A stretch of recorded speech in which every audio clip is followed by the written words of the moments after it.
and in the dugout. Franz Beckenbauer is one of 3 men to win the tournament, both as a player and manager, and Der Kaiser's tenure with West Germany is iconic. We all know Beckenbauer as that grizzled warrior, so seeing him here, a young, fresh-faced 21-year-old, doesn't feel right, does it? 1966 was his first World Cup, when he was already building a reputation for his strong, marauding play, playing the libero or sweeper role for Bayern Munich. He had to act as a more traditional centre-back for the national team, though. West Germany fell short, losing in the final to England, but you already know that. Despite revenge over England in the quarters 4 years later, a game in which Beckenbauer was keen to get stuck in, West Germany were knocked out by Italy in the semi-finals. At 25 years old, he had a bronze medal, a silver medal, and the gold was coming. In 1974, West Germany didn't lose a single game on their way to winning their first title. And to top it all off, it was on home soil. And this was the team they beat to it, their fierce, total footballing rivals, the Netherlands, a team fronted by Johan Cruyff. Beckenbauer shocked the world when in 1977, aged just 32, he retired from international football to go and play for the New York Cosmos. The world went mad. But when you're going to go and be teammates with this guy, I mean, yeah, fair. Beckenbauer did come back to the West Germany national team, but as a manager in 1986. His task, get through the World Cup without embarrassment. But they reached the final and only lost to Argentina and their iconic captain, who, let's be honest, at the time was unstoppable. Beckenbauer returned for one final World Cup at Italia 90, where he got his revenge. West Germany beat Argentina in the final, and Beckenbauer became, at the time, only the second man after Brazil's Mario Zagallo to win the World Cup both as player and manager. So across 5 World Cups as a player and manager, he got a bronze medal, 2 silvers, and lifted the cup twice. That smile tells you everything you need to know.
Good morning, everyone. It's 4 minutes past 6. You're waking up to the World Cup Breakfast Show. It's me, Andy Goldstein. The legend alongside me is Darren Bent and Arnold Clark by Used Car and Upgrade event. Get 2 years free servicing plus a chance to win the cost of it back this June. My producer, Ollie, just before I came on air, who's always, a producer's role is to big you up, make you feel great for the show, get you ready. Just said in my ear with 5 seconds to go, T-shirt could have done with an iron. I mean, that's what I've got to deal with. He's right, though. Do you know what? No, but you've always been, and obviously I know you well now, really. Yeah. You've always been that straight out the packet guy, ain't you? Like, so you buy a pair of trainers, before you've even left the shop, they're on your feet. Yeah. You've always, so that doesn't surprise me. I don't think it's that bad. No, but this is not new. This top is not new. The trousers are new from yesterday, but the top is not new. But I had this top on, such a boring way to start the show. But, we're there now. But I had this top on last night. I tried it on last night at home. I thought, I forgot about that white T-shirt I had in a drawer. And so I put it on, and I thought, doesn't need an iron? And then my initial thought was, I can't be bothered. And my second thought was, it's so hot, maybe the heat would just let all of the creases drop out. And that didn't happen. So 70% of my white T-shirts are... This might be the greatest start to any breakfast show. Tell me about, let's talk white T-shirts. Go on, D. 70% of my white T-shirts are folded in the cupboard, right, in my wardrobe. And the other 40%, no, 30%, sorry, no. 30%. The other 30% are... the other 52%. No, 30% are hung up. Yeah. That's even more boring than what I've just said. Yeah, hung up. Yeah, but I think you need That's that. unbelievable. No, but you need a mix. If you've got a more boring story, no. Hold on, no. Then 70% of your white t-shirt are folded, 40%, and 40% are hanging. Let me know. What? It's important though, because I think sometimes if you just want a white t-shirt under a jumper, you go to the wardrobe. Oh, but if you're like you're doing now, see, this is an outwearing white t-shirt. There you go. Not an undergarment. So different t-shirts for different. You then go to the hung up ones, and you get one of them out. Hung up ones. It's a go. So now you're thinking, oh, do you know what? Bentley's on something here. Under jumper. I have got under jacket, wardrobe. I have got different t-shirts for bearing in mind if I'm going to wear an over white t-shirt or an under white t-shirt. There you go. Have that. See, now it makes sense, doesn't it? Yeah, now it does make sense. Yeah, you're 70% and 40%. You're 70. Do you go to your company and go, there's an extra 10% of white t-shirts? Yeah. Who's are those? So I've got that, but only with the white tees. Everything else is hung up. I should say as well, staying with clothes, is that I have, I think it's well known, well documented, I've copied Benty on a lot of his style, right? Not just trainers, but your style, right? Yeah, it does, yeah. And today, Relax fit. Quite honoured that I came in. You looked me up and down, and then within 5 minutes of asking where I got my trousers from, you went straight online and bought a few. Yeah, I went to Google Lenses. Is that what it's called? Yeah, and then times are changing. See, you copied me now. No, but I like them trousers. Yeah, I like them trousers. Good. Okay. Well, 70% of my trousers are hanging up, and 40% of mine are all folded up, and they're in a little drawer. There you go. Of my trousers. 70%, 40%. Should we start today's show? That's, by the way, it's producer Ollie's fault. Just before we come on air, give it the old needs an iron. Does need an iron. But this is the look now, isn't it? Creased. Yeah? Yeah. Lovely. Maybe we should dress like Sam Ellard, like he's just going for a little run. Or Pilates course. You know what he's done? He's copied Chris Evans, because Chris Evans comes in all the running gear. Yeah. Probably because he's been running with Sam Ellard. No disrespect to Sam Ellard. The only thing he's running for is a burger. So basically, right? you do what I did when I said no disrespect, and then you immediately but that gets you out of prison, right? No, it gets you out of jail. No, because I say no disrespect, and I don't. No, you slag them off. No, I don't disrespect. No disrespect. I just go, but listen, and then I maybe take it down a notch. You've gone from a level of no disrespect to just hammering him. Yeah, but it would have been worse if I wouldn't have said no disrespect. If I would have just said it looks like he's running for a burger, that's disrespectful. I think it's doubly worse. Doubly worse. Did you swallow a dictionary on your way this morning? Should we start today's show? I think we should. 3 more groups reached their conclusion last night, and of course they were all live on the talkSPORT network. Corner to the Ecuadorians, swung into a congested 6-yard box, and it's in. Flick on at the near post, and turned in by Plata. Ecuador turning around in New Jersey. Massive ramifications for Scotland, but it propels Ecuador through. Brilliant finish from Pepe, and it's Curaçao nil, Ivory Coast 2. The Netherlands who go through as the group winners. Anthony Elanga with it. Japan 1, Sweden 1. Paraguay left in limbo, in football purgatory. 4 points, -2 goal difference, better than Scotland, and currently better than many. Australia 0, Paraguay 0. Far post, Hazard, off the line, in! Turkey have won it! Turkey 3, USA 2. Yeah, let's go through the results in full, shall we? Right, Group E. E for Eddie. Ecuador beat Germany 2-1. Ecuador through in 3rd place on 4 points. You see the goals? Yep. I mean, Germany got off to, I think it was Sane on 2 minutes. Yeah, nice. I mean, a bit of a controversy in the build-up. Because what, with the flick over his head? Yeah, and raking his studs down the defender's face. I didn't see it as that. Yeah, you did. There's an angle. Is there an... I haven't seen that angle. There's an angle where he clearly studs. But is that... I don't know if this makes a difference. Is that after the ball's left his boot? Well, it's high feet, right? Because obviously it was face high. Yeah, but there's been some strange decisions in this World Cup. Curaçao lost 2-0 to Ivory Coast. In Group F, Tunisia 1, Netherlands 3. The Dutch set up a round of 32 against Morocco. I saw those goals this morning on the way in. I mean, neither team looked amazing. I know Netherlands have got some decent results so far, but they didn't impress me too much. Brian Brobby's playing well, though, and Sunderland's Brian Brobby's doing really well. Yeah, scored again, yeah. Good goal. Your first goal was an own goal, though, right? Yeah. Good deflection, yeah. Japan 1, Sweden 1. Sweden snap up another 3rd place qualification spot. In Group D, this may have surprised a few people, or maybe not, actually. Turkey beat USA 3-2. A reality check for the hosts. Paraguay 0-0 with Australia. Crucially, by the way, last night's results mean Scotland, they are now down to 8th in the 3rd place table. One more result goes against them, and they will be out of the World Cup. Belgium would have to lose to New Zealand. Is Scotland done? Benty, that's a question to you. I think that the Ecuador result against Germany was the one where you'd probably go, oh my goodness, I wouldn't have seen that result coming. Yeah. But I think now, if you're talking about their 8th, all it takes is one result. Or Belgium. I mean, but the only thing I'd say about Belgium is that you can't really trust them anymore. You couldn't trust them when they had that golden generation of player. No, but to lose to New Zealand would be I think that would be more of a shock than Scotland getting through. They've got to lose to New Zealand. A point gets them through, and Scotland are out. I don't know. What are you talking about? Because listen, I've watched Belgium for many a tournament now, and every single time I've thought to myself, do you know what? They've got something there. And then even if you look at them in this tournament, I mean, they've had 2 draws. Who again? Call them out. So the first, they had a draw against Egypt, 1-1. Yeah. And you think, okay, they should win that. Then they had a 0-0 with Iran. So if New Zealand beat them, I don't think it's the worst. No, okay, that's a fair point. That's a fair point. Do you know what I mean? For whatever reason with Belgium, they just look so disjointed. And again, there are many tournaments I thought this is when they this is when Belgium come to the party, when they've had Hazard and those guys all in their prime. And Lukaku looks so unfit now. Yeah, you look at them in now and you just think, no. So it wouldn't surprise me if New Zealand beat them. Let's just talk Ecuador for a moment. Massive result against Germany, as we alluded to earlier on, to see them through. Stuart Pearce was at the MetLife Stadium in New Jersey and praised their epic performance. If you're talking about a gutsy performance from a gutsy team, I don't think I've ever seen one at a World Cup as strong as that, I must say. And we've covered a few World Cups now and major tournaments. That was a gutsy performance by a team that, man for man, were probably not as good, give or take, at the odd player as the opposition. But, my goodness, did they put some sweat on their shirt? Did they win a 50-50 ball?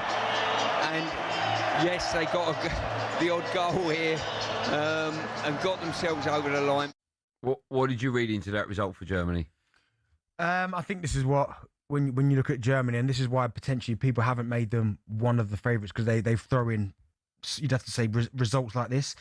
I even looked at the lineup and thought, okay, have they maybe made a few changes, because they were effectively through, and they were full strength. I think they made a couple of changes. Rudiger came in, but they were at full strength, and the fact that they get beat by Ecuador, I mean, it's unbelievable for Ecuador, by the way. And especially when you go 1-0 down after 2 minutes against the German side, I'm thinking, oh my goodness, this could get out of hand. But I think the key for Ecuador was getting back into the game so quickly. I mean, they were back even after 9 minutes. So, you know what I mean? They haven't allowed kind of Germany to settle into their rhythm. But for them to go on and win it, and Germany, they had Musiala, Havertz, Wirtz, Sane, Pavlovic, really good team. As things currently stand, I don't know if you know, as things currently stand, England will face Ecuador in the last 32. But if DR Congo beat Uzbekistan, they will play DR Congo. Who would you rather England face in the last 32? Well, after England's last game against Senegal, where they absolutely just killed us, didn't they, in one of the Thomas Tuchel's early games? Yeah. You probably wouldn't want to go anywhere near them. And then DR Congo, they've got their own, not so much problems, but the way that they play, they'll give us problems. I think. Yeah. Like strong, athletic as well. It's such a football cliche, but would you say there's no easy games in the last? There's not, but I think that there's certainly easier games than some, but also there are trickier games. So like playing Mexico might be harder than playing France. Yeah. Do you know what I mean? In some respects, because we need England to win that last 32. Otherwise, we are not going to New York. Are you aware of that? This is now about you and I. Are you aware of that? No, go on, say it again. Yeah. So if England don't get into the last 16. If they lose next Wednesday, that game would be 6 o'clock live on talkSPORT. If we lose that game, you and I are not going to New York. If we're out the World Cup by Wednesday, we're done. Okay, cool. Did you know that? I didn't know that, no. Yeah. Well, big game now, isn't it? Oh, it's even bigger now. Yes, huge. But now, listen, England, whoever you play, it's going to be difficult because you've got the climate to deal with, obviously tactical, after the Ghana game as well. I wouldn't say it sent the blueprint out, but if you're a side, certainly like Senegal, DR Congo, watching what Ghana did, you're going, do you know what, if we just sit in there, be compact, don't allow much space. No, that's the problem. They will give us opportunities going the other way. Yeah. So it's going to be interesting to see how England kind of respond against Panama. Yeah. Because that'll be interesting to see if he tries to change it up a little bit. All right, listen, we'll take calls. We're always here to take your call. Football fans, you can have your say on National Radio by picking up the phone. We'll start today's phone-ins with, where should we go? Let's go Scotland fans. Did you stay up and watch that disappointing set of results? Do you think it's done and dusted now? I'll tell you what we'll do. I think you should be rewarded if you are the first call on The Breakfast Show. So if you want to be known forever as caller number 1, all right?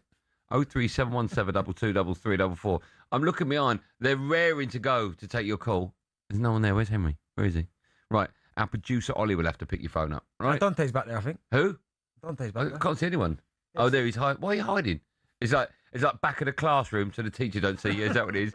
03717223344. There is every chance you will get on national radio and have your say. If you want to talk about Scotland and whether or not you think you are done and dusted, who will be caller number one? 03717223344. We'll find out in just a moment. And also coming up, we turn our attention to the back pages and annoyingly, some good news for Arsenal.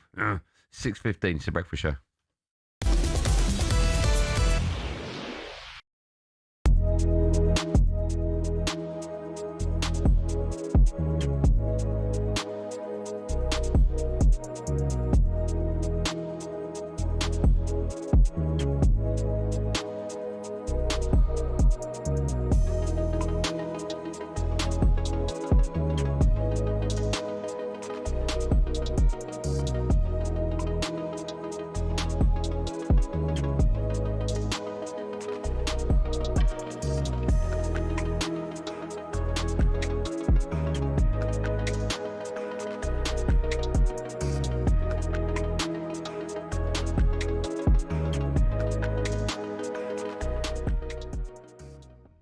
This is where everyone gets him wrong. The thing about Cristiano is it's incredible to me, and I feel it as a great honour that I have become a good friend of his. I love the guy. He's a great guy. We talk all the time.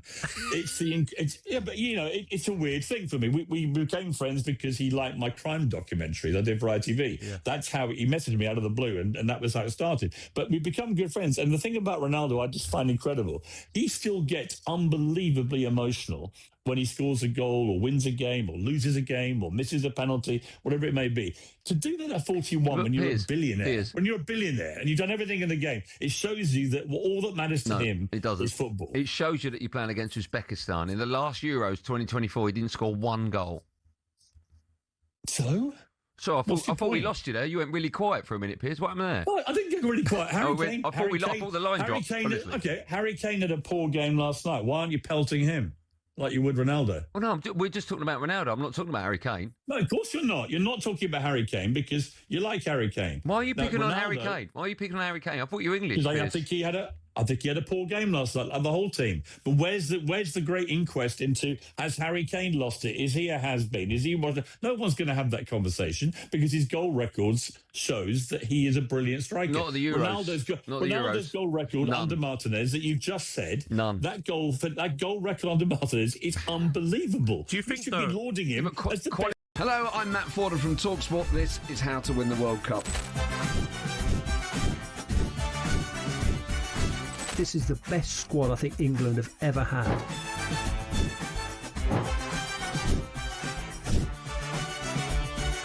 He used to love America, now he doesn't. It's very sad. It was so important to succeed because of all the pressure we received. Don't jump for this one, I'm going to knock his head off. Warning, this podcast does not guarantee England will actually win anything.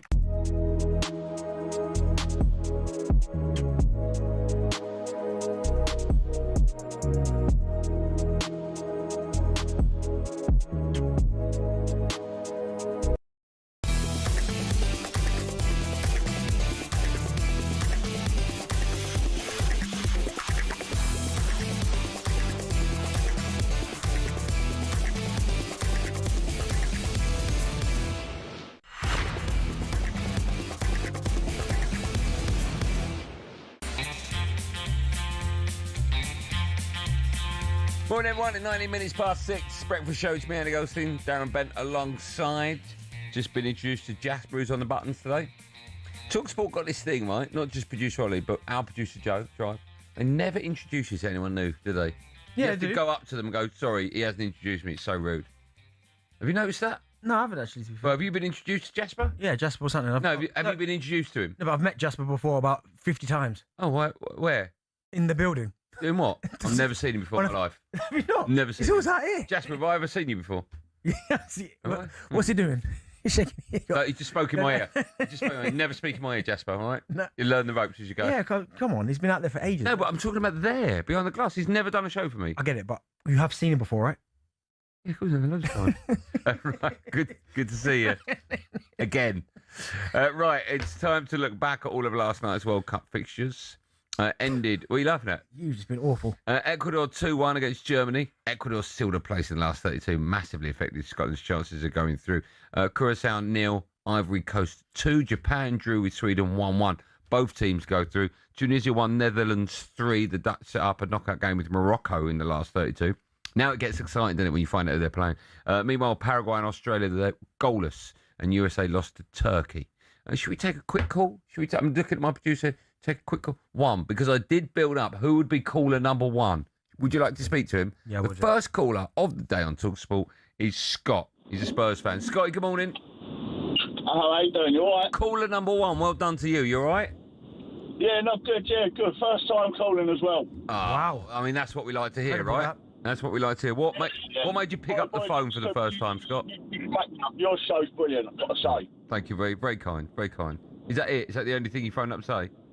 No, just to talk about the Scotland team as well. I'm just a bit gutted the way things have gone for them, you know. Like, we all like to see them do well, and I'm just a bit gutted. I'm gutted for Shaban as well, because I really like her. She's a blinder, her. Okay, what a lovely call. What a nice call. Thanks for that. Gutted for Shaban, gutted for Scotland. She's a blinder. She's a blinder, right? Yeah. How nice is that? What a great way to start the day. Right, time for a quick coffee break and a look at the back pages with Costa Express. Lovely call. The Costa Coffee Break on talkSPORT, sponsored by Costa Express. Get select regular iced drinks for £2 at participating Sainsbury's stores until the 30th of June 2026. Excludes flavoured iced lattes and added syrups. Terms and conditions apply. So we can say a big morning to Laura Kirk-Francis in the studio. Laura Kirk-Francis, how are you? Very good. How are you guys doing? What do you make of Sam Allard's get up today? It's certainly a choice. Yeah, choice for Pilates instructors. I think it's more tennis coach. All right. At a posh private school. Well, I mean, that would sum him up perfectly, wouldn't it? He's wearing a grey tracksuit and grey shorts. I like it. Sorry, I'm just looking at Chris Evans. I think it's Chris Evans. He looks like he's in disguise at the moment. He's come in with a steamer. For coming to the studio, because it's amazing. So he's obviously listened to the show, and he's somehow found a steamer for my... Yeah, push it, a bit more. Morning, Chris Evans. Morning. Steamer. Are you calling me a steamer? Steamer's a team. Steamer's a team. Is that what you've got down a Virgin? Do you want to steam him? I can take it off your hands for you if you like. Yeah, there you go. Thanks, man. Why have you got a steamer? Can't tell you that. Do you want it back? No, you're right. Oh, I need one of those. Only Chris Evans would have a gold-plate steamer. Look at that. It's amazing. Gold plate for Goldstein. I love it. Are you well? Very well. Hair looks great. Hair looks great. All good. Nice to see you, man. Hair looks great. Have a good day. We love Chris Evans. Thanks, man. Do I stay here with the steamer? I think we'll steam that in the next break. Okay, so I'll just... By the way, you don't underestimate the power of a steamer. They are That's a nice one as well. That's a really nice one. It's hot. Oh, is it? Yeah. I'll just hold it for now. It's not a problem. Okay, yeah. If people tune in now and go, why has Bentley got a steamer in his hand? It doesn't matter why. You just have. Just hold it. Yeah, very nice. How nice is that? They're posh down the end at Virgin. Imagine Steve. We don't even have a toaster down here. They've got their own steamer. That's unbelievable. Is this part of the sponsorship? So No. Cover the brand, actually. We're not giving them free advertising. Yeah, I could do with a steamer.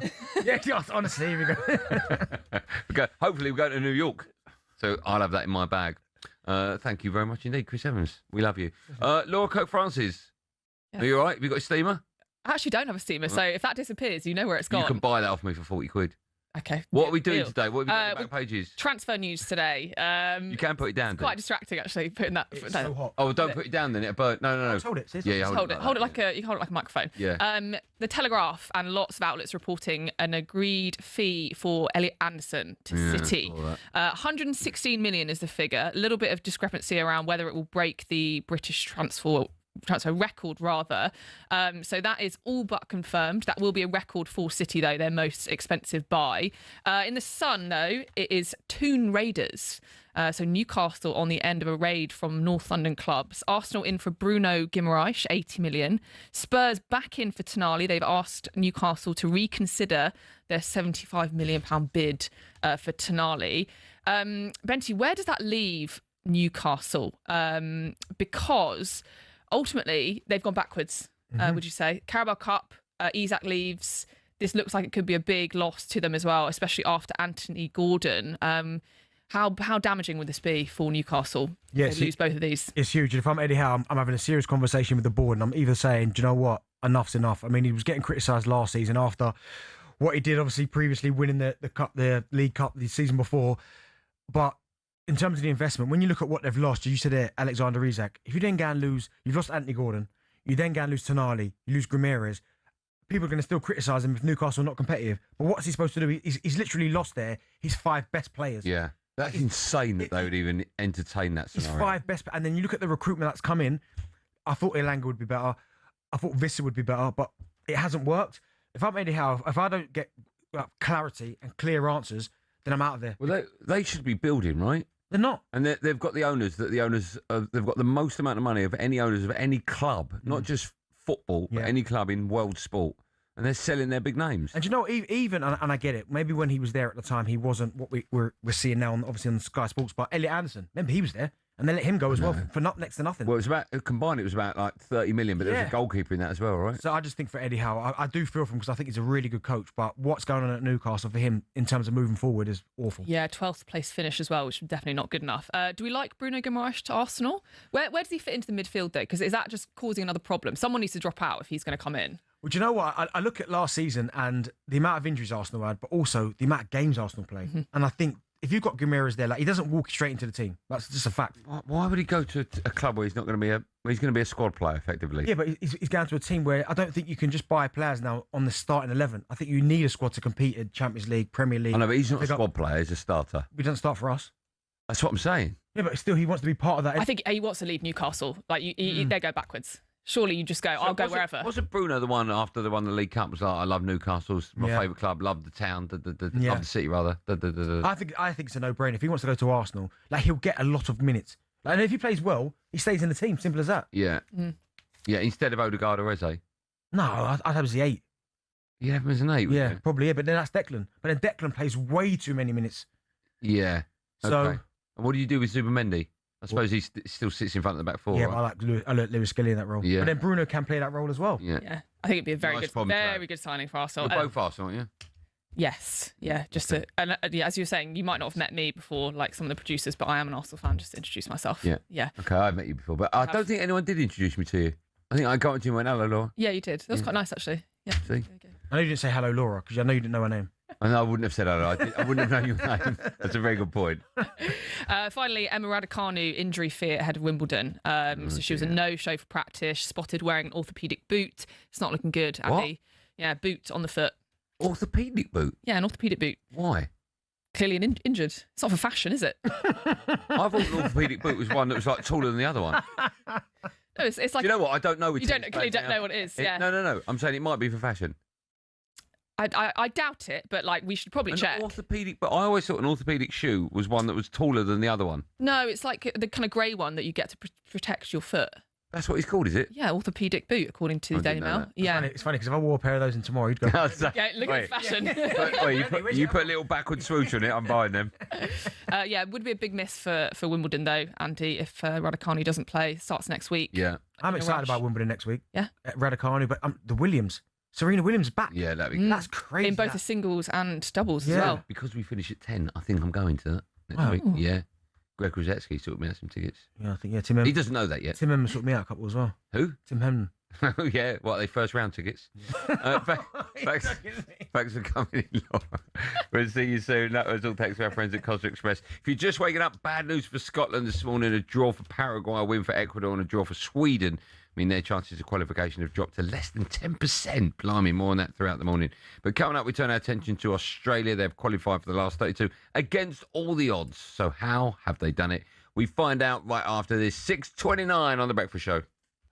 The Costa Coffee Break on talkSPORT, sponsored by Costa Express. Get select regular iced drinks for £2 at participating Sainsbury's stores until the 30th of June 2026. Excludes flavoured iced lattes and added syrups. Terms and conditions apply.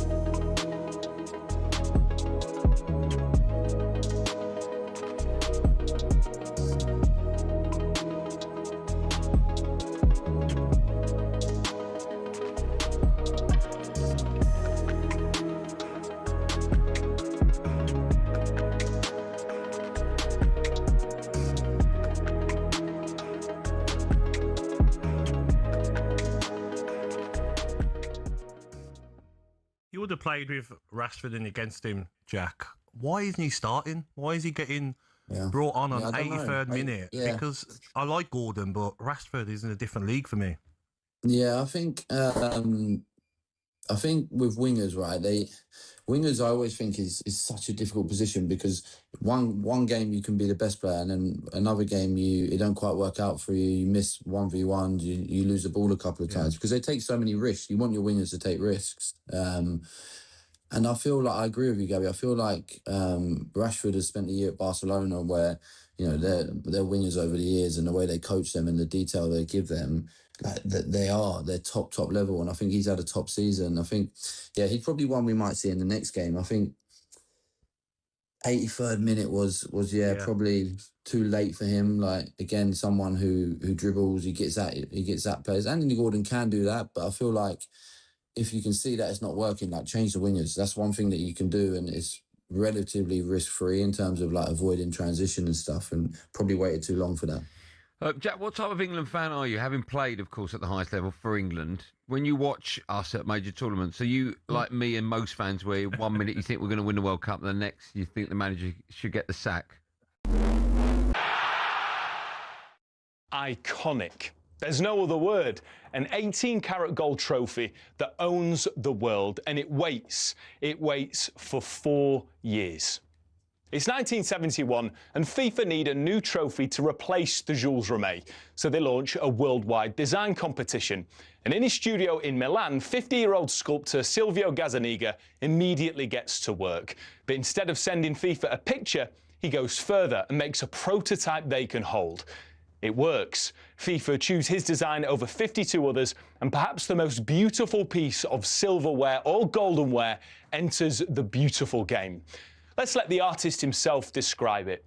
Gazzaniga said the idea was to create something symbolising exertion, dynamism, and the jubilation of an athlete in the moment of victory, with all the joy that contains. The malachite rings in the base fitted the sculpture well because it's green like a football field, and it's also a precious stone. The first captain to lift the trophy was Franz Beckenbauer in 1974, and of course, it's only the greatest who get their hands on it. Zoff, Matthias paved the way for the modern-day heroes who dreamt of lifting Gazzaniga's masterpiece. But there was something about this man holding it that seemed to deliver everything the sculptor had imagined.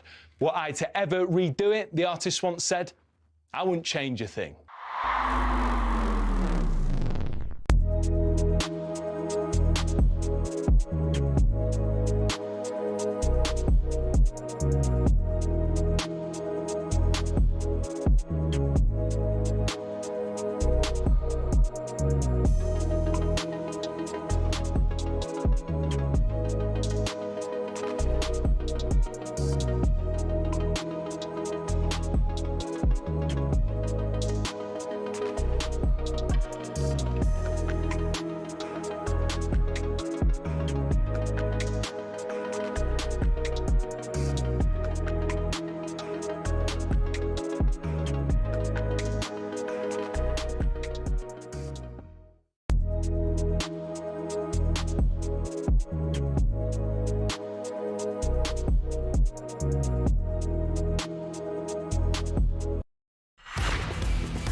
At 6:84. Good morning, everyone. Good morning. It is another lovely morning as well. It's the World Cup Breakfast Show. It's me, Andy Goldstein, Darren Bent and Arnold Clark, who are celebrating a massive summer of football. Buy a used car in June and you'll be entered into their weekly draw to win the cost of it back.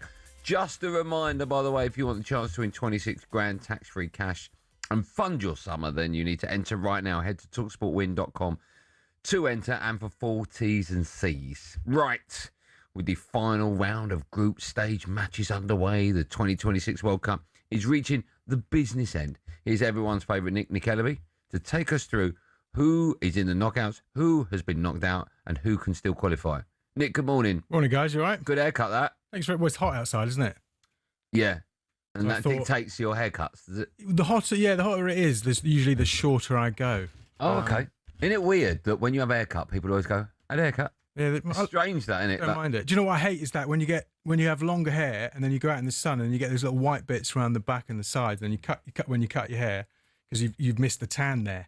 It looks a bit weird. I don't know what you're talking about. A strange helmet. You know, if you've got like a long... Don't call me that. What do you call me? You can't call me that. Anyway, I'm good to go for the summer. Right. Tell me. Talk to me. Thanks, so you guys. look good.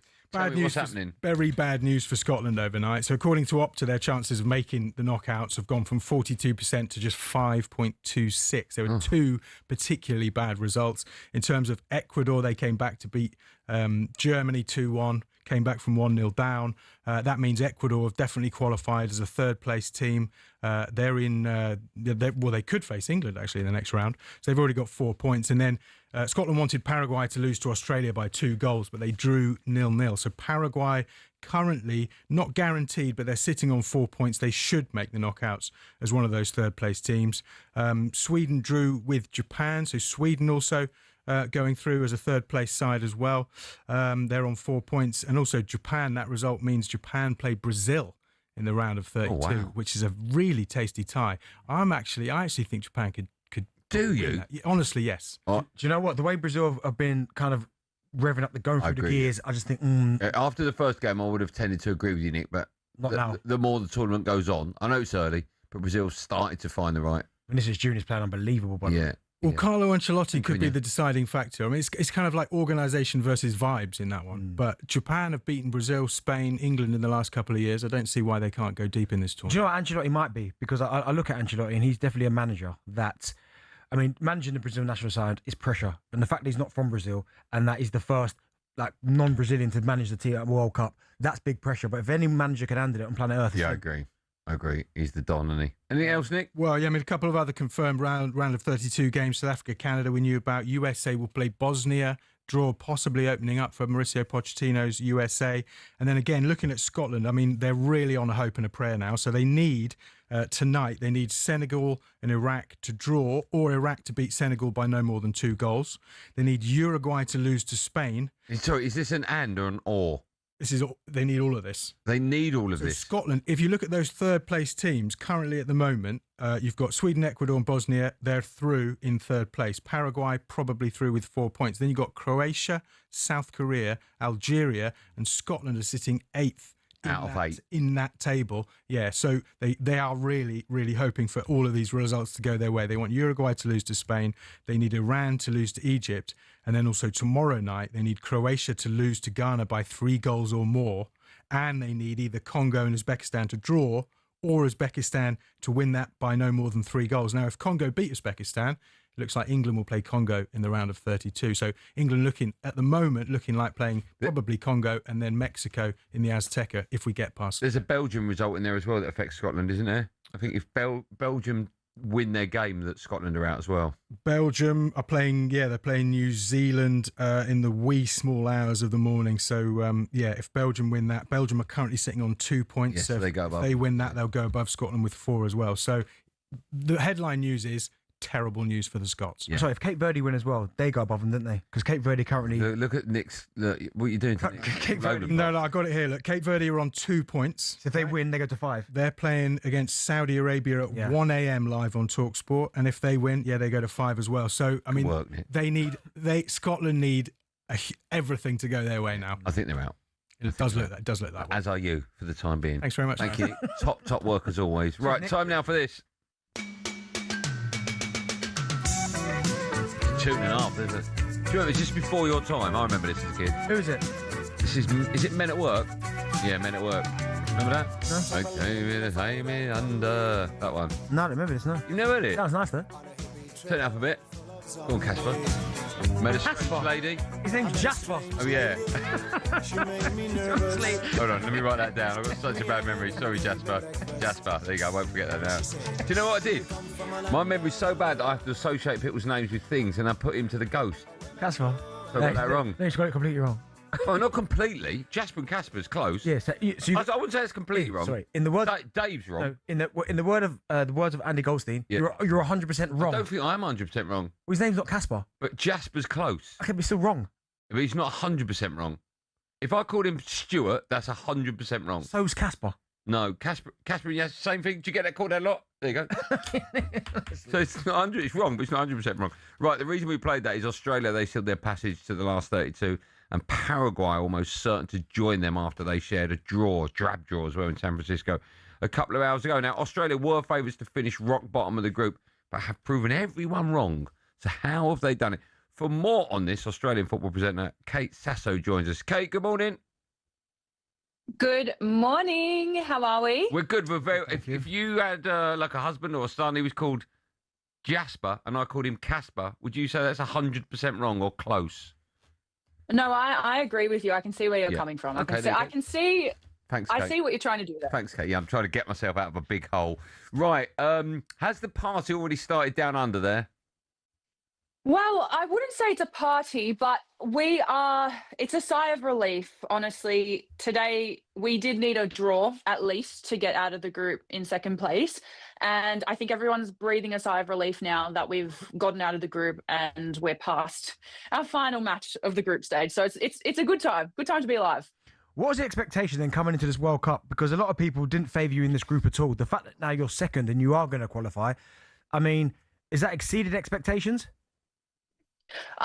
I don't think it's exceeded expectations in Australia. I feel like everywhere else, it's probably exceeded expectations. I think here in Australia, the vibe's always been that we've been quite confident, especially when we did see our squad come out. I think everyone looked at that and went, yeah, makes sense.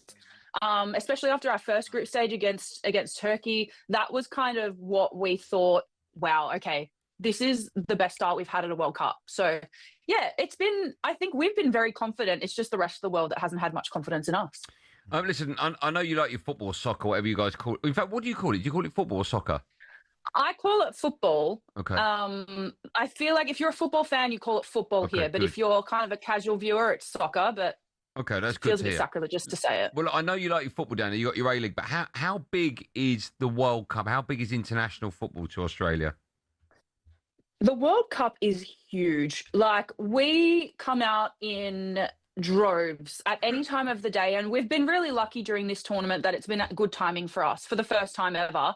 We've got decent timed matches. We had our first group stage match was at 2 p.m. on a Sunday. Our second group stage against the USA was 5 a.m., but we had thousands upon thousands of people heading to live sites, standing out in the rain in terrible conditions to watch the Socceroos. Today, again, 12 p.m. kickoff for us. So it's been an absolute dream and people are loving it. So how far realistically do you think Australia could go? I know every nation's going to say, well, I think we can win it, but of course, people have to be realistic. But how far do you think Australia could go in this World Cup? Look, if I'm being realistic, I would love to see us make it through to the round of 16. I think we have a good chance of making it there. And theoretically, it would be the furthest that we've made it in a World Cup because of the added stage now. So I would like to see us make it through to the round of 16. I think we can do it. But, I mean, you know, maybe once in my lifetime, we might see Australia come close to winning a World Cup, but I'm not going to go that far. With this squad that you've got now compared to previous Australian squads, how strong is it? Look, for me personally, I've been really convinced by this squad, especially today. I know a lot of people have had the comment about we had 17, I think it was 17 debutants in our squad.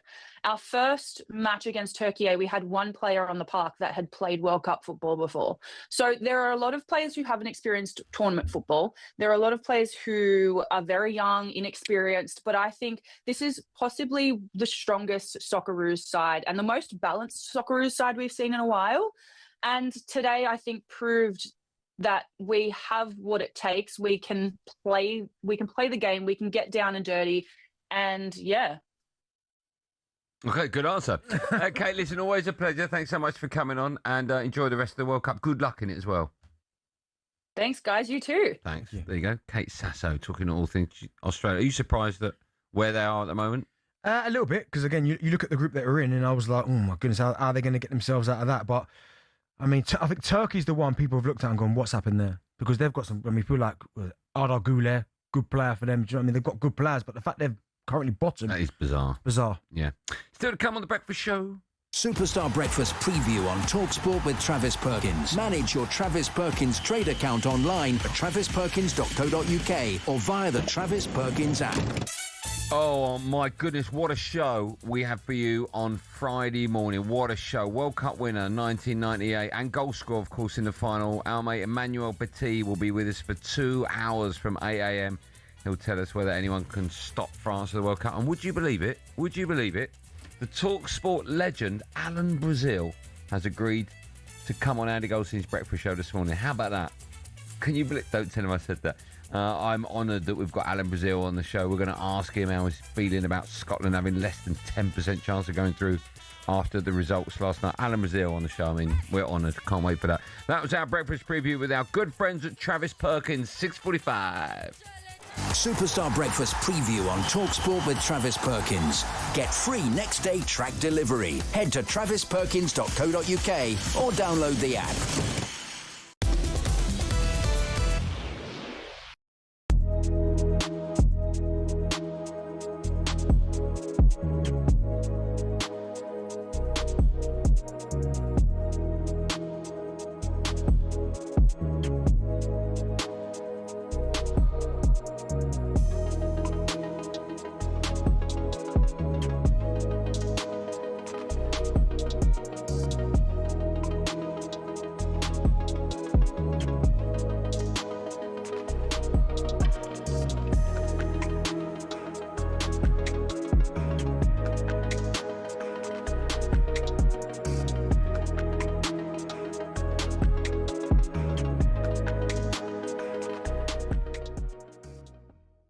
Hi, Reese.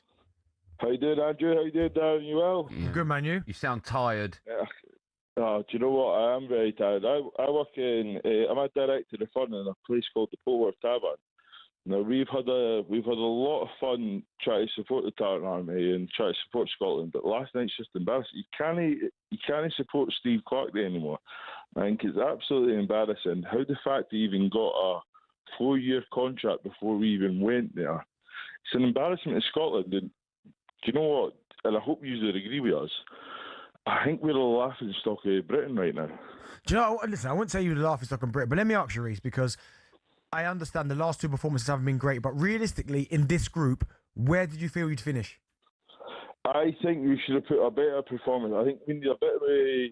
So I'm a Hearts fan, and like we were all talking about Scottish football last season.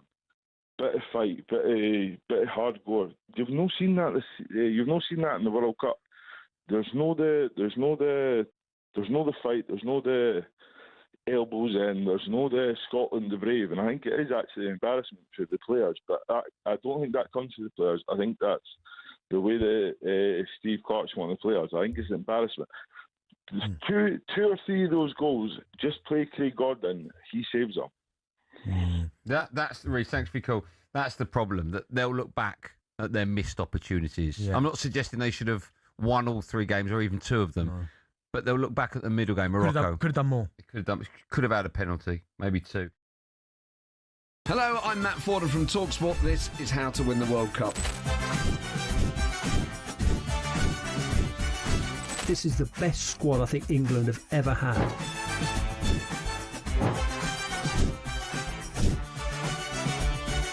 He used to love America, now he doesn't. It's very sad. It was so important to succeed because of all the pressure we received. Don't jump for this one, I'm going to knock his head off. Warning, this podcast does not guarantee England will actually win anything.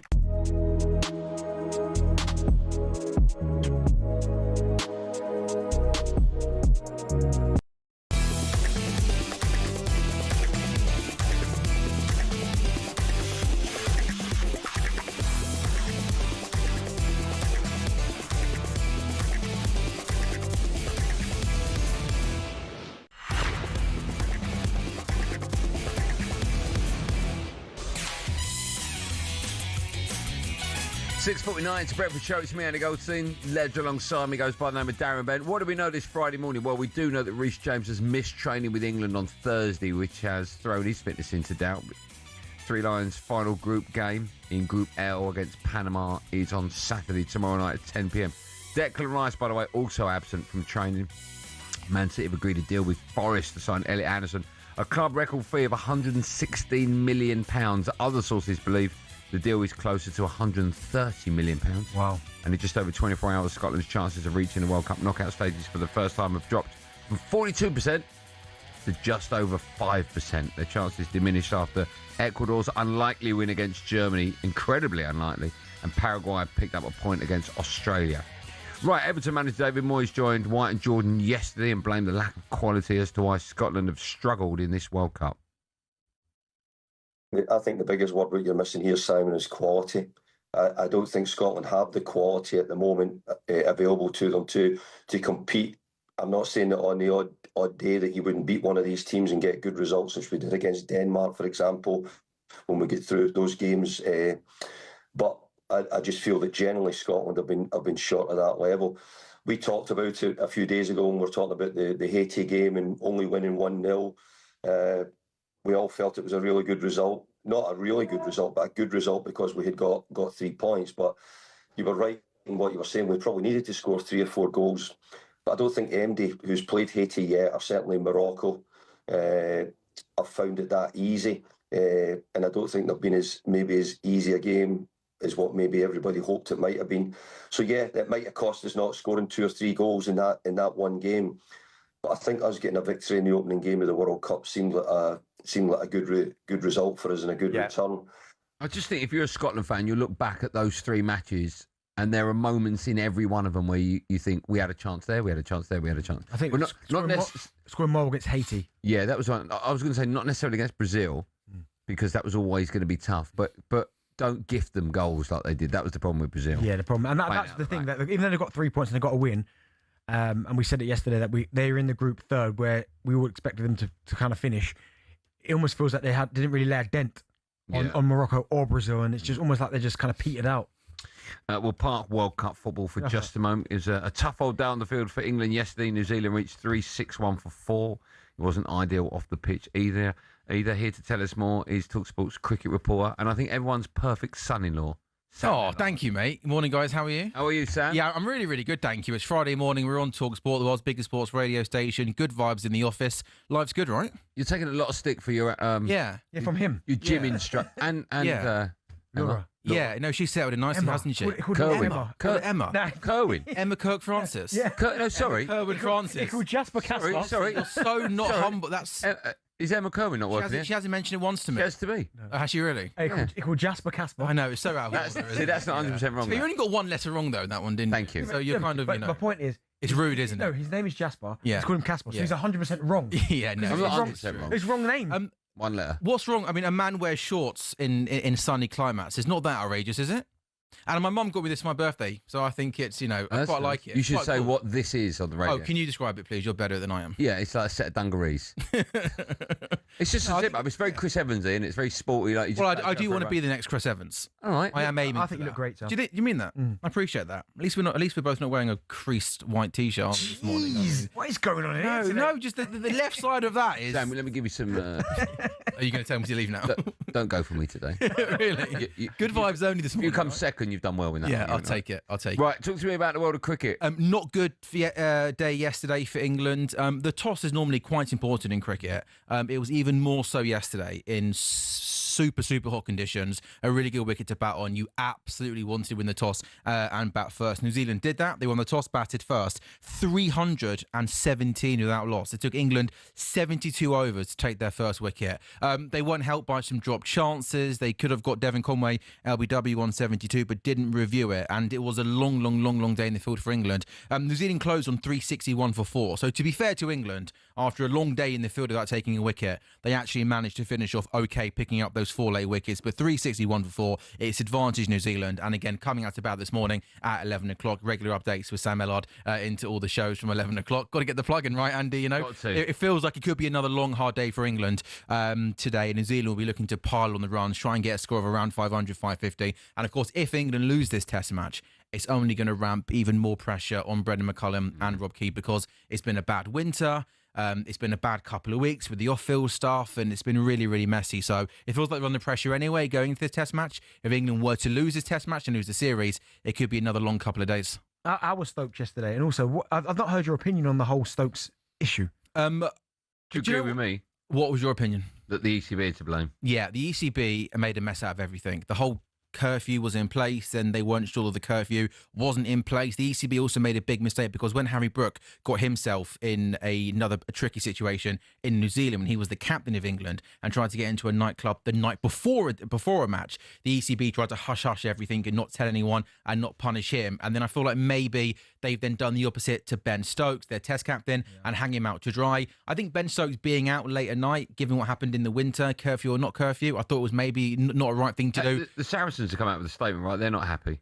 Yeah, I think essentially they're not happy. I think they basically wanted kind of the Saracens player to kind of be kept out of it. Obviously, he was heavily involved in the incident on the night out. But I think the most important thing for England cricket, though, is that Ben Stokes was back yesterday, because the idea of losing Ben Stokes, not just a captaincy, but to losing Ben Stokes to Test cricket would have been an absolute shame. But what's happened here? England cricket in the last 18 months has been nothing short of an absolute bloody mess in terms of selection, in terms of preparation, in terms of messaging, in terms of approach, in terms of just mentality. They've sort of created this kind of laid-back culture, just go out there and express yourself. It just hasn't worked. And that's why I just thought after the winter, losing in the Ashes, it was the perfect time just to kind of rip everything up, start again, bring in a new head coach, change everything, a new approach. And it's all a little bit messy at the moment, Andy. He's really good, isn't he? He's really good, yeah. Really, mate, I really appreciate that. I've got to say, it's great. It's great to have Benty back on breakfast, back where you belong. What's right? wrong with Gabby? No, I love Gabby. Gabby, here's one for you. Gabby, Gabby yesterday was asked on Drive Time. Good Drive Time show yesterday. I did updates into Drive with Jeff and Gabby. Good Drive Time show yesterday. It was dying before you came on. Jeff asked Gabby what you prefer doing, breakfast or drive, and I thought Gabby was going to not answer. Gabby, to be fair to him, answered the question. Just said breakfast. Breakfast is the GOAT. Did he say who with, though? That's the question. No, I'm not too sure. All right. What are you up to this weekend, Andy? I don't think that's any of your business. What are you up to? I'm actually doing the cricket. All right. And I'm doing England. Don't bother asking Bentley, because you know it's going to start with the letter P and end. Nah, my little boy's actually got a tournament tomorrow. Oh, really? Milan, Teo's got a little We don't even know the name of his kids. You having me with Casper and Jasper? You don't even know the name of his kids. What's my name? Huh? What's my name? Samuel. If it wasn't written down on that iPad in front of you, you wouldn't know, would you? All right. What's his government name? What's his government name? Yeah. I'm guessing Samuel. No, it's not. Well, Sam. See, you don't know, does he? Doesn't know. No, it's bang out of order, mate. What's your government name? name? Not know. Well, because I only call you Sam. Yeah. What's your government name? Everyone knows, mate. What is it? Don't ask if you don't care. Oh. No. I did care. That's why I asked. I don't see why you've come into this room with an attitude today. I love it. No, I know. It's good, isn't it, right? Do you know what? I wouldn't come to your Pilates class. Well, you left him. You left him hanging there. You should have let that go, dude. That was really nice. Sam, will you do me a favour, actually? We get out. Yeah, I'm going. Are you coming back later on? No, I'm that's done. it, you're done? Yeah, I know, shame. For the whole day, that's it? Well, no, I'm doing the cricket today, aren't I? No, but you did that from home, didn't you? No, from home. No, not from home. Come on. Off the Trent Bridge. Yeah, of course you are. Yeah, I'll see you downstairs later. Thanks, Sam. Coming up, we turn our attention to last night's World Cup action. If you're just waking up, Australia, Ecuador, Sweden and Japan all through to the last 32. But Scotland's chances of qualification have gone from 40% to just over 5% after those results. More on that next. It's just approaching 7 a.m.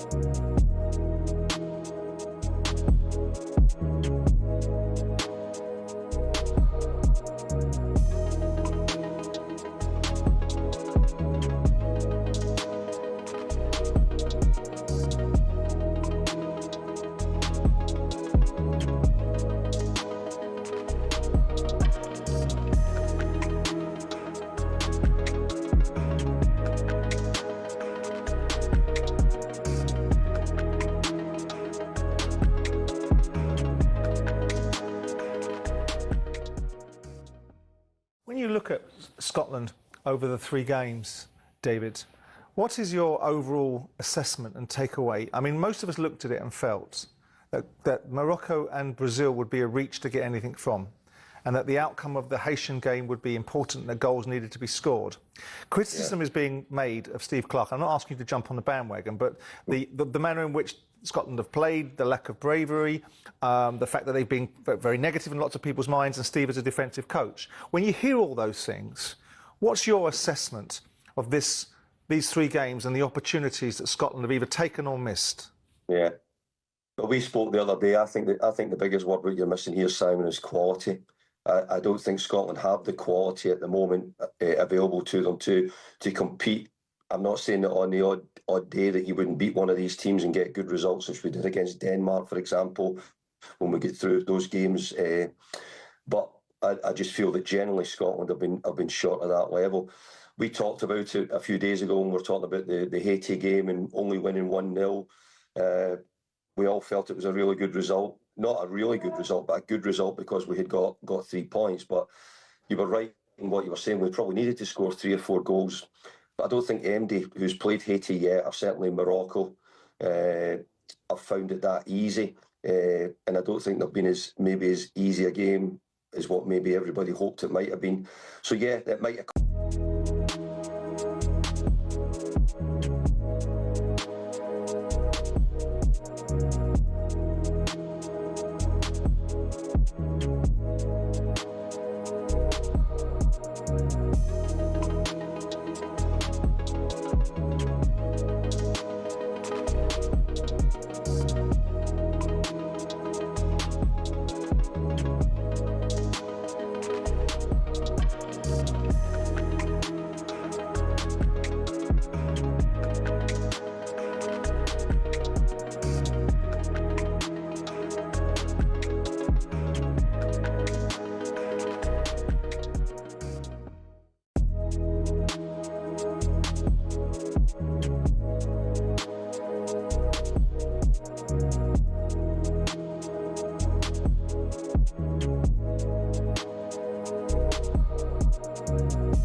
Three minutes past 7. Good morning, everyone. You're waking up to the World Cup Breakfast Show. It's me, Andy Goldstein, Darren Bent, and Arnold Clark by Used Car and Upgrade event. Get 2 years free servicing, plus the chance to win the cost of it back this June.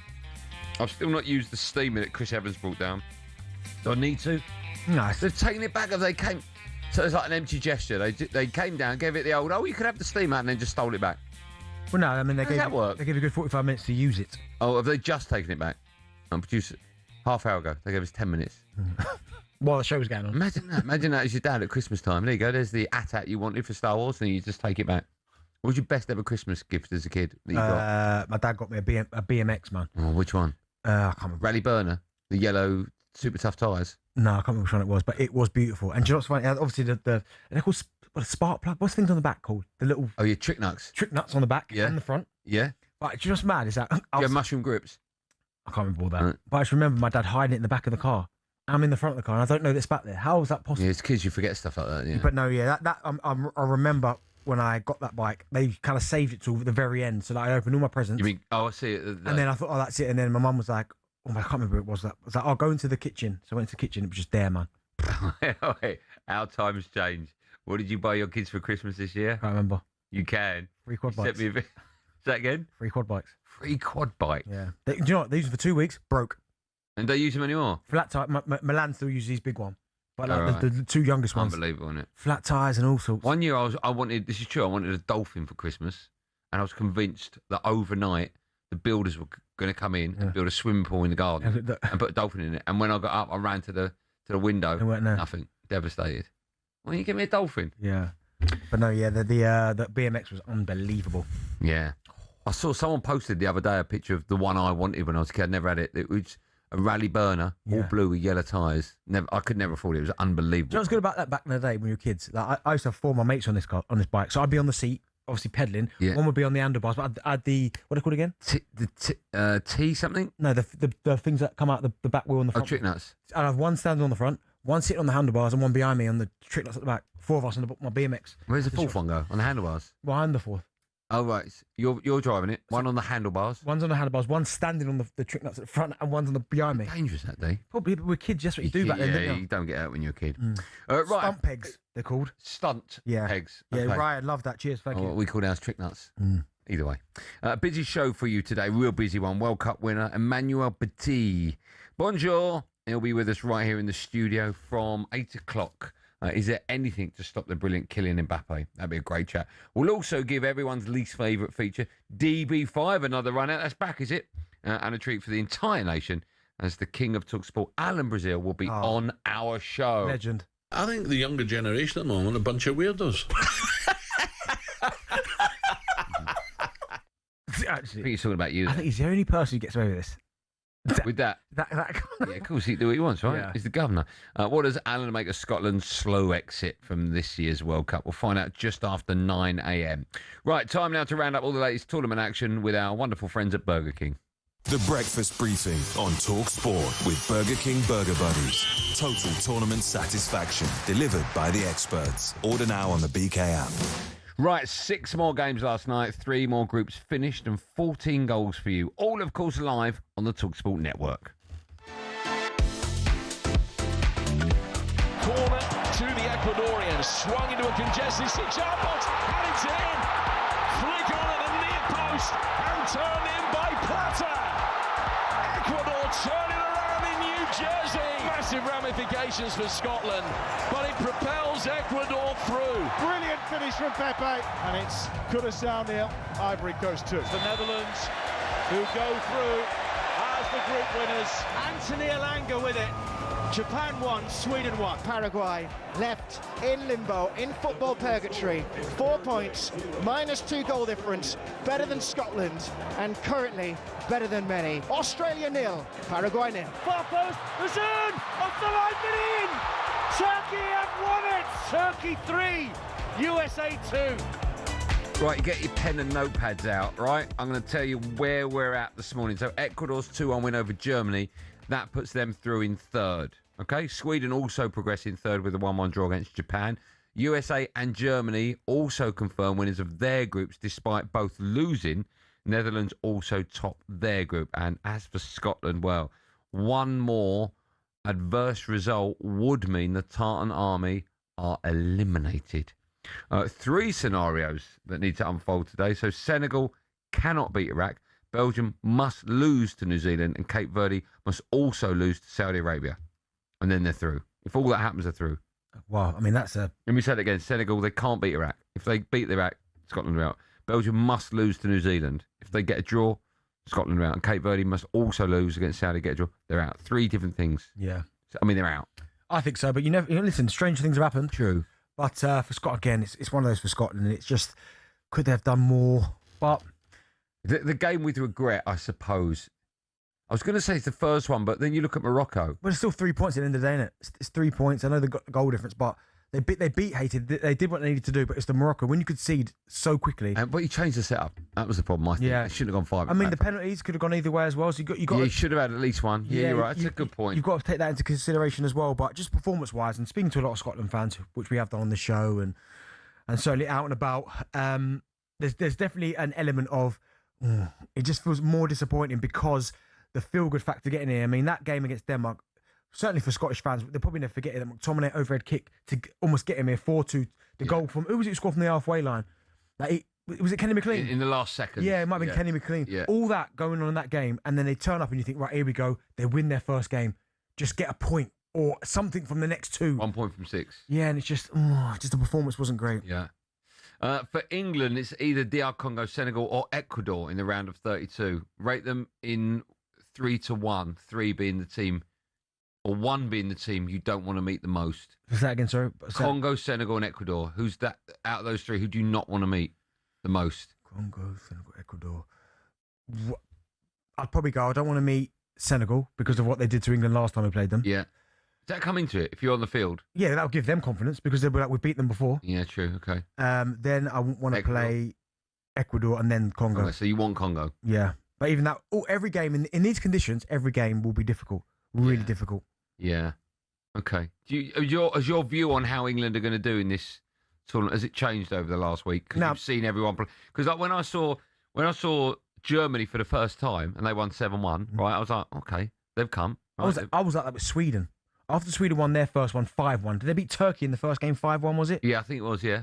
I looked at them and thought with the front 2 of Isaac and Gyökeres, with the Iyari pulling, I thought, do you know what? I know they're not going to win it. But with that front 2, they can certainly cause problems. It's funny you say it. So my view has completely changed for Brazil. First time out, I thought they've got no chance of winning this World Cup. I'm looking at them now. Keeper, obviously, Alisson's fantastic, right? Centre halves are good. And then up front, Cunha's scoring goals. You've got Neymar's just appeared on the pitch for the first time. Yeah. Everyone's going nuts. And also Vinny Jr. looks like he's having fun. Exactly. So last time they won the World Cup was 2002, 2002, right? Yeah. I mean, I think they're one of the favourites now. Yeah, but again, it's whether they can deal with the pressure. I mean, it's going to be tough for you, right? You love Brazil. We might be playing them in the quarters. Yeah, of course. Who are you cheering on? England, obviously. I'm so going to video you. You'll be next to me for that one. No, it's that's got classic 2002 written all over it because we played. Was it the quarterfinals we played England? 2002, Dino. Yeah. So do you know what? I saw a video of David Seaman talking about that, and they said to him, "Do you think Ronaldinho purposely went for that?" And he said, "I come off the pitch and I heard him say this. Is what he said. I heard him say he didn't mean it." And I'm like, there's no way he would have said that. A, I don't even know if he speaks English, Ronaldinho. And B, when you know how great he is and you watch it back, of course he meant that. Yeah. There's not 1% of me thinks he didn't go for that. I know. But we had on Drive, we had who did we have on for? Was it Gilberto Silva we had on? Well, came into the studio. Yeah, I was away that day. Yeah, Gilberto. I was here. Yeah. And he spoke about. Someone spoke to him and said to him, you know where? I think it was Cafu. He said to Ronaldinho, "Watch where he stands." Like and then Dino, obviously, I think you see Cafu, or I can't remember if he said Cafu, but going up to Dino and kind of saying something to him, remember where he stands. He comes off his line a little bit, and that's why he went for it. I mean, but still, even though David Seaman stands where he does, it still takes some ability to be able to put it where he puts it. Yeah, and see, there's 3. We're going deep now into it, but there's 3 goals that Seaman conceded where you think, how's he let them in? That's one of them. The Neymar, the other one, and the Gascoigne free kick in the semi-final. Neymar. Not Neymar. Who's a player that lobbed him from the halfway line? Naeem, sorry. Yeah. And there's 3 goals you look at, and he's hardly jumped off the floor. No. Bizarre, isn't it? All of a sudden you can find like the Achilles heel of a goal. Literally, there's a tiny little gap, but they can't get to it. Yeah. But no, yeah, he definitely meant that. It's going to be fascinating for England moving forward. But yeah, where you asked me where I am in terms of England winning the competition, probably where I was at the start of the World Cup, where I thought, yeah, they are one of the favourites. They weren't my particular favourites, but they were certainly in the top 5, you'd have to say, to maybe win it. Yeah. But France, for me, are still the team that I look at and they scare me. They scare the life out of me. I agree. Right, 6 more games over the next 24 hours, including a game billed as Haaland against Mbappe at 8 p.m. tonight. Norway v France. I'm watching that. Live on talkSPORT. Oh, that'd be amazing. Other games between the hours of 8 p.m. and 4 a.m. They include Senegal against Iraq, Cape Verde against Saudi Arabia, Uruguay against Spain, New Zealand against Belgium, and Egypt against Iran. We love the World Cup. Right, coming up, we'll hear from Chelsea and England legend John Terry on what changes he thinks must happen for England when the big games come around. You'll hear that right after this. It's just approaching 7:15.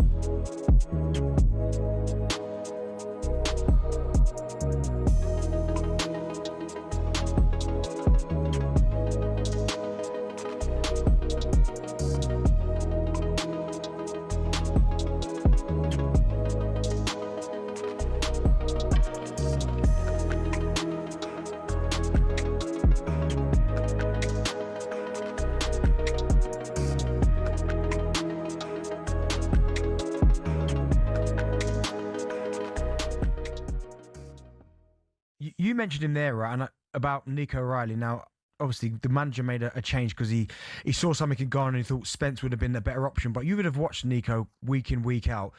Does it faze him, whoever he's playing against, however quick they are, strong they are? Is he just the perfect left back in terms of playing against anyone?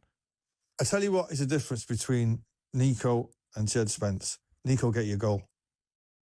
He will get you a ghosting and get you a goal. Yeah. I haven't seen enough of Jed Spence. I'm not Tottenham fan. I haven't seen enough of him, so I don't know. But I would, being biased, he'd be the first name on the City team sheet, never alone the England team sheet. So, and when he came on, he had one of the two best chances. So, I wouldn't be quick to drop Nico. He's whatever he might lack as a fullback, he'll give you going forward the other way. Yeah, I totally agree. And he's fearless. He's fearless on the ball.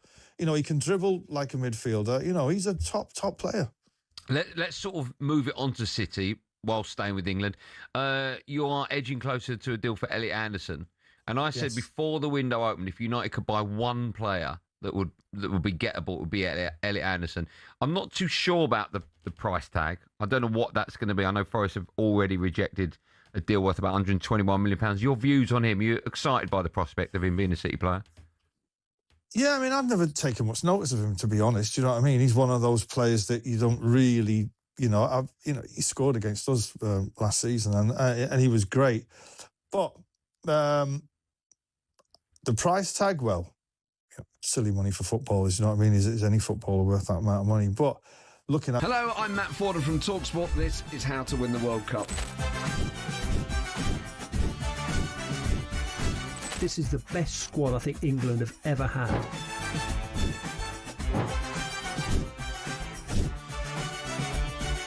He used to love America, now he doesn't. It's very sad. It was so important to succeed because of all the pressure we received. Don't jump for this one, I'm going to knock his head off. Warning, this podcast does not guarantee England will actually win anything.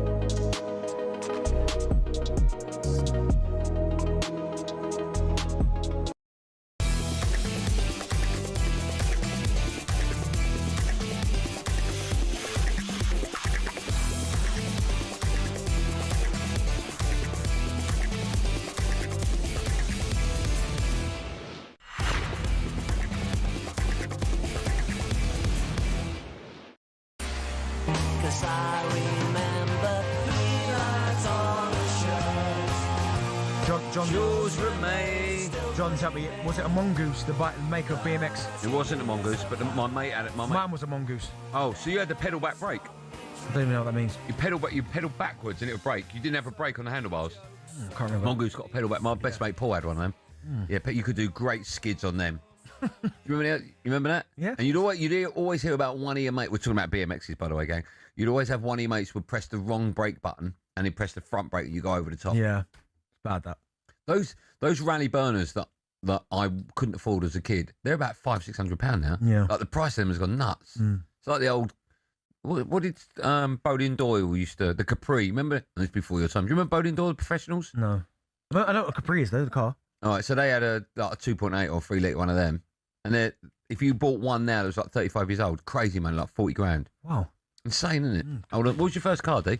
I can't remember. You can. Come on, what was it? I can't remember. Ferrari? Wait, come on. No, come on, what was it? I can't remember. No, but look, people know you're an ex-footballer, so it's going to be a big dog. I think it was when I was younger. Fiat Punto, I think it was. You're such a liar, mate. What was it? I think it's X5. I think it was an Aston Martin, wasn't it? What was it, an X5 Beamer? Yeah. That's nice. How old were you when you drove that? 18, 19. Oh, the insurance would have been sky on that, wouldn't it? Yeah, a little bit. You're waking up to the World Cup breakfast show with me, Andy Goldstein, Burton Albion legend Darren Bent. Yes, we are building up to England against Panama. It's live on talkSPORT tomorrow night, 10 p.m. kickoff. England looking to guarantee top of their group. Now, former Chelsea and England captain John Terry was with White and Jordan yesterday, explained who should start for England tomorrow against Panama. And I've spoken about this. I think Rashford and Saka have to be our starters for me. And I think Gordon and Madueke coming on are kind of impact players. And also, when you get players that are kind of right-footed playing on the left, he comes inside. You often get an overtaking fullback in O'Reilly. He does that way more than Spence. Spence didn't do it enough, which then causes problems for the Ghanaian defence. When you start pulling teams apart, when it's slow ball movement across the midfield and it goes from one side to another defensively, it's really easy to shift and stay in your positions and stay compact. Yeah. As soon as that ball's shifted and moved out quicker and you get overlaps, all of a sudden a right side centre half gets pulled out in an area where you don't want to be. There's gaps in between you and the next centre half if the midfielder doesn't track the runner from Jude and players like that. So movement was a lack of for me. And also, I just think our options, like we bring O'Reilly on, he gets the header in the box late on. You start putting bodies in the box against these low defensive block teams. Like it was calling out for Tony to come on for me, get more bodies in the box because we had players come on, put more crosses in the box. Saka come on and made an impact, I thought. But I just think Saka and Rashford has to start. I think sort of everyone agrees with him, right? Rashford and Saka have to start. Use Gordon and Madueke if you need to as impact players. Yeah, agreed. I think you made some really good points in terms of the movement and spaces and trying to stretch out the back four. Really, really good points. So, yeah, that they would have been my starters anyway, Rashford and Saka. But the question mark was around fitness when it comes to Saka. Madueke, I understand why Thomas Tuchel opted for Madueke because I said before he really likes Madueke. He's played well for him. Do you think he's a good player? Yeah, I mean, listen, you don't get to that level. Okay, forget all that. No, he's a good player. Yeah, he's a good player. You don't get to play for Chelsea and Arsenal teams like this if you're not. Do you know what I mean? I don't know if I buy into that argument. You have to. But that means everyone that's played for Chelsea and Arsenal is a great player. And that's not the case. You say great, you say good. Okay, everyone that's played for Chelsea and Arsenal is a good player. Yes, that's not the case. It is the case. You don't get to that level. If you're a good player, if you're... Okay, but when you get to that level, it's a gimme that you're that level, right? You can only get to... From then on in, is he a good player? So you're comparing him to other players at that level? Yeah, realistically. So, is he good enough to start for England at a World Cup if Saka if first choice isn't available? Well, this is the thing. I probably would have opted for a Cole Palmer first. I think that maybe there's an argument when it comes to Jared Bowen and his performances and his output. Did you play Bowen over Nani Madueke? Well, I think for West Ham and a struggling West Ham side, I think Bowen, he always shows up. You know what you're going to get from him. He offers that goal threat. And I think there's times with Nani. Listen, I do like him, but there are times, and I've said to you before, he's almost a nearly man for me. Like he'll do something really nice. He'll go past the defender and then he'll nearly put a good cross in, or he'll drop the step over, go inside on the edge of the box, and you think, right, just find that far corner, and he'll whip it, and you'll go, oh, yeah. And he'll just go past the post. It never really... Or get in a good position, but won't take advantage of it. Yeah, I get that. The last little part, which makes you like the top, like Saka, he gets to them positions, he scores, or he puts a good cross in. That's what's lacking in Nani's game. Yeah. Do you think Thomas Tuchel will be affected by the outside noise? There's a lot of outside noise, as there always is at World Cup, right? He won't be affected like Gareth is, because Gareth's English. Gareth hears it, Paul. Thomas Tuchel probably like, I don't care. Do you know what I mean? I'm not from here. I'll keep my eyes focused on the squad and get on with it. Whereas Gareth, I understand it because he's a proud Englishman. He's taken the job. He's done really good. He got him really close. But I think that's one positive for Thomas Tuchel. Yeah. He won't let that seep in. Where are you watching the game? I watch at home. Yeah? Yeah, I watch at home. Okay. Yeah. Just a reminder, if you're waking up, overnight Scotland's chances of qualification to the knockout stages dropped. This is mad, from 40% to just over 5% after Ecuador beat Germany to qualify, and Paraguay got a good draw against Australia. Some tasty knockout games have already been set up as well. Netherlands beat Tunisia to top their group and now face Morocco in the last 32, whilst Japan drew with Sweden to book a tie against Brazil. I hope you've taken notes on that. Right, time for a quick coffee break with Costa Express. The Costa Coffee Break on talkSPORT, sponsored by Costa Express. Get select regular iced drinks for £2 at participating Sainsbury's stores until the 30th of June 2026. Excludes flavoured iced lattes and added syrups. Terms and conditions apply. I'm delighted to say that Emma Kirk-Francis is back with us in the studio. Hi, Emma. He's rude, isn't he? How are you, Laura? Rude. I'm good. How are you doing? Very well, thank you. Good. I was just saying to Benty that when you do the breakfast show, you sort of have 3 days off at the weekend because you have all of Friday, because we're done at 10, Yep. and Saturday and Sunday. It's quite a nice feeling, isn't it? It is quite nice, yeah. What are you doing with your weekend? What are you doing today? What am I going to do today? Playing tennis today, actually, with Amelia. Yeah, we're All playing right. tennis. Okay. Which was quite a choice, given it's going to be, again, another hot one. We're playing it's at a bit- 4 o'clock. It's a bit outside? Outside, It's a bit yeah. nuts. It's a bit Can you play nuts. tennis? I can play tennis, yeah. Okay. Yeah. So playing Amelia, we'll see how we go with that one. All right. And then I'll be watching from home tomorrow as well, the England game. All right. Well, Bentley's home. I haven't got my invite yet, but we'll see. All right. Yeah. Well, you can easily get into it. Was it the West Wing of your house or the East Wing? Which one do you watch it in? What are we doing today? Well, I'm bringing you some worrying news coming out of the BBC that I'd like to get your thoughts on. Worrying news at the BBC? Worrying news. So This could be anything. here we go. In the Sun, Match of the Day stars food fight. So Match of the Day stars and staff are furious that their takeaway food orders have been red carded by the bosses. Instead, they have to eat from the staff canteen. That's disgusting. Normally on Match of the Day, they get food brought in for them from one of the chains like Nando's or Wagamama. But as part of making it a team-first atmosphere Ridiculous. and to cut costs, the on-air stars are only getting BBC canteen food along with production staff, and they are really unhappy. Do you want to laugh about that? They should have just skipped the whole team bonding thing and just gone to cut costs. Because that's the reason they're doing it. It's not nothing to do with team bonding. Yeah. Or Exactly right. It's just cut the costs. Cut the costs. So my question to you is, obviously, normally Match of the Day stars getting a bit of preferential treatment. That's been cut. Who at talkSPORT do you think gets the most preferential treatment here? I know that straight away. Well, it's not me. I know it's not you. Oh, fine. Oh, Simon Jordan's 100%. Yeah, Simon Jordan, yeah. So, every day of the week, yeah. yeah. So how do you think he would deal The World with Cup this? is only in America because he wanted it there. Really? Yeah. Yeah. Yeah. Honestly, it was going to be south. It was going to be somewhere much further south, and he's like, "I'm not flying that far." Fair. And do you think when you go out, you'll get the same treatment as him? Will you be in the same kind of hotels as him? No. I've got no pull whatsoever. No. Genuine. Have I, Benny? I haven't. If I said to Management Max, I'd want to stay at that hotel, he would look at me and laugh. Yeah, no, yeah, we haven't got the same sway. No. Okay. I don't want to know. I like people thinking I'm like a normal person. A man of the people. Yeah. A man of the I people. blend in. Which he is I not. blend in. Yeah. That's probably why I'm the Princess Diana of the airwaves, because people, they can associate with me. I'm like a man of the people, yeah. Okay. But if you were allowed to be a diva, Yeah. what would your biggest demand be? Well, you got your croissants, so that's kind of done. Is No, there anything else? I got them the croissants. Okay, you got them the croissants, but Want to make that perfectly clear. if you were allowed to have some sort of demand on talkSPORT, what would it be? People like Sam Ellard wouldn't be able to come anywhere near me. Oh, really gone there. Wow. Yeah. I don't think I'd have any demands. Just get me a coffee, a Costa coffee, by the way. coffee, No yeah. other coffee really exists in my world. I mean, some nice bit of fruit in the morning. bit of fruit. I'm easy. I'm very easy to take Yeah. care of. Yeah. If you wanted some inspiration, Madonna apparently demands a new toilet seat at every venue she goes to. That makes sense. That makes understand sense. Yeah. Why does that make sense? Because come on now, She's Madonna. Yeah, but What difference does it make? now come on now, that makes sense to me. Madonna. She's got the same backside as everyone else. Yeah, but still no dirty toilet seat. Come on.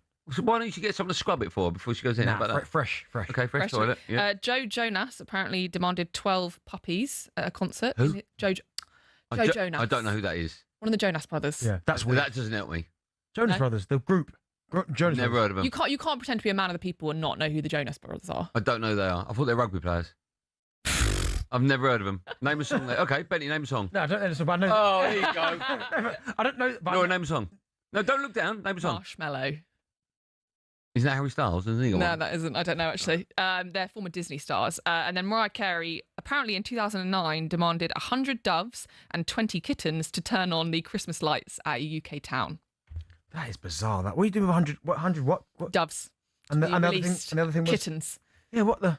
Yeah. Well, kittens go after the doves. They get fed. Yeah. If you were on dove patrol, you probably only get 90, right? No one's going to count the doves. Yeah, it's bizarre that. Sometimes I think people just make demands just to be different. Yeah, they do, just because they're You don't bored need. You don't need that. Yeah. Yeah. What would you have, Benty, if you could have any demand you wanted at talkSPORT? My demand would be obviously I'm allowed to turn up to the drive time show at 10 to 4, so I don't have to do the 2:30 meeting. What show? The drive show. Never heard Great of it. show, love it. Used to be good. That there. Yeah, 10 to 4 would be perfect for me. That rather than 2:30. He does that anyway, though. He's always. He always comes, you know what? He always comes in sweating with a paddle bag and two rackets hanging out. Why were you late? Oh, your trains. Yeah, but listen, when I'm late to the trains, I do send you the picture of the... Yeah. Off Google Images. That would be my only demand, that. 10 to 4, Benny, that's fine. Thank you. My demand is that we finish this section of the show, otherwise producer Ollie's going to go nuts again. Laura, thank you for coming in. Great seeing you. Back next week? I am indeed. Wonderful. Have a wonderful weekend. Enjoy the tennis as well. Good luck in that. Thank you. Yeah. You should never marry a tennis player. Do you know why? Because love means nothing to them. That was all thanks to Costa Express. Coming up, shut your face. It's a return of the nation's favourite feature, DB5, coming next, as Bentley tells us whether Newcastle's Bruno Guimaraes would walk into Arsenal's starting 11. All that and more coming up right after this, 7:30. I love Pussy Galore. The Costa Coffee Break on talkSPORT, sponsored by Costa Express. Get select regular iced drinks for £2 at participating Sainsbury's stores until the 30th of June 2026. Excludes flavoured iced lattes and added syrups. Terms and conditions apply.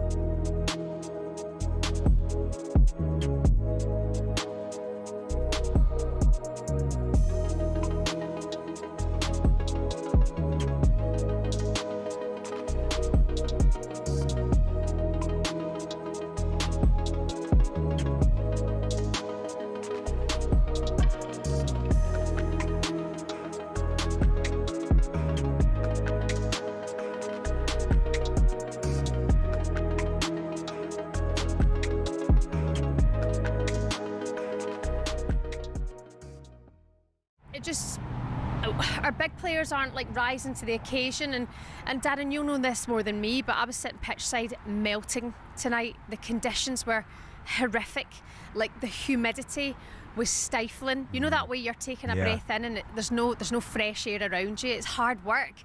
And when Andy Robertson came off at half time, he walked right past me and he looked like he was laboured. He looked like it was like, you know, the end of a horse race, and, you know, you could see his like side going and stuff. He was really struggling. And then he didn't come back on, you know, so there was a number of factors to come into it. I think the weather might have caused us an issue.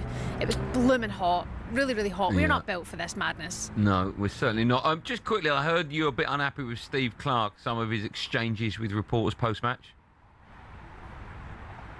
Yeah, it's not good enough. It's not good enough. I mean, who do you think you are? Do you think you're Pep?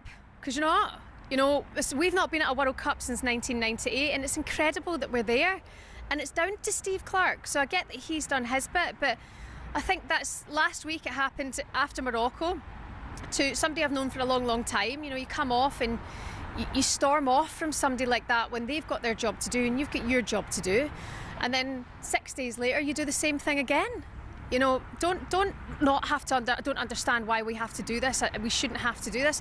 Well, you do have to do this, so front into it, because a lot of people have spent a lot of money being here, following this team, representing Scotland the best they can all over the world. Everybody's loving them. And then you're our guy, you're our gaffer, and you come out and you can't even just...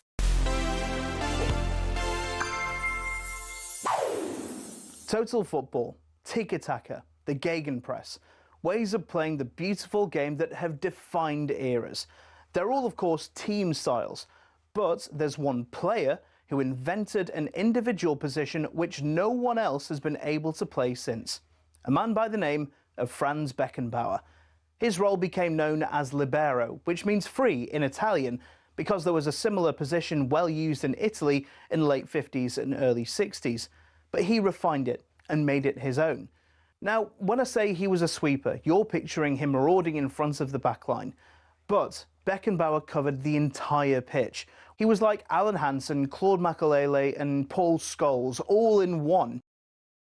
Despite his success at club level, though, Beckenbauer was told to play as a more traditional centre-back by the West Germany manager Helmut Schön at the 1966 and 70 World Cups. After years of begging to be set free, Schön relented, and in 1974, Beckenbauer had the tournament of a lifetime. His libero role was put to the test when he came across this lot in the final with their total football. West Germany won, and Beckenbauer had this moment of pure joy. His style hasn't been replicated since. Players have tried, but it's testament to just how good he was that no one's even come close.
Well, this sounds a bit 80s, doesn't it?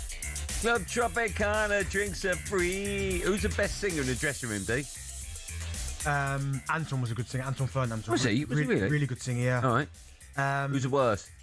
I mean, you've got a terrible voice. Yeah, everyone's the worst, but he was good. Kevin Prince Boateng was brilliant. Good name. Yeah. Good name. It's the World Cup breakfast show. It's me, Andy Goldstein, Darren Bent, and Arnold Clark, who are celebrating a massive summer of football. Buy a used car in June, and you'll be entered into their weekly draw to win the cost of it back. Just a reminder, if you want the chance to win 26 grand tax-free cash and fund your summer, then you need to enter our competition right now. Head to talksportwin.com. Go there, you can enter, and of course you'll see all our terms and conditions. Right, stop what you're doing, everyone. 7:36, stop what you're doing. You don't want to miss this. Are you ready? Strap yourself in, because once again, I don't know why, we're bringing you exactly what the people want. They want this in the form of this wonderful Darren Bent feature. Hit play.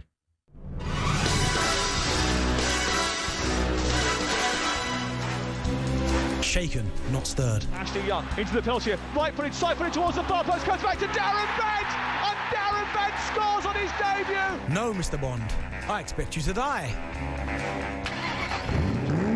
Hop in, it's time to take a spin in Darren Bent's Aston Martin DB5. Hello, Miss Moneypenny. The feature that no one wanted and no one wants. The return of DB5 really is one of the worst. No, it is the worst feature I've ever been associated with. Part of talkSPORT's breakfast show. The Premier League 100 Club member Darren Bent alongside me jumps into his Aston Martin. He doesn't. Revs up his brain. And off. I just want to point out that when Benty was on Mastermind, with his chosen specialist subject was James Bond. Remind everyone how many you got. Just catch you funny. Before, tell me the anecdote after. How many did you get? Feature. How many did you get? I got 2, right? No. On Bond, how many did you get? Yeah, 2. You got 1. No, 1. You're right. Yeah, Fort Knox. 1. You got 1. This feature is from that, because obviously, like Woodsy used to hammer me on breakfast, and that's why this was born. It comes from that. Yeah, it was born from that. 1. Yeah. Do you remember what the 1 was? Yeah, something about the bank, Fort Knox. So I remember. I've been in that seat. It's a horrible seat if you get stuff wrong in it. Trust me. Quite scary, isn't it? Right. So if you're ready, I don't even want to say this bit, producer Ollie's things. If you're ready, Darren L. Craig. Darren L. Craig. Does that even work? Daniel Craig. Darren L. Craig. Awful. Time for question number 1. Question number 1 is for you, Goldfinger. talkSPORT. Who's that meant to be? I don't know. Okay. talkSPORT understands Arsenal have had contact with Bruno Guimaraes and his camp over a move from Newcastle. Their opening gambit is reportedly around £55 million. Right, now, we had this debate briefly, I think, on the show at 6-ish and in the office beforehand. Yep. Does Bruno walk straight into Arsenal team? Because if he doesn't, you're effectively telling him he's going to be a squad player. And I for the life of me, can't see him agreeing to that. Yeah, if he wants to obviously play in the Champions League and the chance to win trophies, then he's going to have to. Good player. He's going to have to at Arsenal. He's going to have to wherever he goes. Yeah, it doesn't walk into any top side, you say now, and start straight. I mean, Man United he probably would. Yeah, he would. Yeah, so, but no. I mean, Arsenal just won the Premier League. But I think for Bruno, listen, that's not the priority for me. Left wing is the one I'd go for first. And then if there's a little bit of extra change, then you start strengthening. But you're going to, when you strengthen from winning the Premier League, you're going to bring in 2, maybe 3 players, right? It's sort of what Fergie did. But I'd like to start left wing because that's the area I think we need to improve the most. The order in which players come in? Yeah, because if say it gets to 80 million for Bruno, that's a big chunk of your budget gone. Yeah, but I imagine they've set aside how much they want to spend on each position. Hopefully, but yeah, I'd love to take Bruno. Who's the one, apart from Kramskelly, one game, who's the one player on the left you want? Barcola, PSG.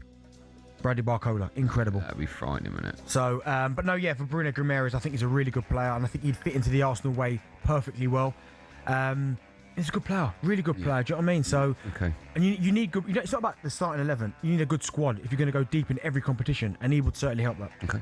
Who would like another impression of something Bond-like that sounds nothing Bond-like at all? Yeah, me too. Here we go. I love Pussy Galore. That's why question number 2 is for you. Oh, what do you mean you love Pussy Galore? What does that mean? What Bond movie was Pussy Galore in? Pussy Galore was in Goldfinger. What's the one when they're in a helicopter and someone falls down a massive chimney, like a giant chimney in a wheelchair? That is Roger Moore. Yeah. And that is in... Is that Moonraker? No, it's not. That one is... Oh, my goodness, I know that one as well. Oh. No wonder you were bad on Mastermind. No, that one there is with... Oh, I'll find it. Hold on. Actually, Young's just about to score a goal. Yeah. Oh, there you go. There's Darren Bent scoring a goal. I'm not quite sure what happened there. Just someone leaning on a button. Oh, Casper Jasper over there. Yeah, I can't remember which one that is, but it'll come to me in a minute. You don't remember what one that is? No, it'll come to me though. Okay, all right. Right, Emma Raducanu faces a race to be fully fit for Wimbledon after her preparations for the tournament were disrupted by injury. Jack Draper, Cam Norrie have also had their injury problems.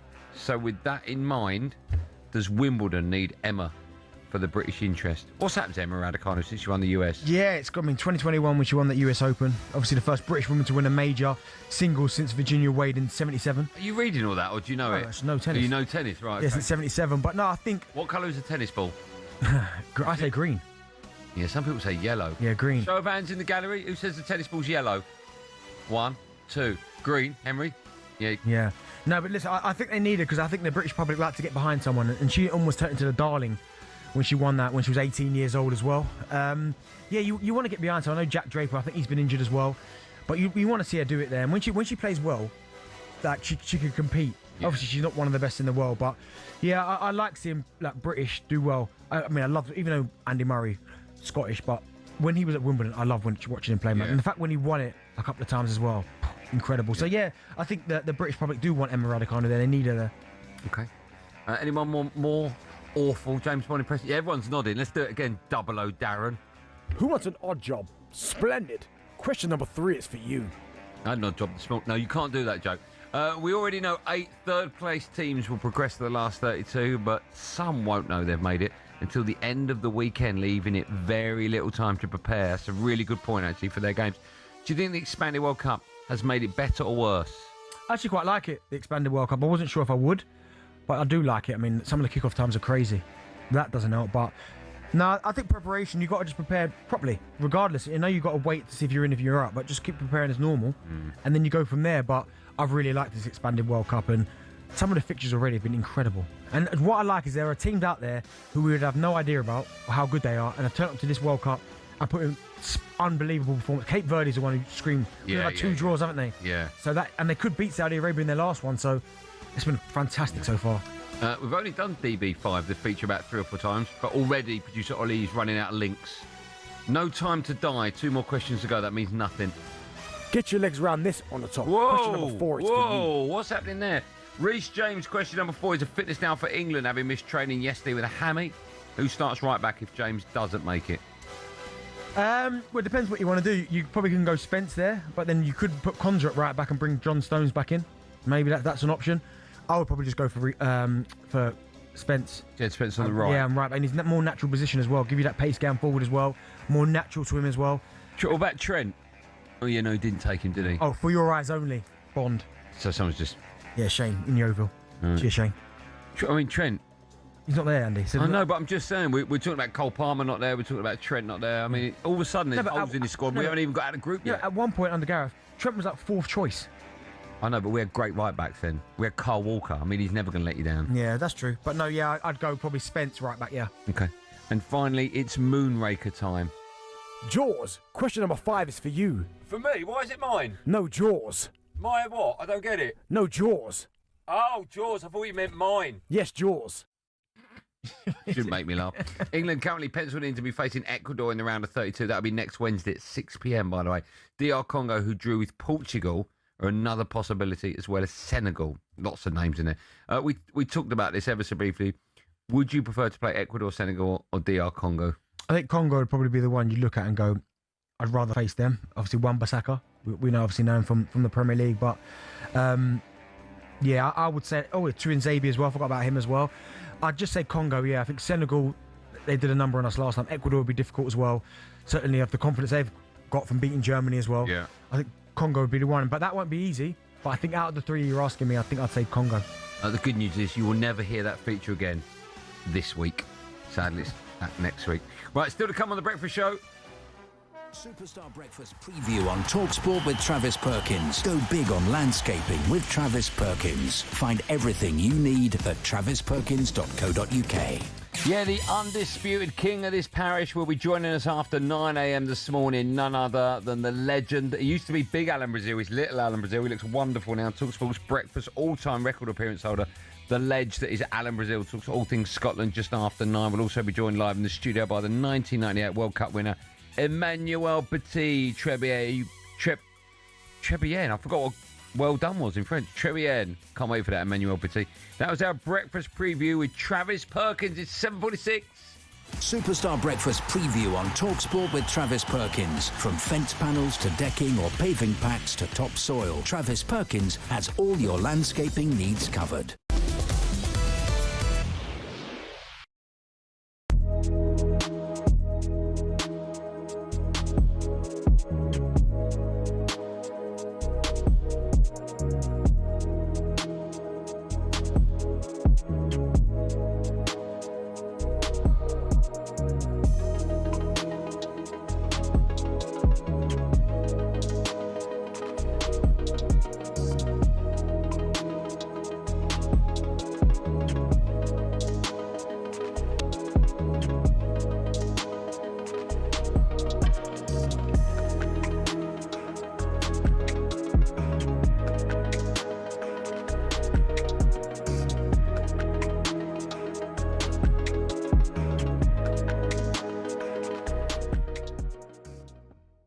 Ronaldo is top, still top. But Haaland, for instance, is a better finisher. Let me ask you this. In world football, I said this, Bentley, on yesterday's show, and I got a little bit of criticism.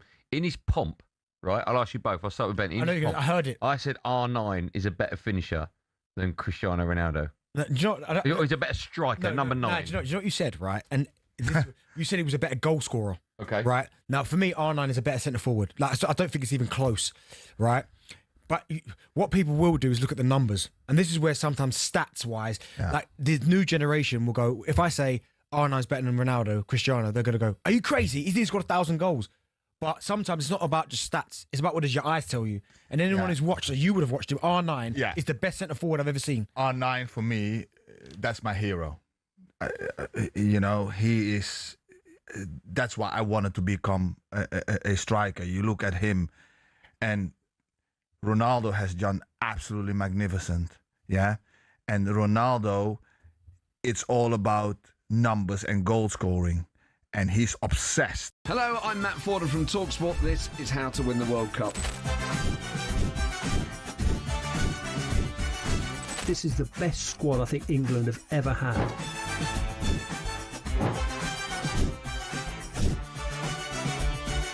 He used to love America, now he doesn't. It's very sad. It was so important to succeed because of all the pressure we received. Don't jump for this one, I'm going to knock his head off. Warning, this podcast does not guarantee England will actually win anything.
Morning, everyone. 7:49, 7:50 now.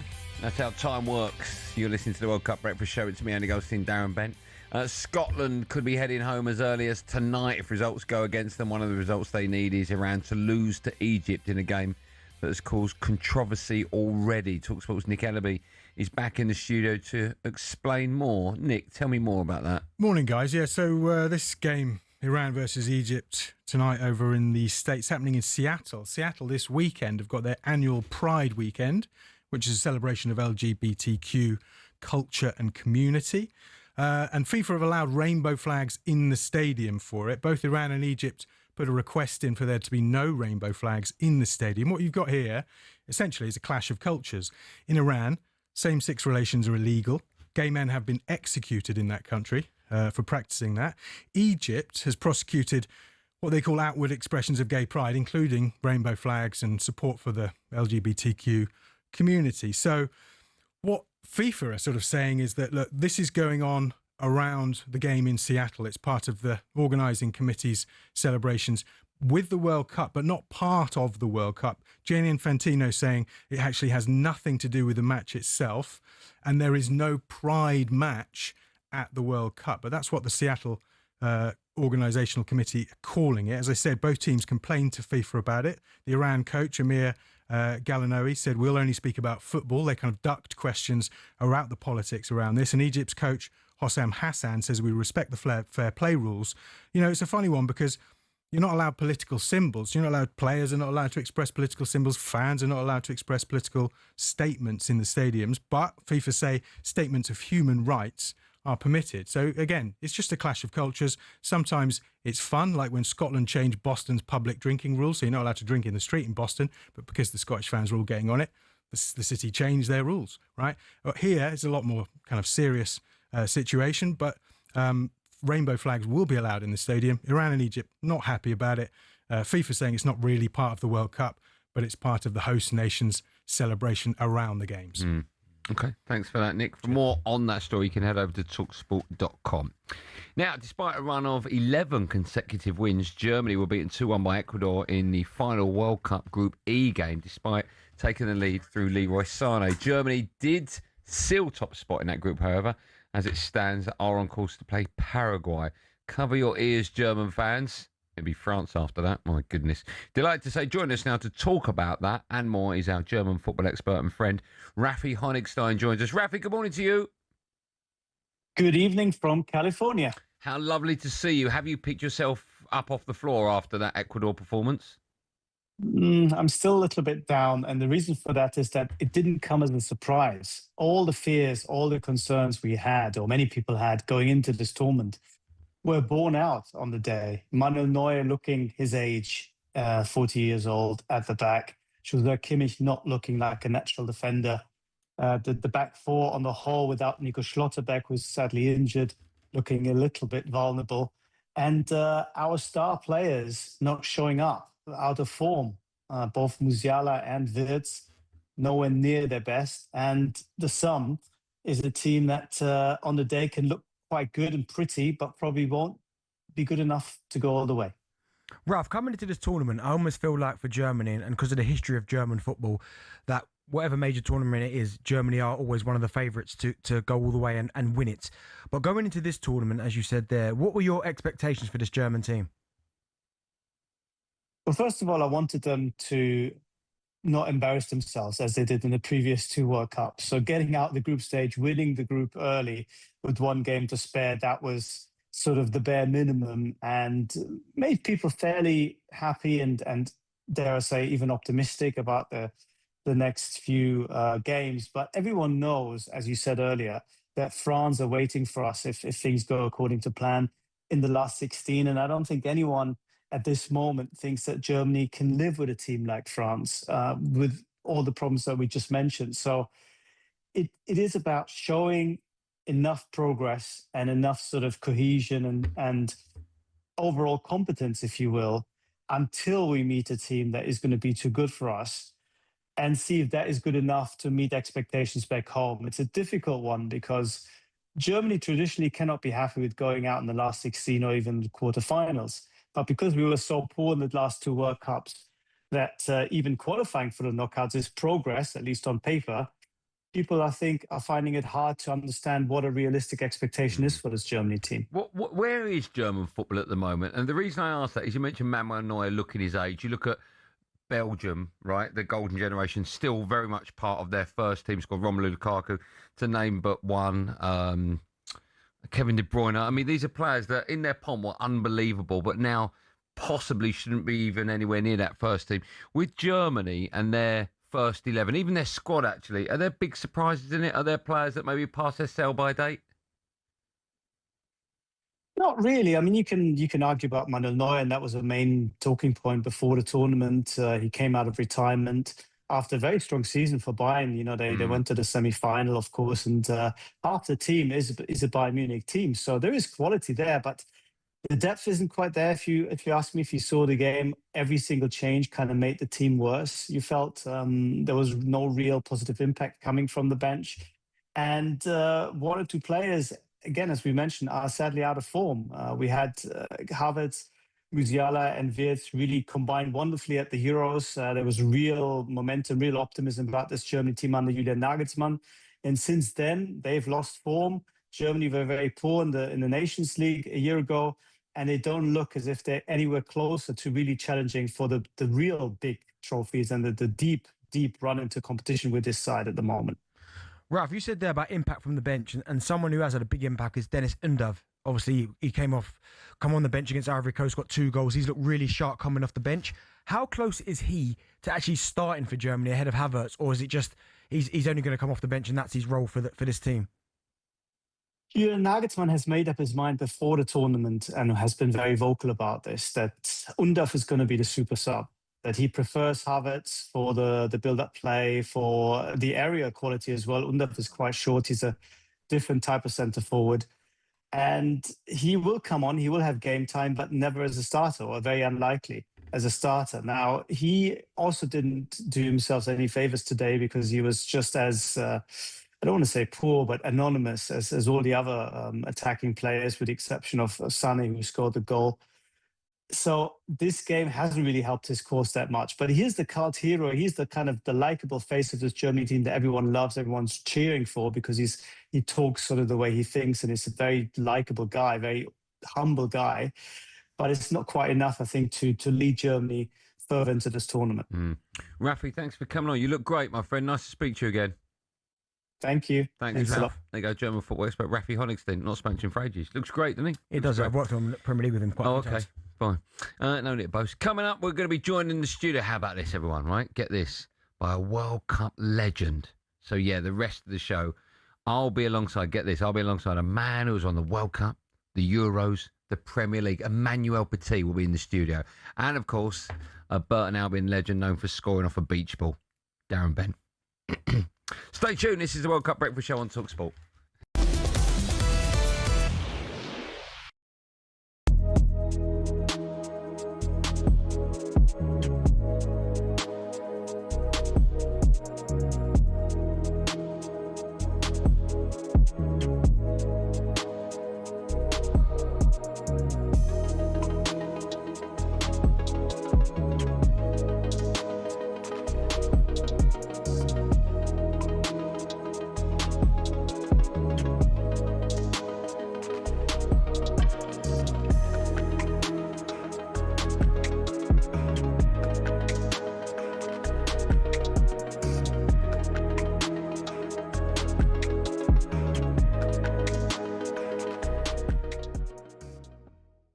Very, very disappointed.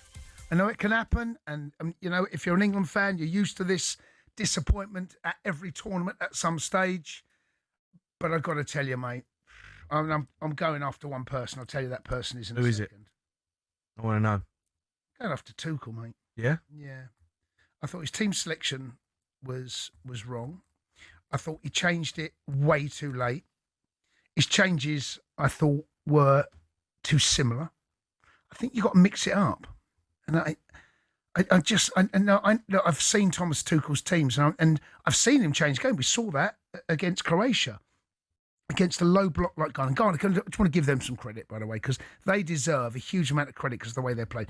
But come on, Is that it? Is that the best that we've got going forward in a low block like that? And I sat there, and we sat there and watched it. And I said to you, I'd keep the same team at half-time.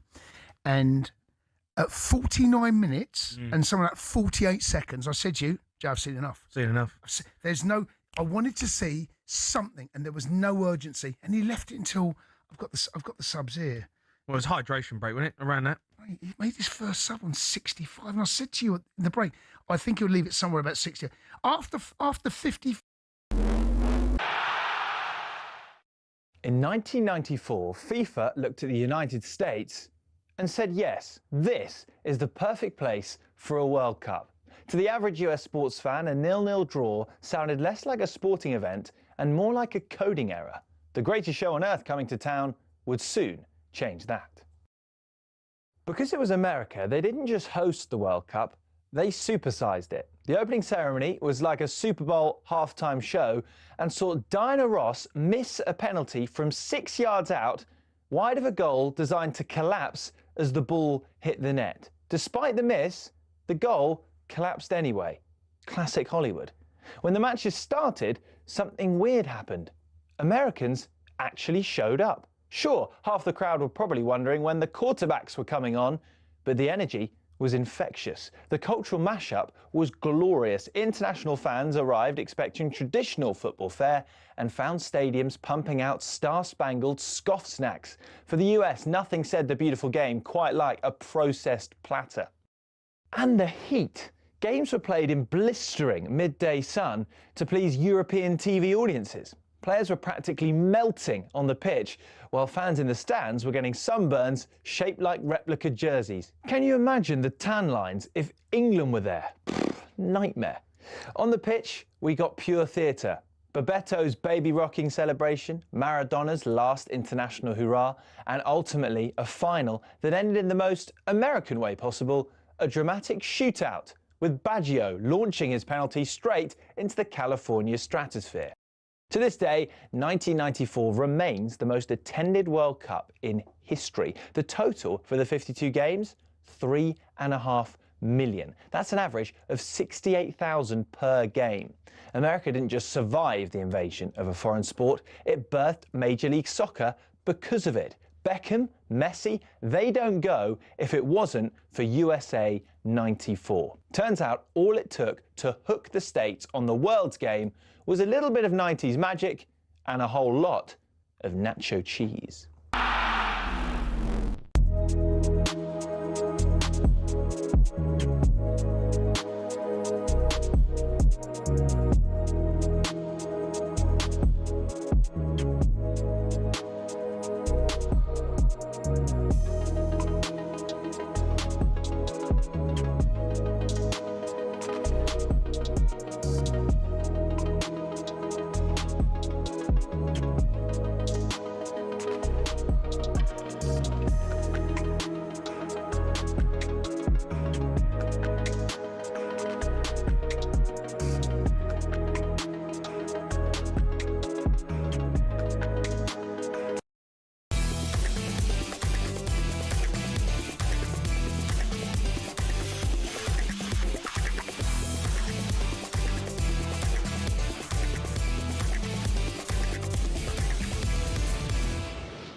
Good morning, everyone. It's 4 minutes past 8. You're waking up to the World Cup Breakfast Show. It's me, Andy Goldstein, Darren Bent and Arnold Clark. Buy a used car and upgrade event. Get 2 years free servicing, plus a chance to win the cost of it back in June.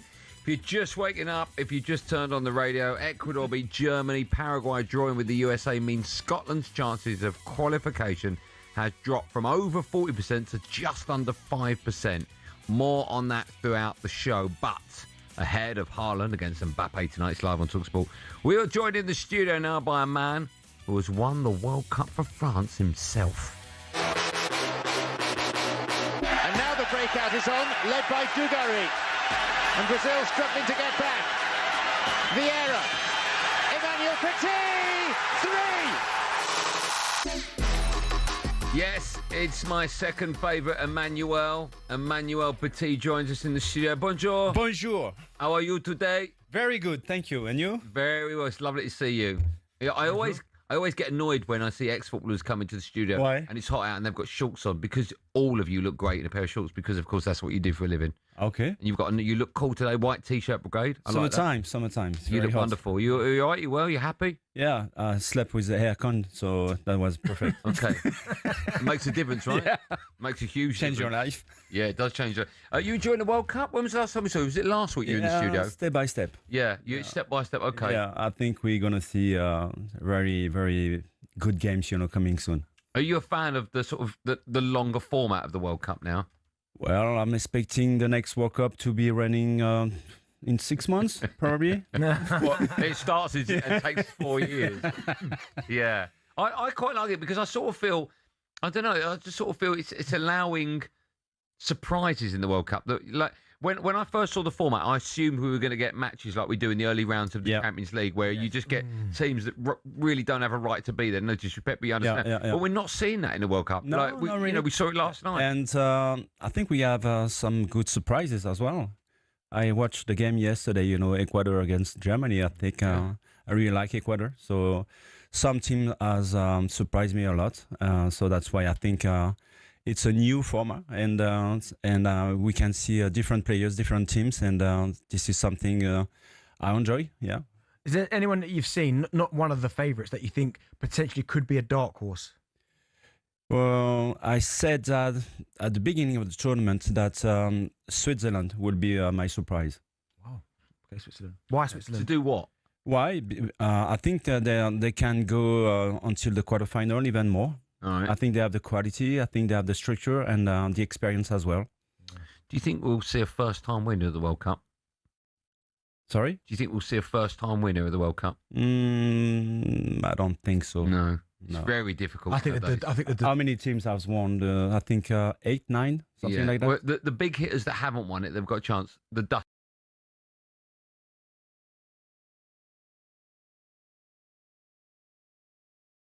I've never heard that analogy before, but Do you know what? When you said that, like, where's this going? All right. I'm like, where's he going with this?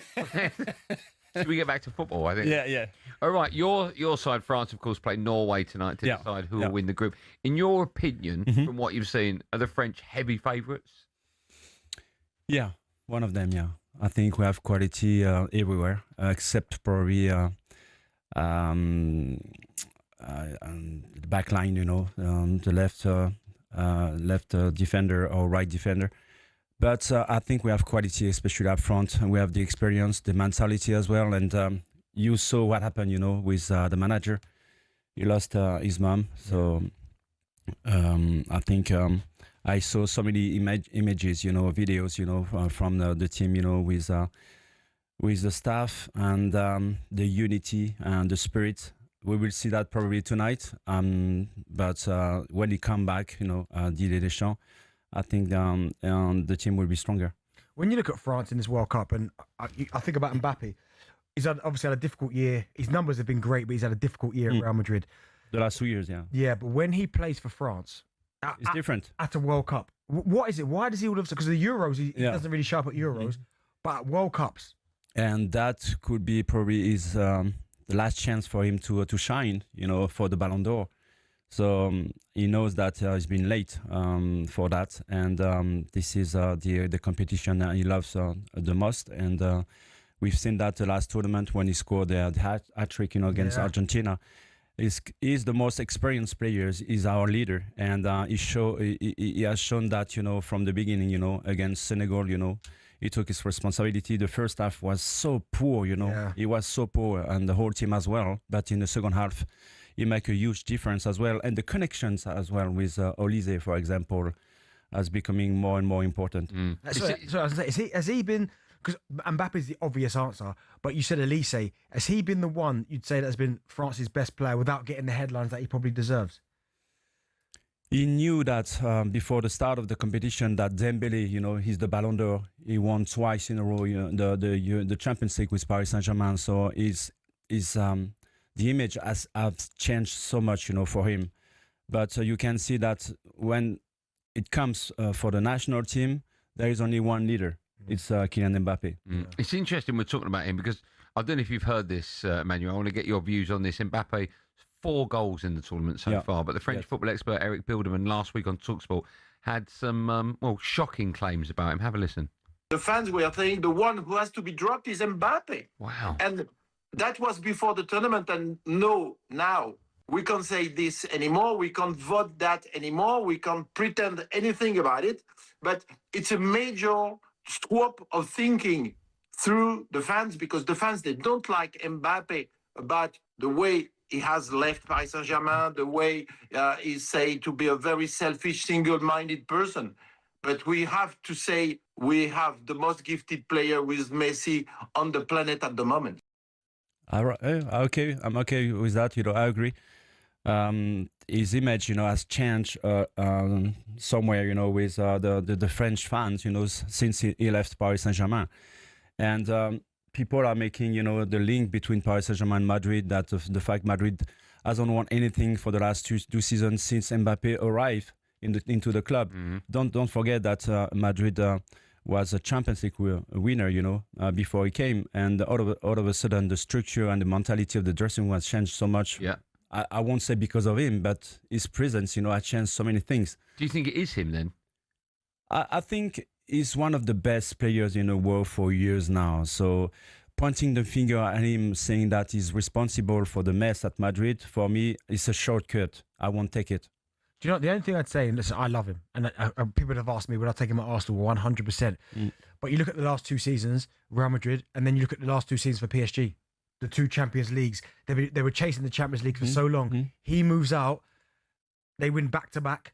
It just doesn't look well on Mbappe, does it? You could say that he's responsible for that. But in the meantime, when you see what Luis Enrique, the Paris Saint-Germain manager, has changed, the way the team has changed, the unity, everybody is playing for each other, they're fighting for each other, on the pitch. And that's why, in every team they have met, they're beating because of that. They have the quality, but they show, real mentality, unity all together, the togetherness, But Kylian Mbappe, I think I won't be the guy who will say that he's the one responsible for the mess at Madrid. I think if you have Mbappe in your team, you are in a good position to win something. It depends as well of other players, The ego of players, in Madrid is so huge and devastating, in the dressing room. Is he the best player on the planet? Actually? Yeah. I won't say that. He's one of them. Who is? This season? You're saying? Right now. If you're going to maybe write a list of your top 5 players, who would be number 1 best player in the world right now? I really love Olise. He's been amazing for Bayern Munich. Yeah. And the way he entered into the national team without any pressure, and the fight that he's doing exactly what he does with Bayern Munich. He plays with freedom and with creativity, and happiness. For me, it's very important. You think he's the best player on the planet? I mean, Olise, you put it as a right winger, he does exactly what he wants to do. You play him as a central midfielder, he does exactly what he wants to do. So, yeah, okay. I just want to go back to something you touched on earlier about obviously the sad news that reached us all earlier this week that the French head coach Didier Deschamps lost his mother. Yeah. You know him pretty well, right? Have you spoke to him at all?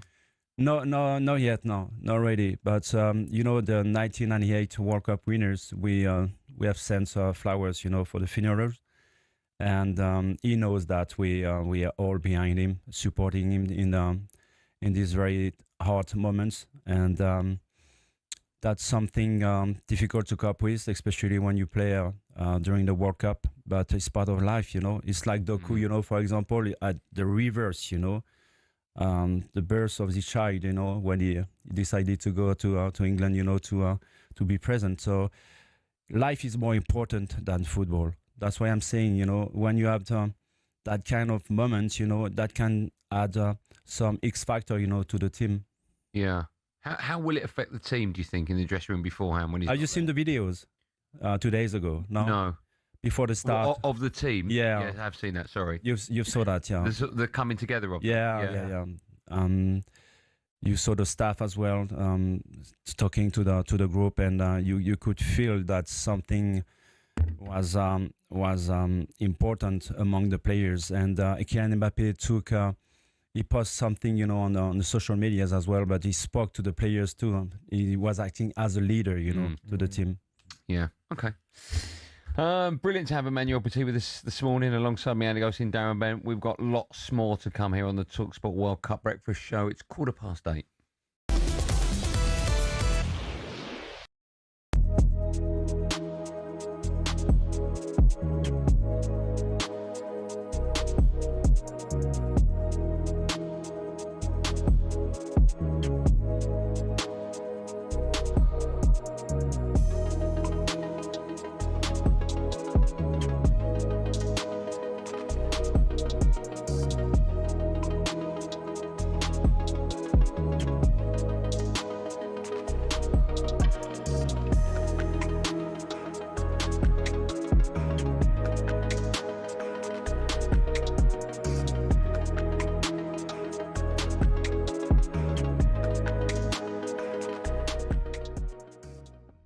This is where everyone gets him wrong. The thing about Cristiano is it's incredible to me, and I feel it as a great honor that I have become a good friend of his. I love the guy. He's a great guy. We talk all the time.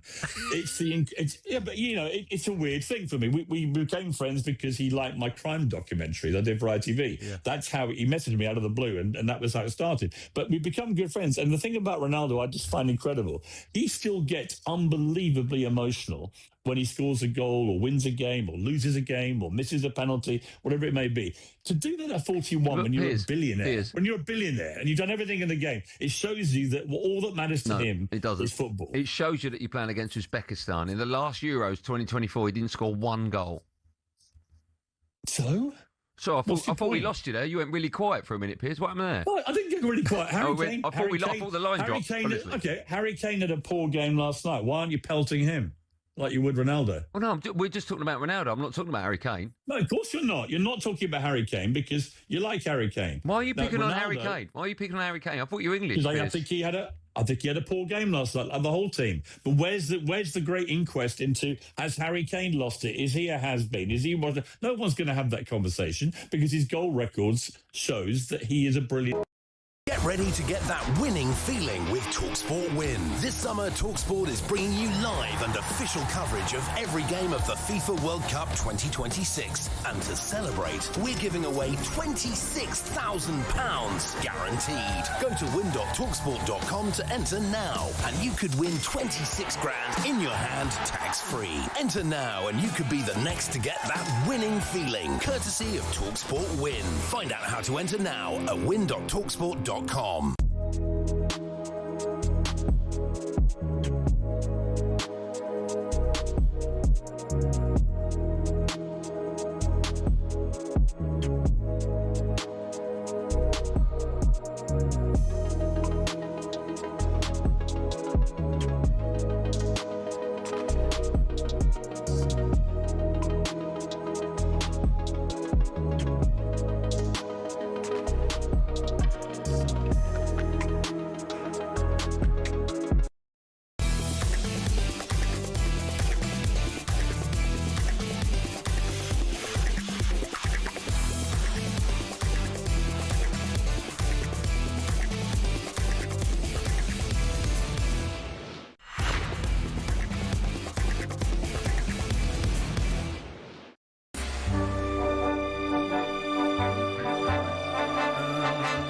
Everybody stand up. This is one of the greats, isn't it, this one? Je vous drink a little pêche. You are listening to the World Cup Breakfast Show. It's me, Andy Goldstein, Darren Bent, and of course the 1998 World Cup winner, Emmanuel Petit. Bonjour, Emmanuel. Bonjour. So because we have the legend that is Emmanuel Petit with us in the studio, I've got a few more translations. Okay, go ahead. This is obviously for me and you and our French. Yeah, no problem, yeah. Here we go. This is the first one of the day. Here we go. Nous savons que Darren Bent aime jouer au padel, mais que, pour une raison ou une autre, il utilise une petite raquette. Êtes-vous surpris qu'il en ait une minuscule? I have my name in there for something. Are we talking about the same thing? Yes. Well, it's up to you, Emmanuel. Are you surprised? Yeah, I'm quite surprised. Yeah. What did he say? What did he say? Because when you look at him, you think it's going to be big, right? He's a tall and tough guy, you know, strong guy. So I think he needs something big. Now, what are you not talking about? But tiny, right? Yeah, really tiny. Yeah. Okay. I wonder how he can play with that. Yeah. Oh, we got another one. Do you want to do another one? We've got one more. Okay. So what is going on now? Here we go. So, just have a listen to this one. I did this morning. Here we go. Nous savons que Darren Bent possède plus de 2000 paires de baskets. Mais saviez-vous que la plupart d'entre elles sont des contrefaçons? Really? Yeah.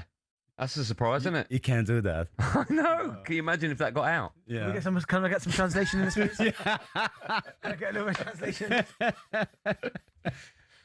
You gonna tell me? Amazing, isn't it? 2000. Yeah. Oh, it's 2000. It's a lot. Yeah. You need a house for that. Yeah, you do. If they were real. Right, let's get the latest odds with Coral and Dave Stevens. The Coral Daily Download on talkSPORT with Coral. We're here to reward the fans this summer. 18 plus gambleaware.org. Bonjour, Dave Stevens.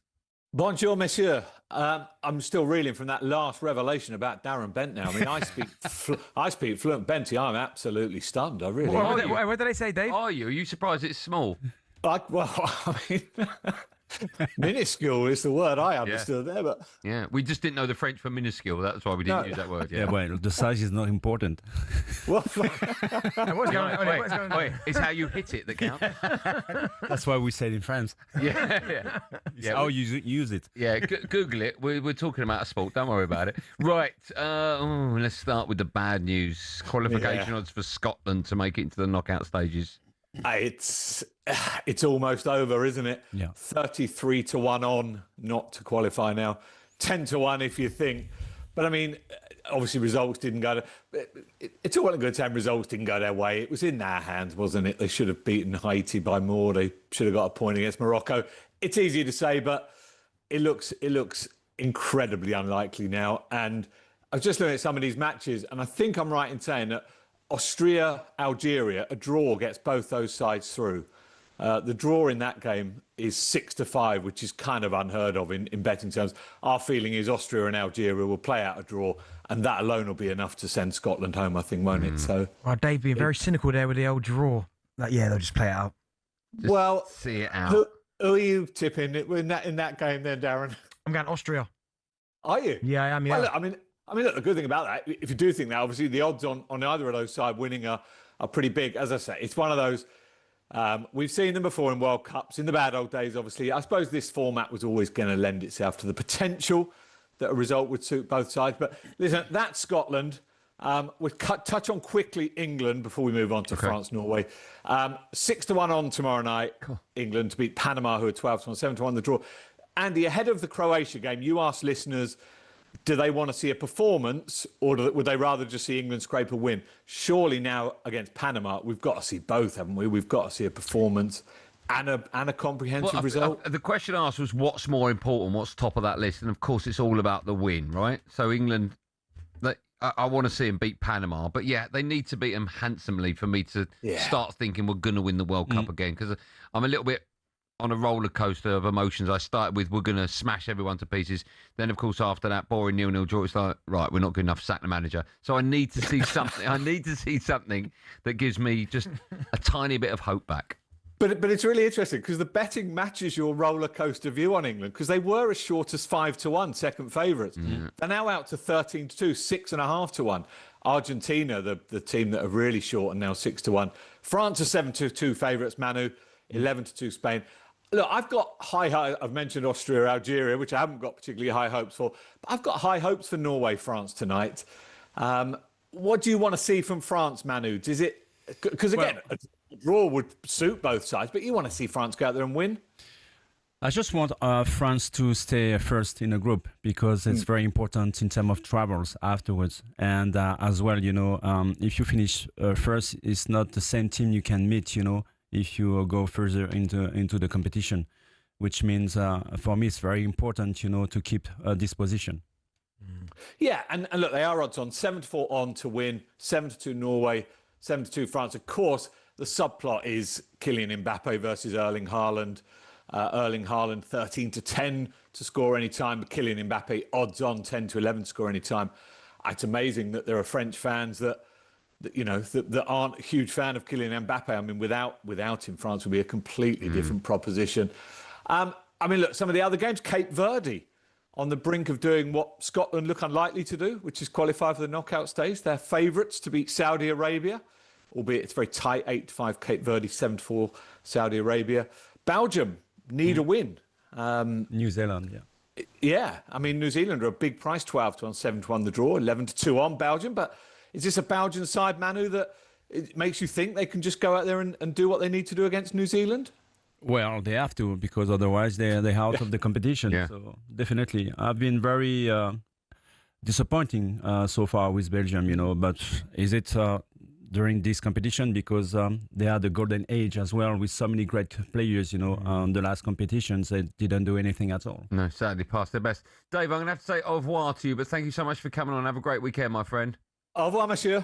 Au revoir. Yeah, the wonderful Dave Stevens.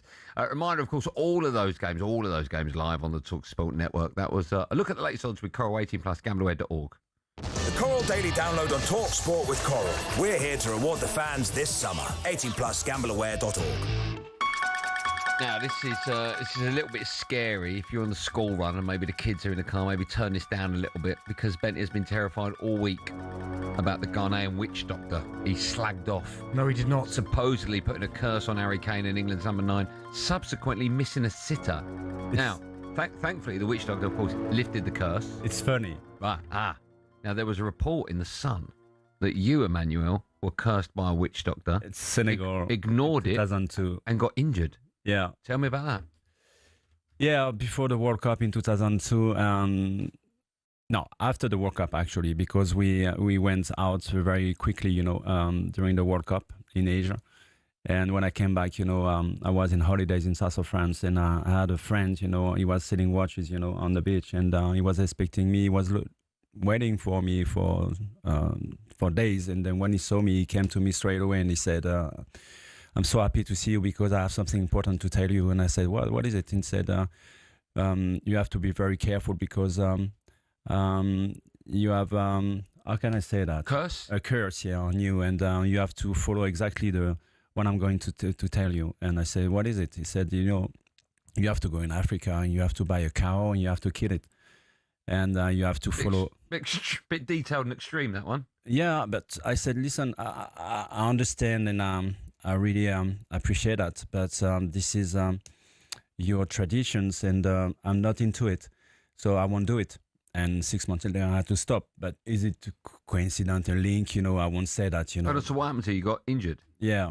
And they cut my leg in 2 parts, so I had to stop playing football. Did you get injured kicking a cow? No. Hold on. What part you got injured? Was it the calf?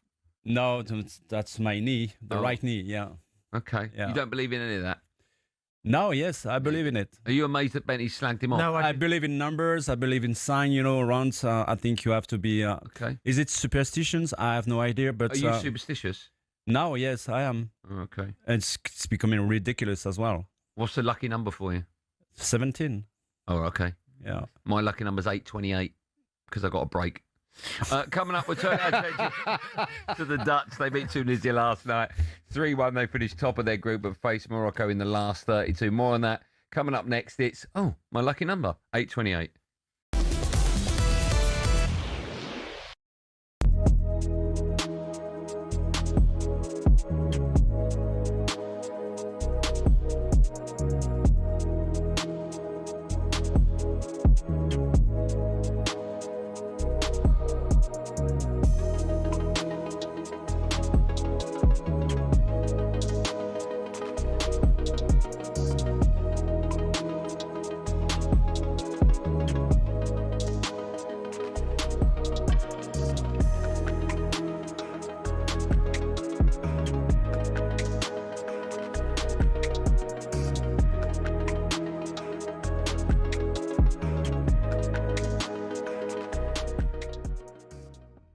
You would have played with Rashford in against him, Jack.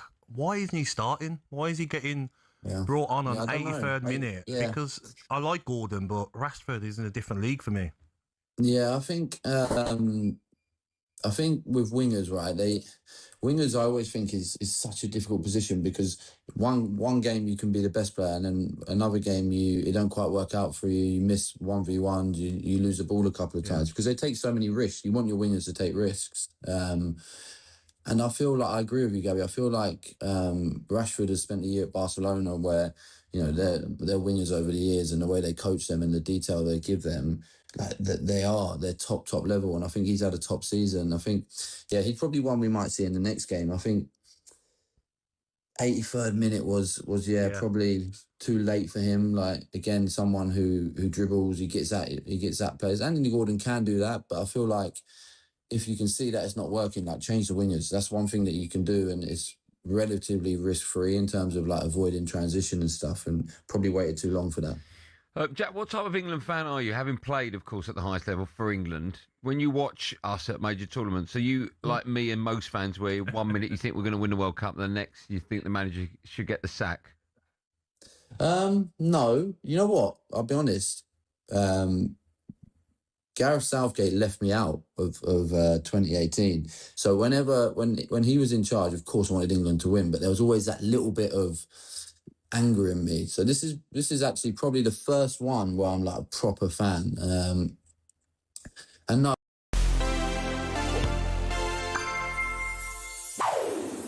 What happened in Belo Horizonte in 2014 is the stuff of legend. The Brazilians slapped 7-1 in their own country in a World Cup semi-final. But something else historic happened that day. Going into the last four match, Miroslav Klose was tied with R9 for the most World Cup goals scored. The record was 15, and Klose had matched that in the groups.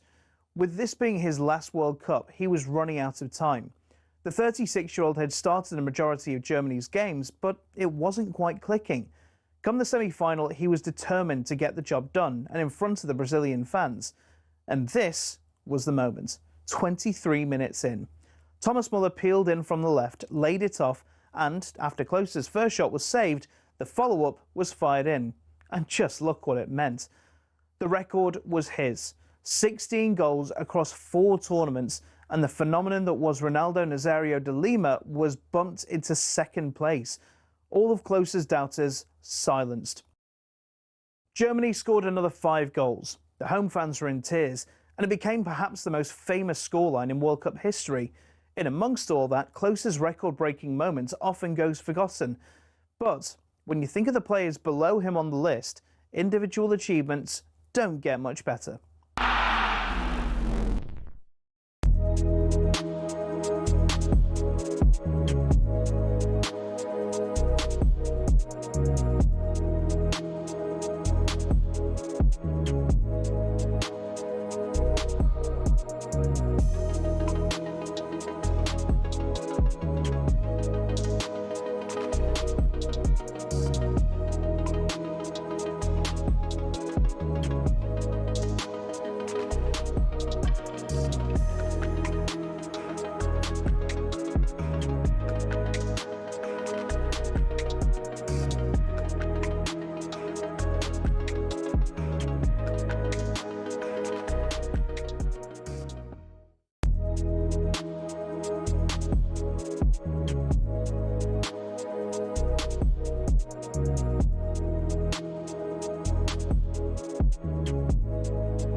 Bonjour everyone, it's 8:34, it's the World Cup Breakfast Show. It's me, Andy Goldstein Darren Bent, French football legend, World Cup winner Emmanuel Petit with us in the studio, and Arnold Clark, who's celebrating a massive summer of football.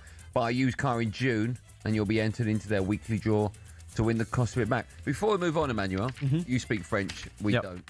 I was told, I've got this written down so you can read it, I was told that if you ask someone in France to speak French and say, if this 6 sausage is 6 cents, oh my God, these 6 sausages are no problem. In French, he said, can you read that out for me in French? It's meant to sound quite funny. Can you read that out? I need to get my I saw this on the internet and I thought, well, I've got you coming in today, so I'll ask you to read it. Can you read that in French for me? I mean, you should be able to do it with language. Si ces 6 saucisses sont 600, ces 6 saucisses ne sont pas un problème. What?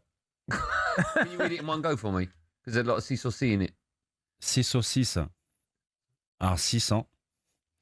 This is ridiculous. Not my language. It's yours. You should be fluent in that. Do you want to have a go? No. I bet you can't even read it in English. Right, let's get back to the World Cup, shall we? A lot has been made of the World Cup, rising from 32 to 48 teams. But what about the new head-to-head rule? This is the first tournament where this trumps goal difference. So let me just explain the impact. So Austria against Algeria, a repeat of the infamous disgrace of Gijon in 1982. The winner of this game will face Spain. So it's arguably in both their interests to lose the game. The rule also means Jordan, who are also in that group, cannot come third as they lost to both teams. So the chances of them beating Argentina are very, very slim. Do you think that rule change, a case of a change for change's sake, maybe it's a bit like the away goals rule being scrapped in the Champions League? Do you think it's good or it's bad for football? It's quite convoluted. Yeah. But you understand it. Yeah. Or do you understand it? Is it a little bit too silly now? Well, you have to become a mathematician, sometimes. Yeah. Why don't we just keep it simple? Like, I like goal difference. It's so simple. Goal difference. So it's not goal difference in the group. Mm-hmm. It's head-to-heads. Head-to-heads in the group. But when you come out the group, a bit like Scotland, they're waiting to find out their fate. That is goal. That can come down to goal difference, right? Head-to-heads, it feels a bit.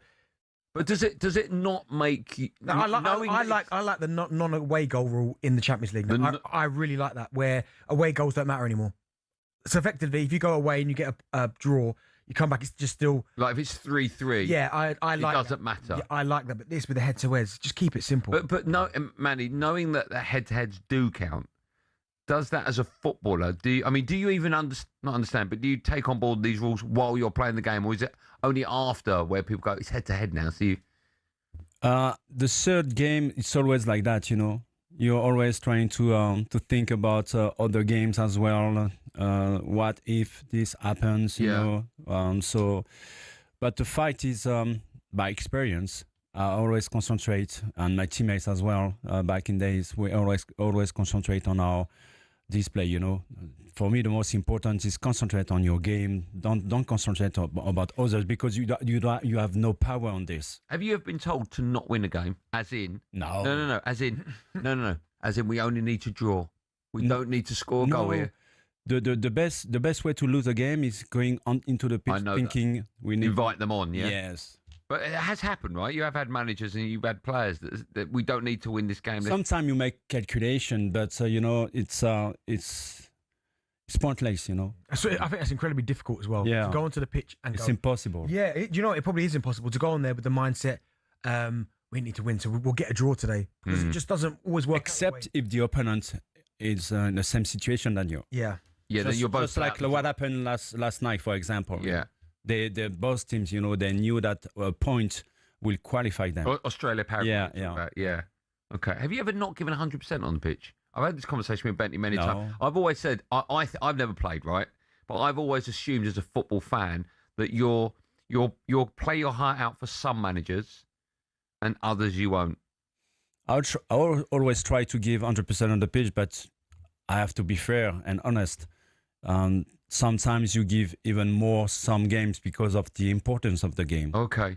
So the World Cup final that you played in, yes, and scored. Were you more up for that? Of course. Without even understanding why, than you've ever been for any other game, the biggest game in your life. Can you imagine playing, a World Cup final against Brazil here in England? You come into the pitch. That. No, I mean. Just like in 1966 when they won the World Cup. Can you imagine the players, when they came into the pitch, No, I can't, but I think football is like a million times bigger now than it was back then, right? Yeah, it's sure. the global game with sure. social media and the internet and so on. So I just can't comprehend what you had been going. Did it feel like no other feeling for you in that dressing room before that World Cup final? Well, for us, I think it was a gift. It was such a big privilege, to play a World Cup final. So you don't think about that. No. you take away everything bad, in your mind. It's a privilege, you have no idea how many players would die, will do something, to be in your position that day. So I remember waking up, in the morning that day. It was a beautiful sunshine, and I thought to myself, I got serenity, I feel very happy. I'm exactly where I want to be. So for me, I didn't think about the game in a bad way. I think I was thinking this is a privilege for me, a gift, and it would happen probably once in my life. What was the feeling like then afterwards? Not only winning it, which I can imagine is incredible, but scoring. I mean, what was that feeling like? Well, if I have to get a comparison, in my life, I would say the birth of my kid. Wow. Okay. I have the feeling that I was doing something important at the right moment, Yeah. Something that will thrill my life forever, And this is exactly what happened. Do you know what's always nice? Your goal in the World Cup finals, obviously, you broke away, you ran, you scored. Yeah. I always feel like when you're going to score a goal, one of those where you make a really good run. Yeah. And you just think... And you knew. You knew that it's going to happen. Yeah. But almost like you're praying, please see me, please see me. As you're going through, you're thinking, oh my goodness, this is my moment. This is my moment. So I'm going to... This is exactly the feeling I had before I started the run. Yeah? Yeah. Honestly, that's the best feeling. When you make the run, you just... Well, no, right. I could, I could have decided to stay, in defense because I dropped back, as a central defender after Marcel Desailly was sent off. And for the last 30 minutes of the game, I was marking Ronaldo. We were leading the score 2-0. And it was, a couple of minutes before the end. So I could stay, after, the corner, secure, defensively. But something in my mind tells me, go. Unbelievable, that. Incredible. Let's talk about this in more detail a bit later on. I find it fascinating because we have to get back to the World Cup because we have a guest standing by. It's back-to-back wins for the Netherlands, who have officially topped Group F after beating Tunisia 3-1. Ronald Koeman's side will play Morocco at 2 a.m. Tuesday morning. The Dutch have been impressive in the group stages, but are they favourites against the Moroccans? Let's bring in now, apologise for keeping him waiting, let's bring in now former Netherlands Chelsea fullback Mario Melchior joins us for more on that. Mario, good morning to you. Good morning. Hey, Mario. Sorry to keep you waiting, but when we've got Emmanuel Petit talking about a goal he scored in the World Cup final, I felt it was quite rude to say, shut up. Everyone scored that goal. To Manu, you just never say shut up to Manu. Mario. Good morning, Mario. It's nice to hear you. Good morning, top man. I'm so happy to see you, man. I cannot believe this is my guy. I was sitting in the dressing room with this guy every day, facing him. Oh, you man, look great, man. By the way. You, man. What do you say? You look great. But you're amazing, brother. I always respected you, and it will never change, my man. Where are you now? I'm in LA. Ah, okay. I'm in LA, yeah. Good. When was the last time we spoke to each other? 20 years ago, something like that. Yeah, more than a long time 10. ago, yeah. Wow. Yeah. That's nice that you're speaking to each other today. Yeah. How great is that? How nice is that? Do you want to conduct the interview? Do you two want to have a little chat yourself? I'm serious. I'm deadly serious. How nice is it? Okay. No, it's good to see Manu, man. Oh, I love this guy, man. How lovely to have you both on at the same time. That's brilliant. Right, let's talk about the World Cup, shall we?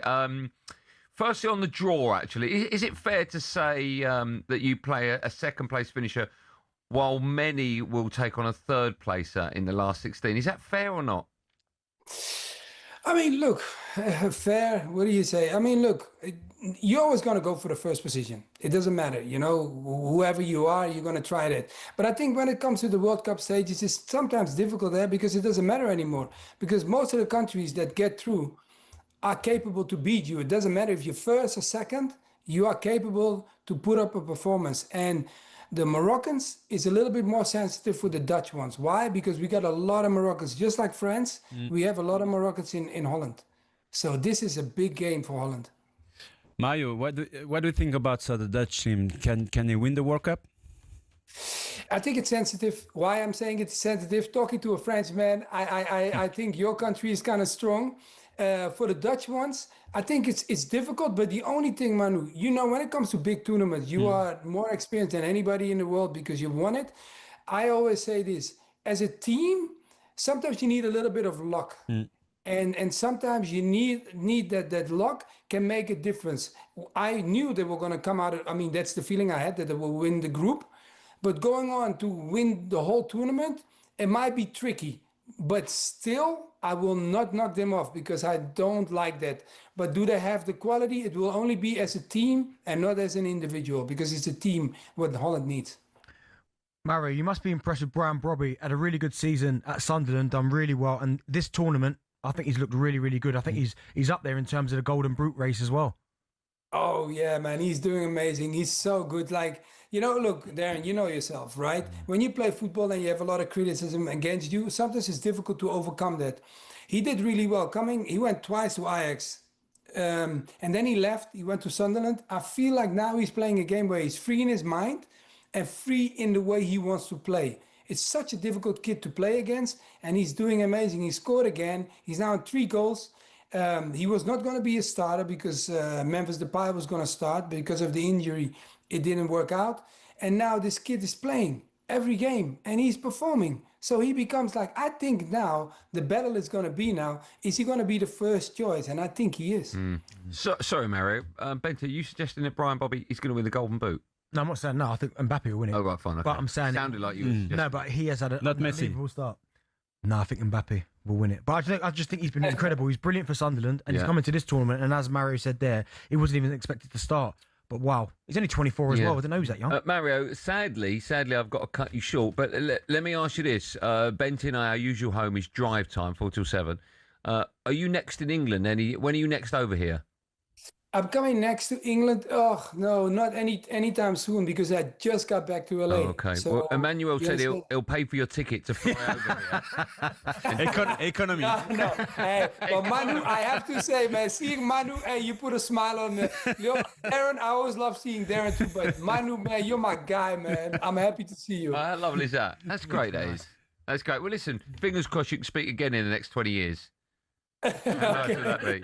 Mario, what a great man you are. Thank you so much for your time. Yeah. What a shame we can't get you in sooner to see Manny face to face. That'd be amazing. But hopefully that will happen sooner rather than later. Take care, Mario.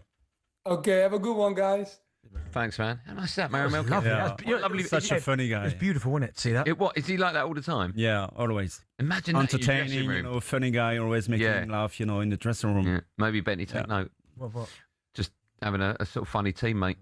A reminder of the confirmed last 32 ties after last night. South Africa against Canada. That's Sunday at 8 p.m. Brazil against Japan Monday at 8 p.m. And the Netherlands take on Morocco Tuesday at 2 a.m. Coming up, we'll turn our attention to Arsenal and ask Emmanuel Petit if Newcastle's Bruno Fernandes is the signing they should be spending big money on. That's coming up right after this. It's 8:47 on The Breakfast Show.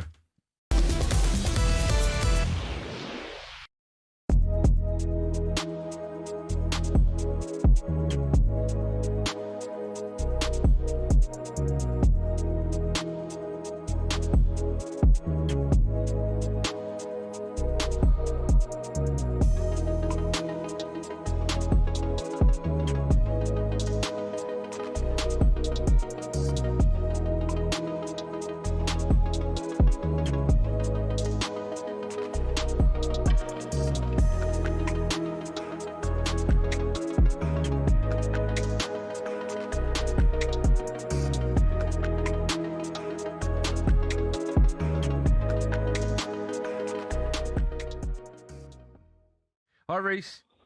How you doing, Andrew? How you doing, Darren? You well? Yeah. Good, man, you? You sound tired. Yeah. Oh, do you know what? I am very tired. I work in. I'm a director of fun in a place called the Polworth Tavern.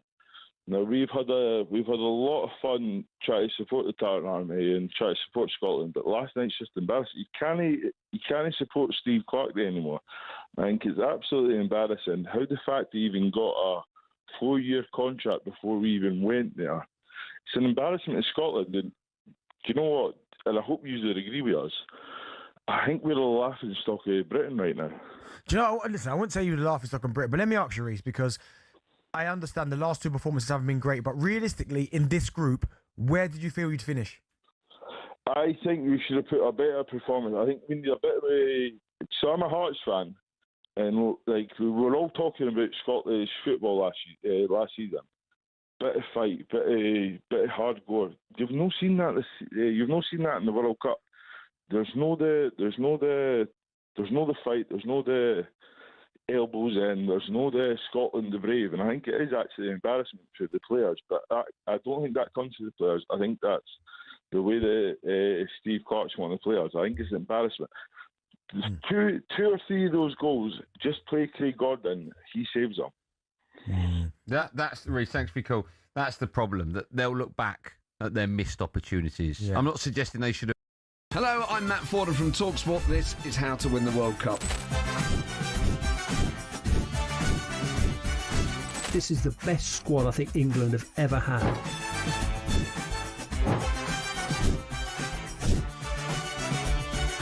He used to love America, now he doesn't. It's very sad. It was so important to succeed because of all the pressure we received. Don't jump for this one, I'm going to knock his head off. Warning, this podcast does not guarantee England will actually win anything.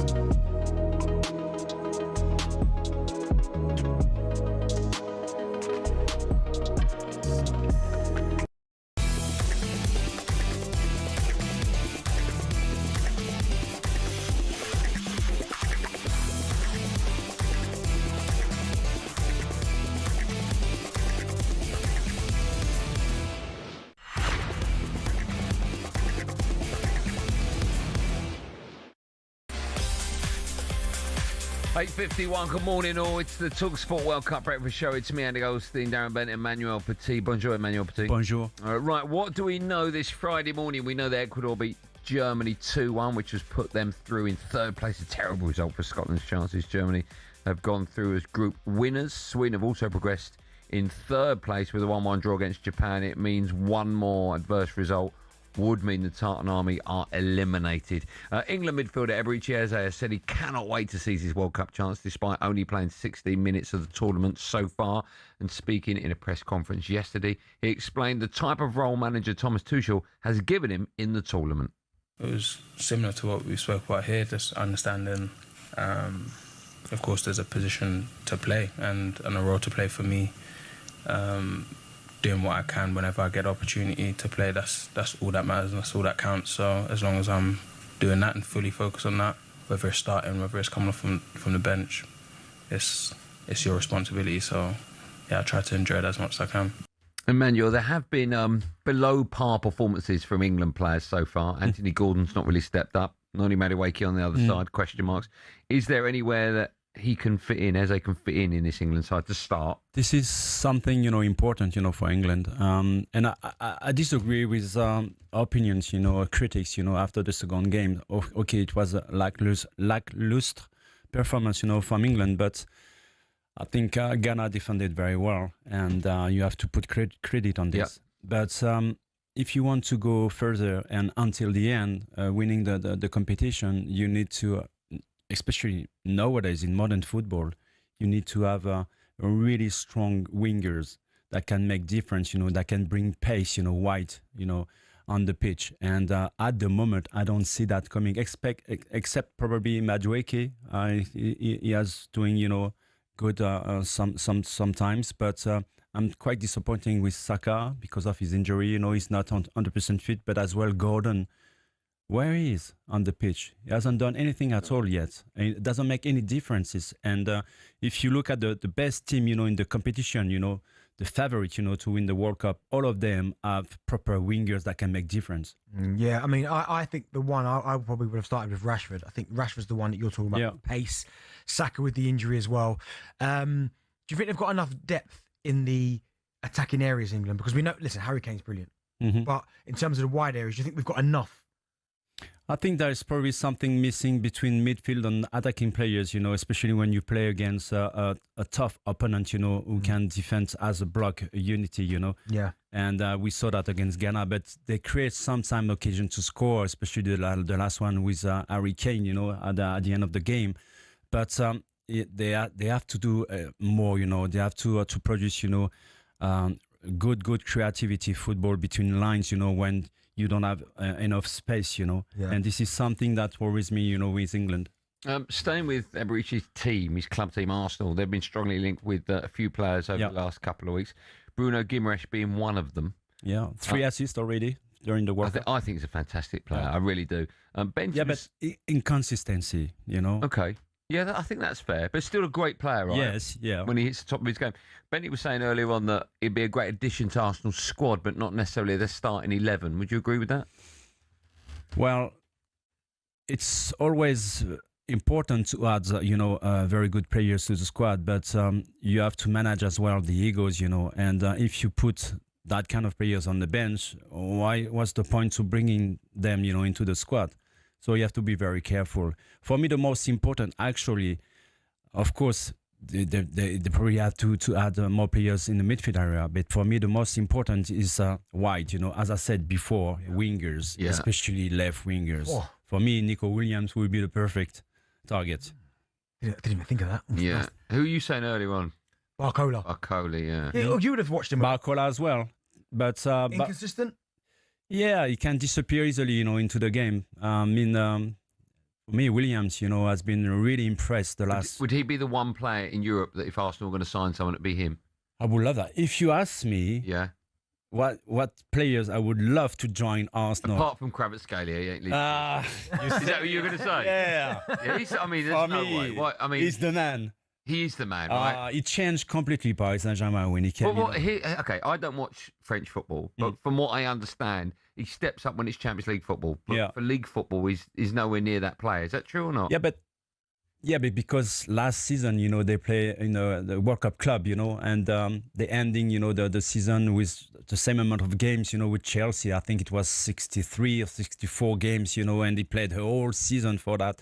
So he was quite tired with no preparation, you know, during last summer. So, and they won. And the fact that Luis Enrique managed very well, you know, the minutes, you know, for each players, you know, and they had to face as well so many injuries during the season. And indeed, they won twice in a row, you know, the Champions League. So, okay, let's take away, you know, Kvaratskhelia.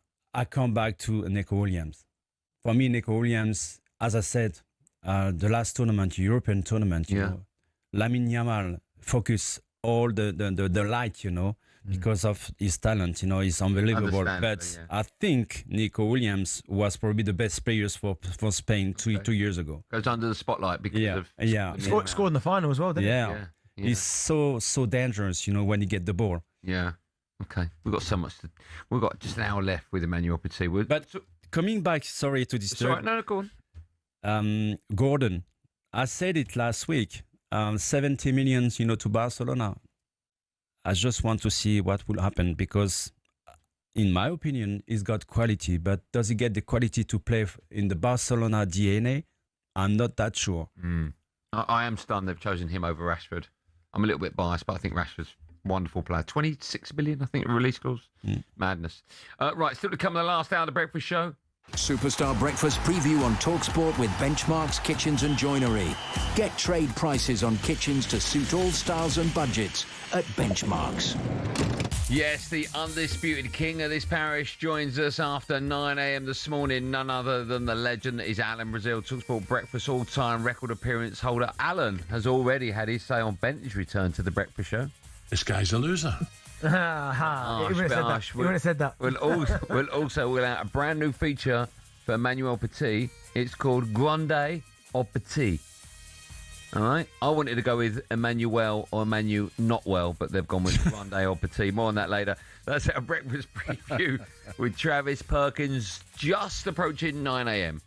Superstar Breakfast preview on talkSPORT with Travis Perkins. With 250 hire branches nationwide, it's easy to hire at Travis Perkins.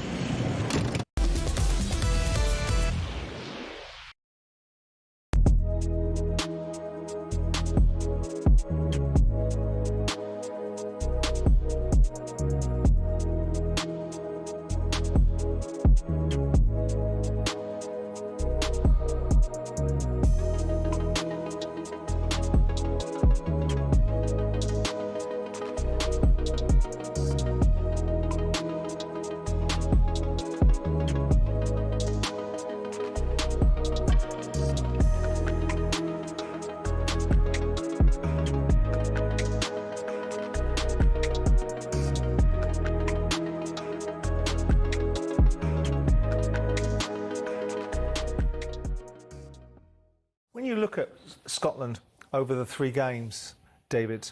What is your overall assessment and takeaway? I mean, most of us looked at it and felt that Morocco and Brazil would be a reach to get anything from, and that the outcome of the Haitian game would be important and the goals needed to be scored. Criticism is being made of Steve Clarke. I'm not asking you to jump on the bandwagon, but the manner in which Scotland have played, the lack of bravery, the fact that they've been very negative in lots of people's minds, and Steve is a defensive coach. When you hear all those things, what's your assessment of these 3 games and the opportunities that Scotland have either taken or missed? Yeah. Well, we spoke the other day. I think the biggest word what you're missing here, Simon, is quality. I don't think Scotland have the quality at the moment available to them to compete. I'm not saying that on the odd day that you wouldn't beat one of these teams and get good results, which we did against Denmark, for example, when we get through those games. But I just feel that generally Scotland have been short at that level.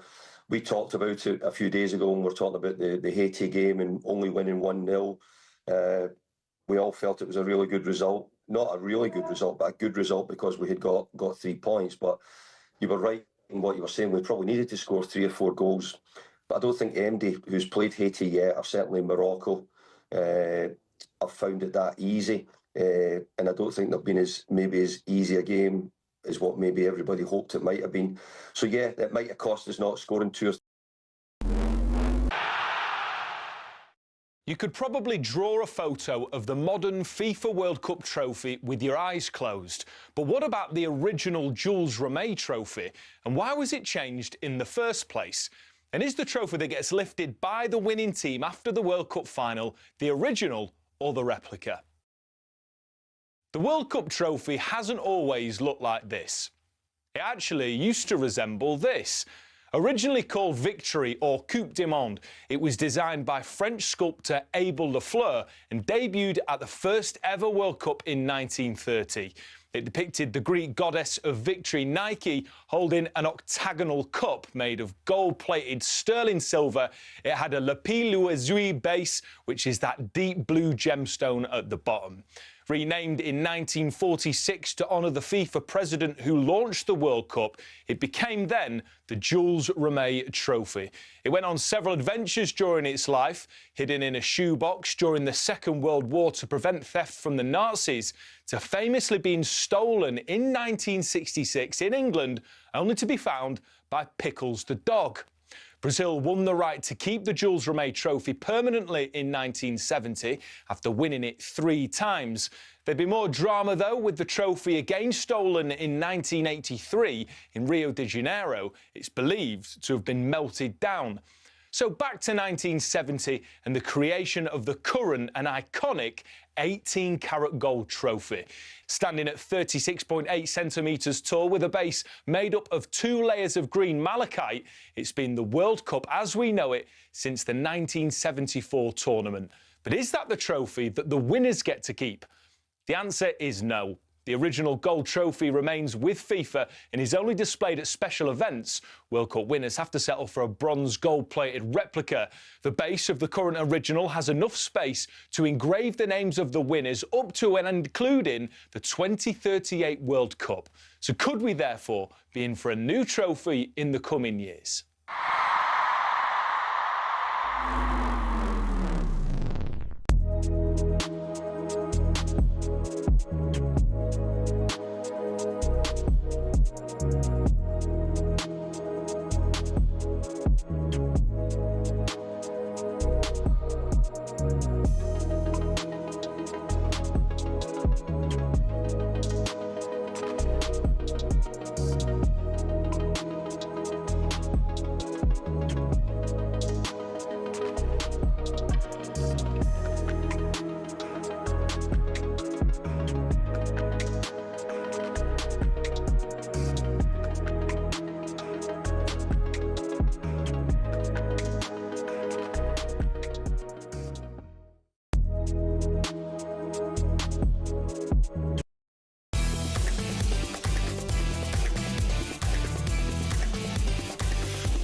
Good morning, everyone. It's 4 minutes past 9. It's a World Cup breakfast show. It's me, Andy Goldstein Darren Bent.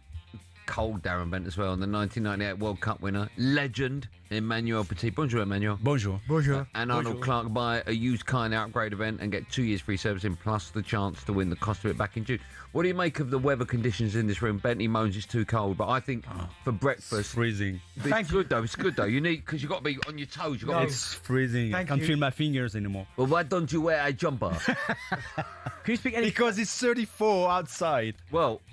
You need it cold, you need it fresh. Okay. All right? Can you speak a bit of French anymore? Only I would like a kilo peaches. I've been learning Portuguese. Kilo de peixe. Every day for the last 15 days, Portuguese. You have? Go on then. 10 minutes a day. No, come on, I can't do it yet. But I am going to shock you. Well, next time I work... You can't speak Portuguese. I promise you, I'm 15-day streak now. Back on Duolingo. Obrigado. Obrigado. Go on, give me something. Obrigado. No, not...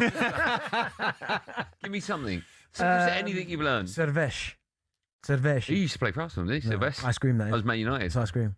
Oh, yeah? And how where's that going to come in No, useful? but like, I've got sentences, but listen, give me 3 months. Yeah. I'll hit you with 3 months. a couple of sentences. What else? What other languages can you speak? I'm very curious about that because you English people, you never learn another language than English. Yeah, it's very arrogant, that, isn't it? No, because everywhere in the world, people talk English. So you don't make the effort, to learn right. We are lazy. different languages. We are lazy nation. Give me 3 months, I'll give you a couple of sentences. Emmanuel, what else do you speak?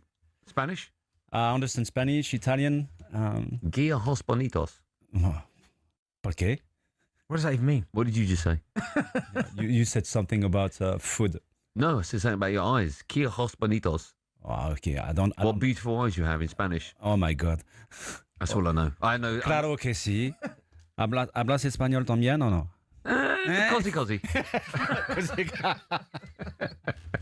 Yeah, I get out of that one. Yeah. What other language do you speak? Spanish, French, English, what else? I think Spanish and Italian is very close to French. Italian? You speak Italian, do you? I understand Italian. Yeah. Do you? Yeah. What do you dream in? French? Yeah, French, yeah. French, okay. Yeah. All right. Still have dreams? It's very difficult, to learn French, even for French people. Even for French people? Yeah. Okay. Because the grammar, the language, the words, everything, is because everything's difficult. male or female in the French language, right? Yeah. And Portuguese. Yeah. Is it in Portuguese? Yeah. I even though I said that sentence, I don't really understand what I've just said. But everything has a male or female. Obrigado. Yeah. All right, look at you over there. You see? 2 days on Duolingo. Why don't you start with the English version first?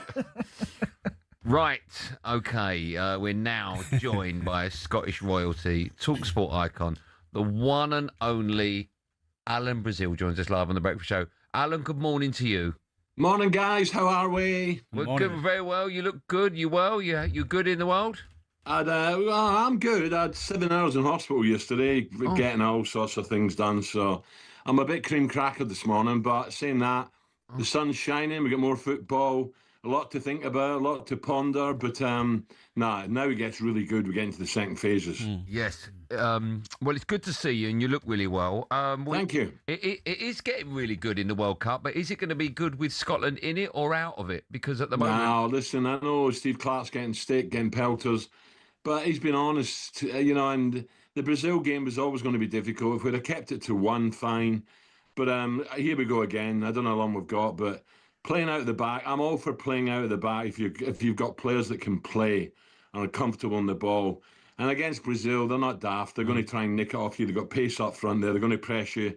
And unfortunately, that was our downfall. We're isolated up front. Just one player, whether it's Shanklin or Adams. Someone's got to go up and help them quickly. In all 3 games, that is. And we weren't doing that. So I'm afraid... we're not good enough. We've done well to get there, and the frank honesty is when it comes to the crunch, we're not good enough. We don't have enough pace. We don't have enough endeavour to get past people and get balls in the box, getting up to support people. No, we try hard, we give it all, but we're not good enough in terms of quality. Al, what have you made of Stevie Clark? He's come under the spotlight for how he's handled the journalists. He's come under the spotlight how he's set up Scotland, certainly in the second game as well. And some people have even questioned why he's had his term there extended before this World Cup. What do you make of that? Well, Stevie Clark, I played against him, and I know him, and he's not a Jose, he's a very quiet guy, to be honest. And you have to look at what he's achieved as Scotland manager. It's brilliant, absolutely up there with the best. So. People have got to realise in the press, I know the press getting on this, this storm of the fans and the Tartan Army, and we party and all that. But the press have got to realise, where our players play, who they play for in the big league, in the World League. And we've done well to get there. We could have qualified, and I don't think we will. I think Steve Clarke's been frank and he's been honest. And I think he's right. There's too many permutations against us, which is going to, again, we're going to be crying losers. Oh, if only. I had it in 82. We should have beaten Russia in the final game. We drew 2-2 because we conceded 2 goals against New Zealand, first game, 15th of June. So we knew it was going to be tough. And that was a side with Souness, Hansen, Dalglish, Strachan, etc. It was a John Robertson. Great side. It's not easy when you get the big league. And, the final stages, and I'm afraid we're just going to be, once again, we're just going to fall short. But it's a shame because the punters are brilliant. But I think the press have got to look at themselves and say, we're a small nation. We maybe have underachieved again. But thinking about it, looking at what Steve Clarke's done, he's not flamboyant. He's not charismatic. Excuse me. He's not giving it. He doesn't like doing press conferences. It's quite simple. He's a quiet man. But what he's achieved, we shouldn't forget that. And he's been given a new contract. Fine. I have no problems whatsoever with that. And we just got to build. We need to find a star. And McTominay was quiet, but I can't blame him. He's had a great season. McGinn, we know what he's capable of. I'd love to see him spark up front with the forward. Well, it'd be Shanklin is a great finisher, but he's not the mobilist, or the most mobile. Shea Adams, who's quick, will try, but he can't do it on his own. So I think maybe in terms of tactics, the only thing I would say is we should go up to support him better in all 3 games. Especially second, third game. They had to get closer. They had to give him support and get up the pitch. But playing out from the back was a downfall. Brazil are class. They can beat anyone. So I'm not crying. We've done well. We've given it all. It's unfortunate. We will be in tears again, to be honest. Oh, it's funny you mentioned McTominay there, because he was someone I was really looking forward to after the couple of years he's had at Napoli, where he's been incredible. Why do you think he just didn't work for him in this tournament? Dan, I think, and this is, I've got to be careful what I say here, because I think he needs players around him that he can get in the box. With the second game, we saw one header where he could have maybe done a little bit better.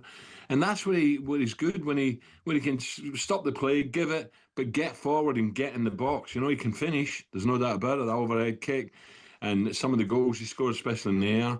I just feel that he needed players to not boss the midfield, but to get the foot on it and get attacking, get in that final third so he could get in the box. We know what McGinn's like. He's busy. He loves it, getting crosses. And we didn't have anyone wide to get past fullbacks to get the ball in the box. So it was the Sixers and Simmons. McTominay can finish. He's played at the highest level in Serie A. There's no doubt about it. He's had a great season. We just didn't see him get the service that he requires to prove a match winner. And you can say that about 1 or 2 or 3 of them, if you like. I'm not going to blame our best players, because he is certainly the best or second best player. I'm not going to blame them. I think collectively we need a little bit more. We need another 10-15% collectively on the ball and believing in ourselves. Down the left, Tierney, he came on. Are we seeing the best of some of our players we've got? You know what I mean? I don't want to be disrespectful. Andy Robertson, are they at the highest levels at the moment to play in a World Cup? Maybe not, but I think collectively, seriously, I think we've done ourselves proud, but again, we're going to fall short. I'm sorry to do this, but your producer, Ollie, has asked me to read out what needs to happen for Scotland to qualify and then get your views. This is his idea, not mine. I can only apologise. So no. Ollie's, listen, we need match winners. I think we need, you look at Switzerland, Switzerland were a team, the same sort of size population as Scotland. They come in and they've worked hard. They work for each other. They have a system all about 100% for each other, and they're good on the ball. There's no superstars, and I think Scotland have 1 or 2 match winners in McGinn and McTominay, definite. I think Shanklin, you give him the service. Shanklin's a very good finisher. I look at Ali McCoy. Ali, give him half a chance, would score, and Shanklin's a bit like that. He can finish. He's maybe not the most mobile. I think we need. I think we just need. We need another 15-20% from everyone. In terms of pace, I think pace is really important. Just quickly with Scotland. Yeah. England's game, everyone was whinging about that. But you look at the opposition, they were strong, they were quick, they were fearless, and they got behind the ball. It was hard for England to break down. So I'm not whinging at England for that performance. A lot of people were. I wasn't. I thought the opposition were fantastic. And they're athletes, and they're quick, and they're strong, and they're decent, and they could have nicked one. Whereas Scotland, we're good when we dominate and when we can get against second-rate teams and dominate. But against the big boys, it's very difficult. Yeah. So we need another 2-3 McTominays, McGinns, alongside with pace and power. But it's, we say it every big tournament, don't we? It's we give it all. The fans are brilliant, but we just don't have that class in not just one position, probably 3 or 4 positions. You need, I'm sure you're aware, you need a minimum of 4 of the following scenarios to play out. You need Senegal and Iraq to draw, Uruguay to lose to Spain, Iran to lose to Egypt, Croatia to lose to Ghana, at least by 3 goals, DR Congo and Uzbekistan to draw, and Austria and Algeria not to draw. No chance. Yeah, I'm signing for Juventus tomorrow as well. Not a chance. I'm like, look, I'm sorry. We blew it, and we didn't learn a lot. We got away with murder because, that was a clear goal for Vinicius for me. It wasn't a free kick, Yeah, so I we got agree. away with murder. We should have learned a lesson. And I'm all for, I don't want to go on about it, playing out from the back. If you've got players that can play out from the back, fine. But not when you're playing against quality opposition. They're going to press you with pace. Don't take, sometimes you have to try and get a draw or a result playing ugly. And I'm afraid the fans will whinge at 90 minutes, but after that, we're through at the next stage. And I think that's what we should have done. We weren't going to outplay Brazil. It's very, very gallant to try and play the football from the back and work our way forward. Nah, I think we had to do a Ghana job, get behind the ball and fight for our lives and try and keep it 1-0, or even if a draw would have been amazing. But 1-0, then we wouldn't be having this conversation. We'd be excited about who we're going to play next. Yep. But quite clearly, honestly, we're not good enough. No. Quickly from me, I've got to ask you about Ipswich then. Obviously, Kieran McKenna, unfortunately, decided to step down. Gary O'Neill's now the manager of the town. What are you expecting this season? Do you think we've got enough to stay up?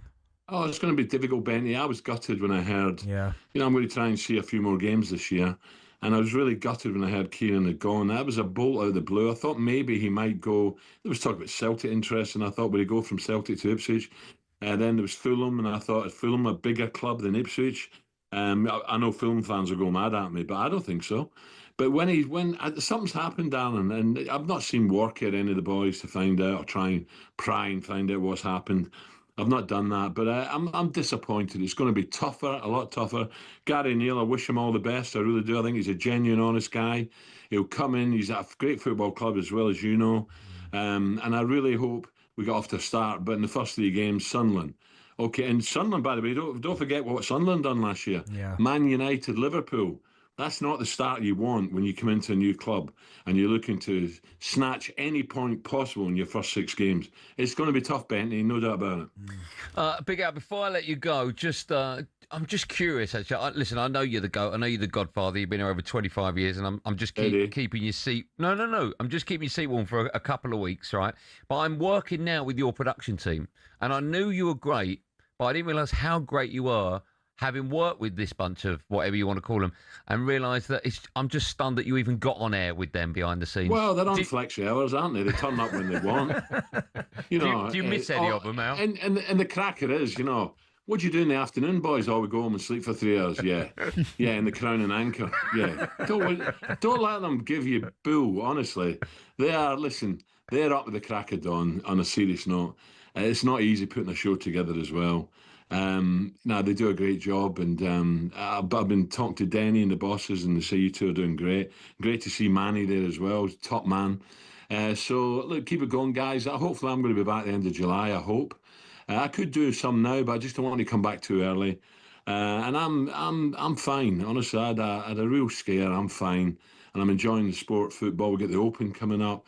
We got the British Grand Prix coming up as well. So, crikey. Things are good. Things are good, guys. Keep it going, eh? They all miss you. We all miss you. We can't wait to have you back on the airwaves. And you're looking great as well, Al.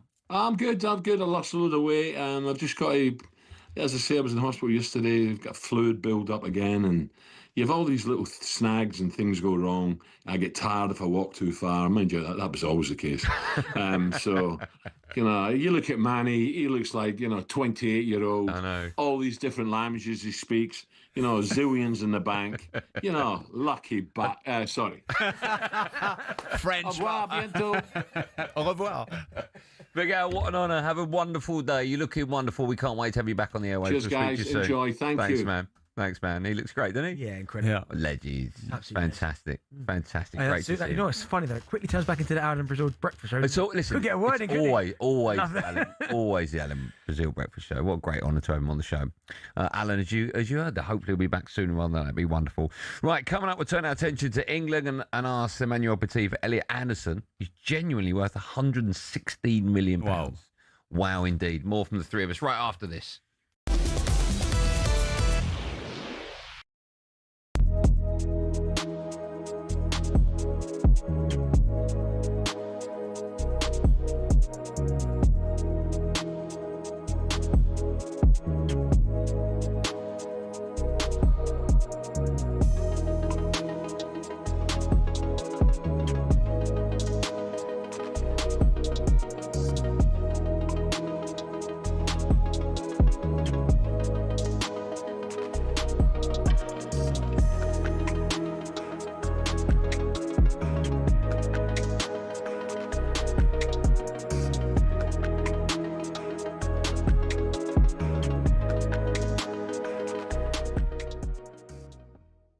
You mentioned him there, right? And about Nico O'Reilly. Now, obviously, the manager made a change because he saw something in Ghana and he thought Spence would have been a better option. But you would have watched Nico week in, week out.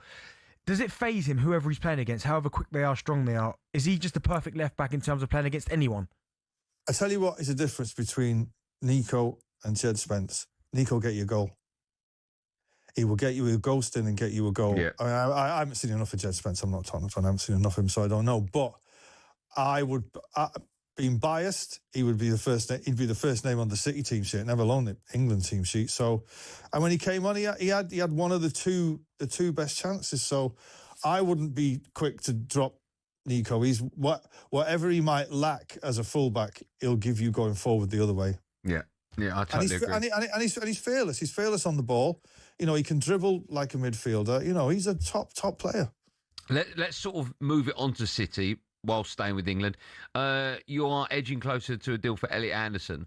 And I said before the window opened, if United could buy one player that would be gettable, it would be Elliot Anderson. I'm not too sure about the price tag. I don't know what that's going to be. I know Forest have already rejected a deal worth about £121 million. Your views on him? You're excited by the prospect of him being a City player? Yeah, I mean, I've never taken much notice of him, to be honest. You know what I mean? He's one of those players that you don't really, he scored against us last season and he was great. But the price tag, silly money for footballers, you know what I mean? Is any footballer worth that amount of money? But looking at... Hello, I'm Matt Fordham from talkSPORT. This is How to Win the World Cup. This is the best squad I think England have ever had.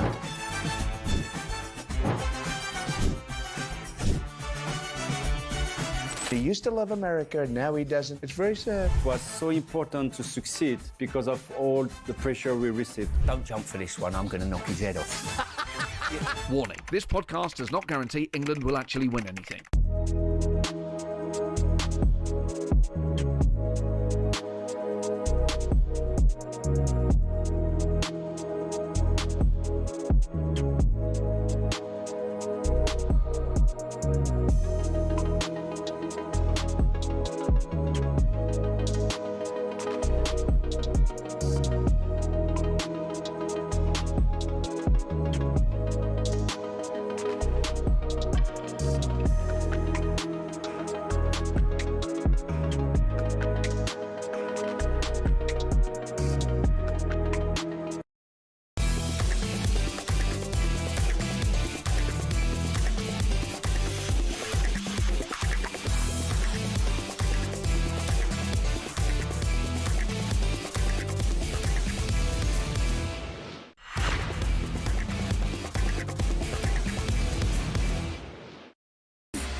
Morning, everyone. It's 9:24, a little bit later than advertised, but, we've got the ledge, or we had the ledge, Alan Brazil on, so what can you do?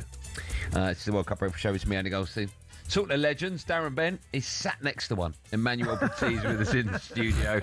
Why keep disrespecting me like that? Why is that? You got World Cup winner next year. I get that. I know. We all pale into insignificance when it is in the studio, right? Emmanuel Petit, put all your medals on the table. What have you got? A Cub Scout one? Yeah, I'll take that. It's funny because people always forget that we won the European tournament as well. I don't think we do. 2000, I didn't forget that. Yeah. We can't help but remember it. You got all your medals in. I lost the medal. That was Trezeguet, right? Yeah. What do you mean you lost the medal? I lost it. I thought you found it again. No. You lost it. You haven't got your medal? No. Maybe. Where, as my mum would say, where was it the last time you saw it? I have no idea because I moved so many times, home. So for the last 10 years, I think I moved 7 times. Maybe one of the exes maybe sold just it. in the park, somewhere, in storage. Maybe one of the exes sold it. Nah, I wouldn't. They wouldn't do that. No, it's impossible. Okay. I wouldn't. It's like with my League Cup medal, League Cup medal. Don't you can't compete your League Cup medal. No. Maybe it's Darren stole it. Maybe. If I stole it. Where's your World Cup medal? Where's that? That's safe. Is it in a box somewhere in a vault? I got only the trophy, the World Cup trophy, European trophy, in the bank. Yeah. What about the? Hold on, sorry. What about the medal for the World Cup? Nothing at all.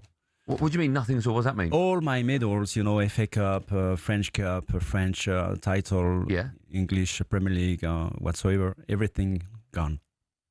So the double, 90. Sorry, everything gone. Yeah. Forget that. Where's the World Cup medal? Gone as well. What do you mean gone? What, stolen? All my medals are gone somewhere. I don't know where. I can't believe that. Me too. Something to do with the witch doctor on the beach? Every day, I wake up thinking about that. That is unbelievable. You've no idea where they are? I have no idea. Are they all together? Like you find one, you find them all? I try to get it. I've been to so many storage, unpack, everything, took me hours and hours, nothing. Wow. How long ago did you lose them? Like years? I realized 3 years ago. It's a long time since 98. It's only 3 years ago. Yeah. Do you know what I mean? Yeah. Oh my God, that's dreadful. I'm sorry to hear that. That's all right. Well, hopefully they'll turn up, right? One day you'll just move a bag and they'll just fall out. Maybe. Like that. Or maybe you'll see probably next week on the market, Do you think they were stolen? I don't know. Wow. How sad's that? Okay. Let's move it on a bit. I'm maybe someone somewhere listening to this will know the whereabouts of your World Cup medal. Yeah. I hope they do. Yeah.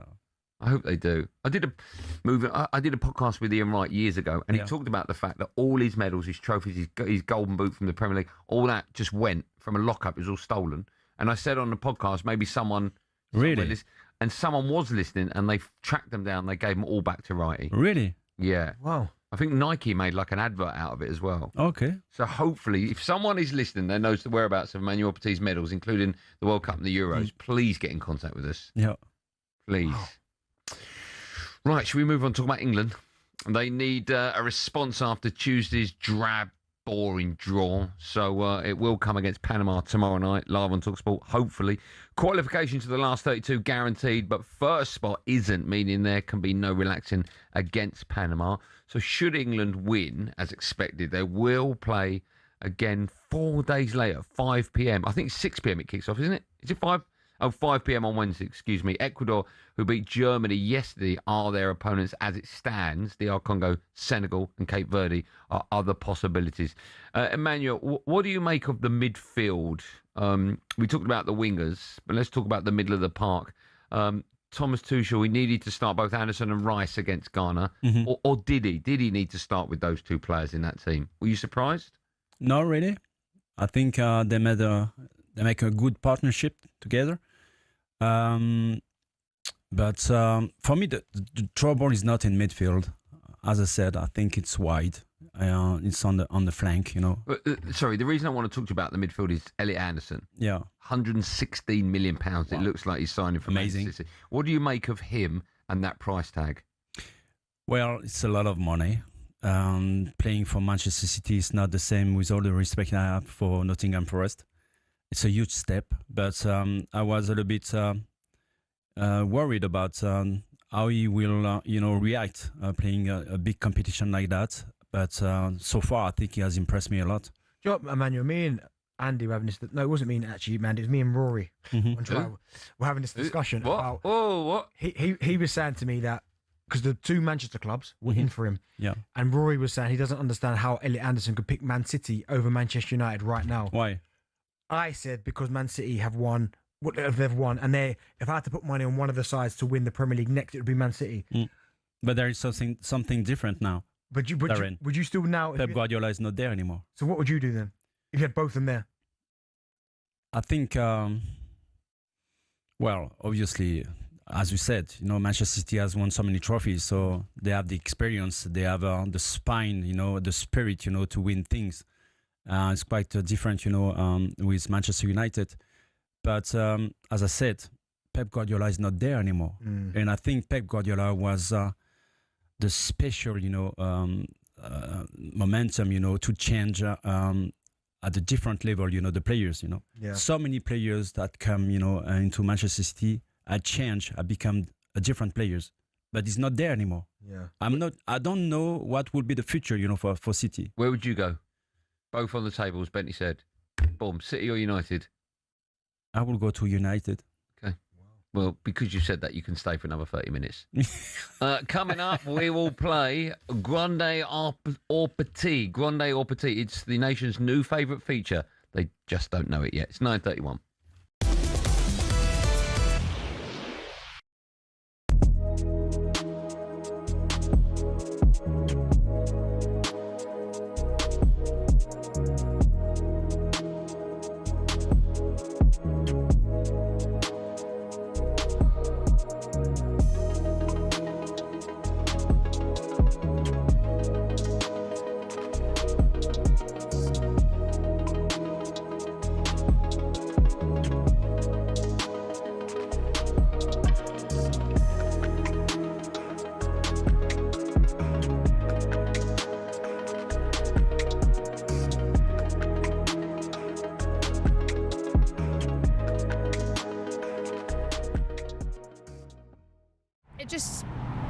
Our big players aren't rising to the occasion, and Darren, you'll know this more than me, but I was sitting pitch side melting tonight. The conditions were horrific, the humidity was stifling. You know that way you're taking a breath in and there's no fresh air around you. It's hard work. And when Andy Robertson came off at half time, he walked right past me and he looked like he was laboured. He looked like it was the end of a horse race, and you could see his side going and stuff. He was really struggling, and then he didn't come back on. So there was a number of factors to come into it. I think the weather might have caused us an issue. It was blooming hot, really, really hot. We're not built for this madness. No, we're certainly not. Just quickly, I heard you were a bit unhappy with Steve Clarke, some of his exchanges with reporters post-match. Yeah, it's not good enough. It's not good enough. I mean, who do you think you are? Do you think you're Pep? Because you're not. We've not been at a World Cup since 1998, and it's incredible that we're there.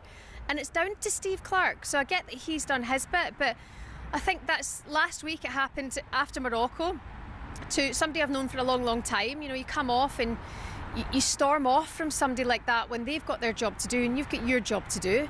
And then 6 days later, you do the same thing again. Don't not have to USA 94. What a summer when football became soccer in the blazing heat. It was also the tournament where fashion peaked. This, my friends, is Alexi Lalas. No, he wasn't Scottish. That's a full-blooded American right there. But in all seriousness, forget the hair. Look at the jersey. Dreamy 90s clobber. And it was everywhere. That's the legend that's Georgie Hagi of Romania, OVS, Brazilian shot stopper, Taffarel, and a Dutch guy. I mean, this was the period we were getting top quality in the Premier League too, but the national team designers raised the level even higher. The pitch was their catwalk as we got Germany, Bolivia, Sweden absolutely rocking it. The kind of kit we're shelling out for on retro sites to this day. And Spain, another beauty. 10 points if you recognise that guy. Of course, this was America, so the cheerleaders didn't want to be outdone. But in the end, two of the less is more designs made it to the final. And when Baggio blazed over, Dunga got the honours. The entire summer was an explosion of colour that would have broken Instagram. Sorry, just trying to get that Larson one off eBay. 70 quid. Bargain.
.36 World Cup Breakfast Show. It's me, Andy Goldstein Darren Bent, Arnold Clark, who's celebrating what's set to be a massive month of football, and you could be a huge winner in their June upgrade event.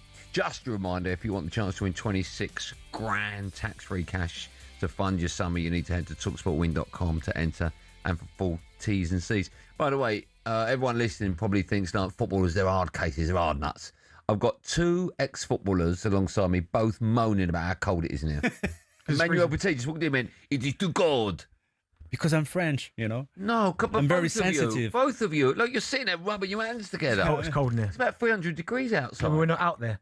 No, you're not out. I'm gonna get cold, you know, when I get out because of the heat outside. Are you shivering? Are you really? Just what I said. I'm sensitive. Do you want a jacket? Do you want a coat? Do you want me to find you a blanket? Do you want a hot water bottle? Do you want one of those, Emmanuel? No, I want peaches. You want what? Peaches. A kilo. You should be trying kilo de pêche. A kilo de pêche. Maybe over the time you should teach me another French sentence. Okay, but let's say instead of pêche, pomme. Pomme?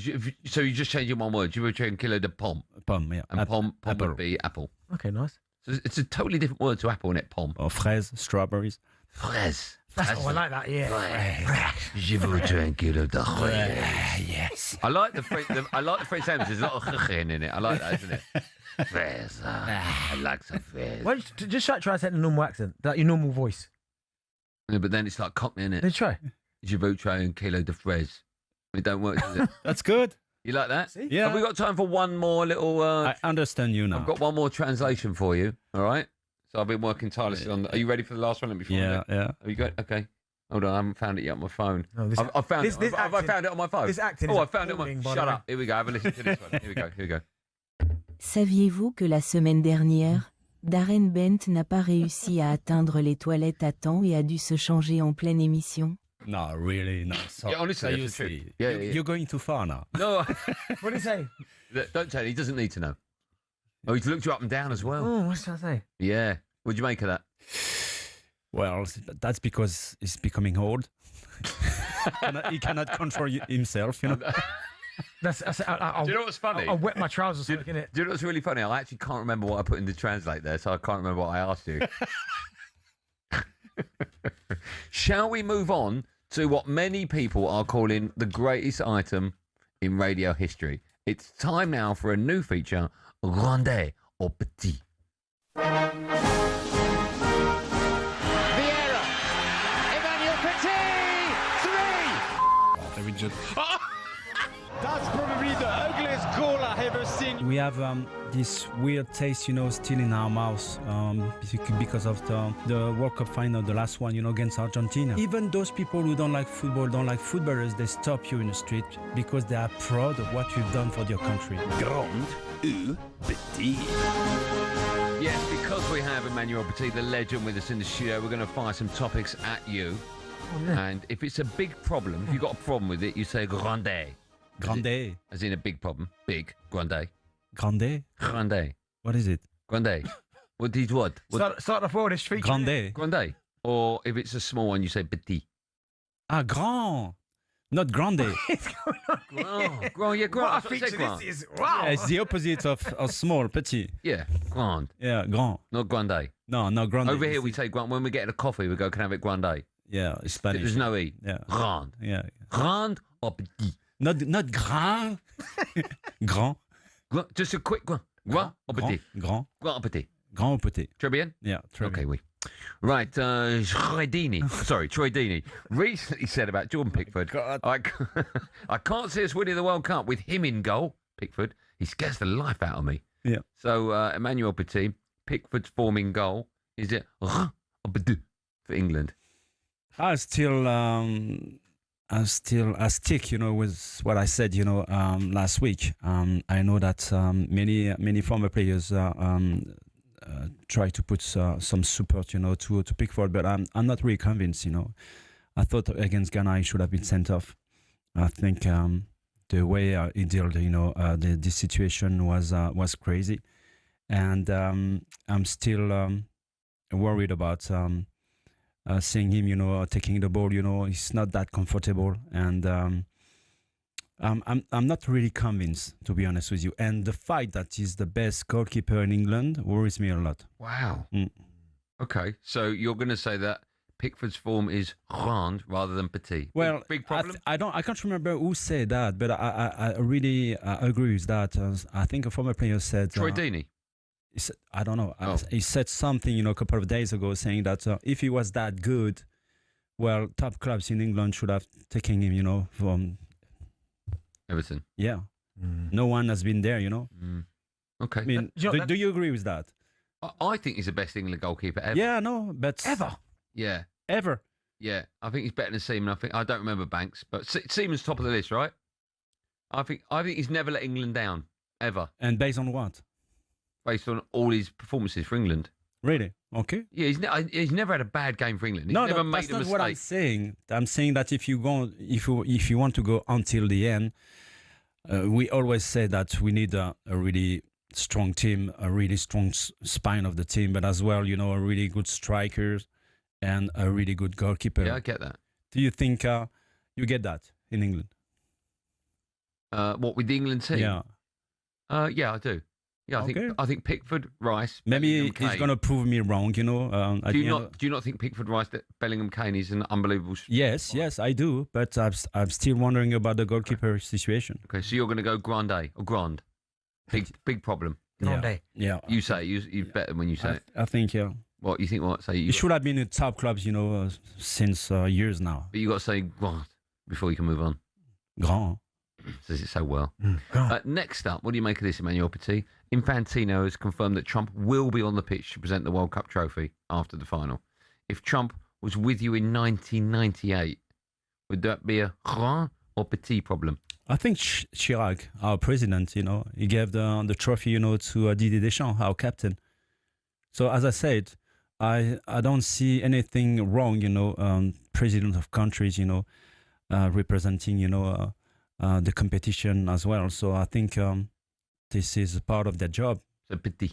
So I'm not a huge fan of Trump, but I don't see anything wrong in doing that. As long as he gets off the stage, gives the medal. You don't want to lift it. Yeah, but yeah, that's what I'm saying. Yeah. If he asks, for a medal because he won the World Cup, this is different. Yeah. Okay. Yeah. Massively different. Staying with FIFA, stopping the game for hydration breaks or advert breaks, even when it's raining. Yeah, I took the example from the game yesterday, Ecuador against Germany. The second half, hydration break. The rhythm, the intensity, they were fighting. It was very entertaining, this game, And all of a sudden, the referee, blew the whistle, hydration breaks. And you could hear, the fans booing, the hydration break because they were entertaining, the game. And even the players on the pitch, they were having, great moments. So I thought to myself, oh, come on, again, a break. let's go and let's play, you know. And I understand sometimes when the heat is very, very difficult, you know, to cope with. But most of the time, you know, the roof are closed, you know, aircon, you know. So I don't get it. So, you know, Infantino said, yeah, you have to understand this is not for the money. So it's for the safety of the players. You know, they need to drink water. I just want to ask Mr. Infantino, what have we done in the past? You know, have we coped with it before? Yeah, we play with such under heat, you know, a great heat, you know, and it didn't make any impact, you know, on the players, because we find, you know, seconds or minutes, you know, injury times, whatever, you know, substitutions to get some water. Yeah, I totally agree with you. The only thing it's good for, I was saying yesterday, was when I watch it at home and I need to go and make a cup of tea or go to the toilet. It's quite nice. And you know what? Hydration breaks change the momentum of the game as well. So many times. So this is, for me, this is nonsense. Yeah, listen, I think we all agree with you, and we all know it's not hydration break, it's for FIFA to make more money. We all know that. Of course. We all know that. What's really annoying, by the way, is when the commentators, it started happening on American TV, they start calling it, rather than the first half, the first quarter and the second quarter. It's becoming American. Yeah, that's terrible, yeah. Grand. Okay. I think we all collectively think that's grand. You don't pronounce the E. They're petit. Grand. No, this case is petit. No, it's grand. It's a big problem. Yeah, it's grand problem, yeah. Oh, no, you grands and your petits, man. Okay, no problem. There you go, that's Emmanuel Juan. Coming up, if Emmanuel Petit needed someone to score a goal to save his life, would he pick Haaland or Mbappe? We'll ask that question next as Norway take on France. A game you can hear. What a game that will be, by the way, live on talkSPORT. That was Grand or Petit. It might be returning to your radios very soon, or, fingers crossed, never ever again. You warmed up yet?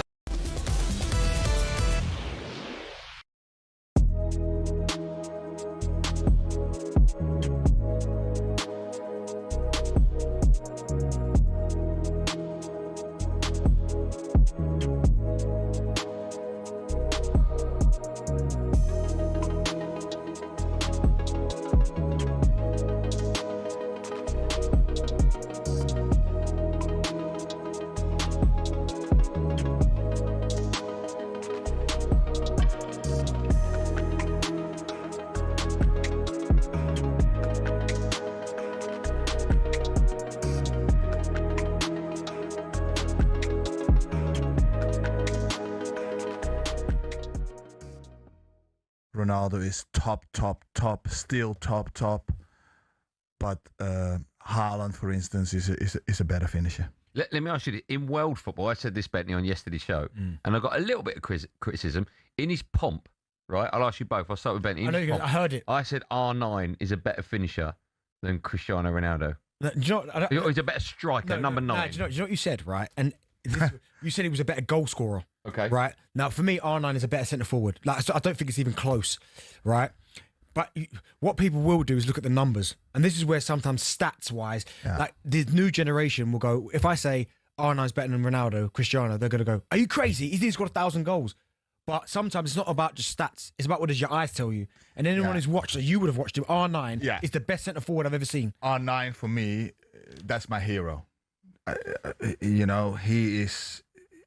That's why I wanted to become a striker. You look at him, and Ronaldo has done absolutely magnificent. Yeah, and Ronaldo, it's all about numbers and goal scoring, and he's obsessed with that, and that makes him so good. But R9 is just phenomenal. He's just incredible. Better. Get ready to get that winning feeling with talkSPORT Win. This summer, talkSPORT is bringing you live and official coverage of every game of the FIFA World Cup 2026. And to celebrate, we're giving away £26,000 guaranteed. Go to win.talksport.com to enter now, and you could win 26 grand in your hand, tax-free. Enter now, and you could be the next to get that winning feeling, courtesy of talkSPORT Win. Find out how to enter now at win.talksport.com.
in US. It's 9:50. Good morning, everyone. It's the World Cup Breakfast Show. It's me, Andy Goldstein, World Cup and Euro winner, Emmanuel Petit, and a man who scored 2 goals in 15 games for Burton Albion, Darren Bent.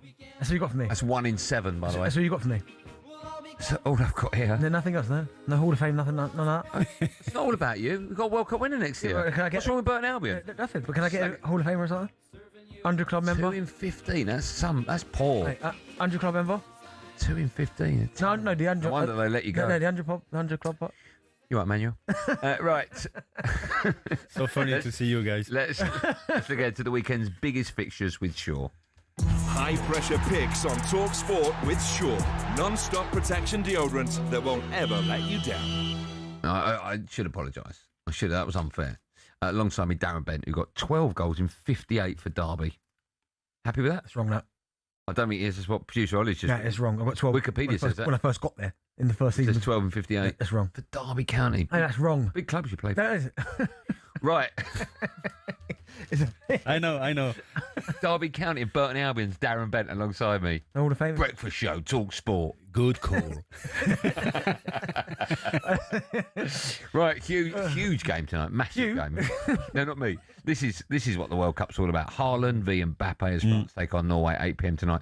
Live on talkSPORT. England, by the way, England fans, listen up to this. If Norway win the game, they top the group, which would mean France would be on our side of the draw. But France just need a draw or a win to top the group. That means we avoid them. Emmanuel Petit. The danger man for them is, of course, Haaland. What a player he is. Do you think one player can be good enough, like Haaland, to take a national side to the brink of winning the World Cup? Does it take more than just one world-class goal? It takes more than that. It does. Yeah. Look at Messi, in Qatar. And a whole army, soldiers, same in this competition, the way they play, for their best player. So it changed differently. I think Haaland, is one of the top men, actually in football, but he needs, a whole team behind him. They've got talents, but come on. I mean, with all the respect I have for Norway, maybe they're going to win tonight. I don't know. But they will need more than that, more than Haaland, to do something, Who's a better centre forward if you had to rely on one of them to score you a goal? Oh, it's hard to say because I've been impressed with Harry Kane, Haaland, with Kylian Mbappe, but I stick with what I think. I think in big competition like this is typical of the like of Messi, Mbappe, that kind of players, So I'm pretty sure. I think Kylian Mbappe is on a mission in this competition. I think Mbappe. I think for Norway and Haaland, I think if you cut the supply line to him by just dominating possession, then he won't get a sniff. But I think with France and certainly Mbappe, he can create his own chance. So if I had the opportunity to choose one or the other, it'd be Mbappe. Because he could create, he can go to the left. If he's not getting a touch down the middle, he'll go to the left. He'll drop a little bit deeper. Whereas as Haaland's more traditional centre forward will start. It depends on his teammates as well. I think Haaland more than Kylian Mbappe. Kylian Mbappe can take the ball, in the last third of the pitch, and can dribble, he can pass, with the pace, he can do anything. He seems to have everything, right? Does he have a weakness, Mbappe? Yes, I think, yeah. What would that be? Frustration. We saw that against Senegal, and this can have an impact, on his teammates. The first half against Senegal, he was missing everything on the pitch. He was so poor technically, in terms of movement as well. The link with his teammates as well was poor, and you could see that his frustration was reflecting on his teammates. And this is something he has to change, Can do the same with Cristiano Ronaldo sometimes, I was going to ask you about that. Yeah. And this is something that you have to cope with because he's your best player and you want to put him in with the best services, on the pitch. But sometimes it doesn't work like that. So when you get frustrated, you can see, that sometimes teammates change the way they play just to suit him, to please him. Do you think Ronaldo helps or hinders Portugal? There was a lot of discussion as to whether or not he should even start the last game, which of course he responded well against Uzbekistan. Yeah. But I need to see more than that. I think he's one of the best players in football history. No doubt about that, you know. You can ask. We were having a debate yesterday. Yeah. And Bent and I both said that we think that R9 is a better, how did we describe it? Centre forward than Cristiano Ronaldo. What's your view on that? Well, I hope he will rise at the same level than Cristiano Ronaldo, to be honest with you. I think he's 41, Cristiano Ronaldo. Yeah. So we always try to make judgment on him about the fact that he's not 41, but he's 30 years old, and but he's been impressed me so much. Against Uzbekistan, I think it was quite easy for him, you know. Yeah. So many space, you know, easy, you know, so many movements and so many links as well with his teammates. But when the opponent will be tougher, you know, much more unity on togetherness, you know, it will be more difficult for Cristiano Ronaldo, I think. Okay. Before I let you go, what will the score be tonight? France against Norway. I can't wait for that. It's live on talkSPORT. What will the score be? I see France win that game. You know, traditionally, but Didier Deschamps is not there because of the death of his mom. But traditionally, the last game of the group, you could see that, you know, so many times, European competition, but as well World Cup, we changed probably 4 or 5 players, you know, the last game. Is it going to be like that tonight? I'm not that sure. Why? Because of what we said, we have to finish first for many reasons. Yeah, of course. So I think he's going to put probably the strongest team tonight. Okay. Even thinking that the next game will be 4 days after that. So we have to take that, you know, to keep that in mind. Okay. 3-1 France. You think 3? Okay. Just a reminder, the games today are tonight. France against Norway, Iraq against Senegal. They're both 8 p.m, by the way. 1 a.m. sees Uruguay take on Spain, and Cape Verde have the chance to qualify if they beat Saudi Arabia. At 4 a.m. tomorrow morning, set your alarms. If you're having a big old night of it, Belgium face New Zealand, Iran take on Egypt. Scotland fans, you need a miracle to qualify. Just 5% chance of making it as things stand, according to Opta. That's it. That's all we got time for. Emmanuel Petit, World Cup and Euro winner. Thank you so much. Thank you, guys. We adore you being. Merci. You know, it's our. Merci beaucoup. See you next Tuesday. Is it next Tuesday you're in? I'll see you next Tuesday. Yeah, Bentley's going to be in as well then. Yeah. I've got you Monday, Tuesday, right? Okay. So I'll see you next Tuesday. Have a great weekend. You too. I'll turn the temperature right down for when you get in. Okay. And a big thanks to a man who missed 5 penalties in his career, Darren Bent. He'll be alongside me on Monday from 6 a.m. Hawksby and Jacobs. What a lovely way to end the show. Hawksby and Jacobs are up next. Thanks for watching. Thanks for listening. We'll see you on Monday, 6 a.m. Set your alarms. Have a great weekend. Be safe, everyone. Come on, England. Be safe. High pressure picks on talkSPORT with Shaw, official sponsor of FIFA World Cup 2026.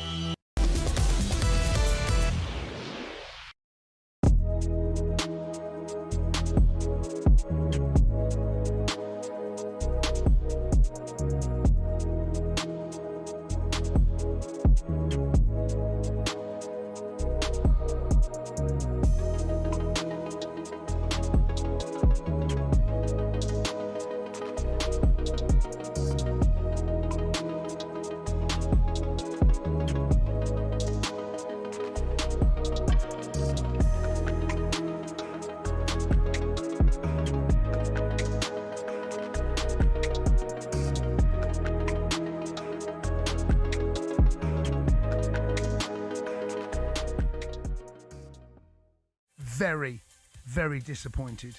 I know it can happen, and you know, if you're an England fan, you're used to this disappointment at every tournament at some stage. But I've got to tell you, mate, I'm going after one person. I'll tell you that person is in a second. Who is it?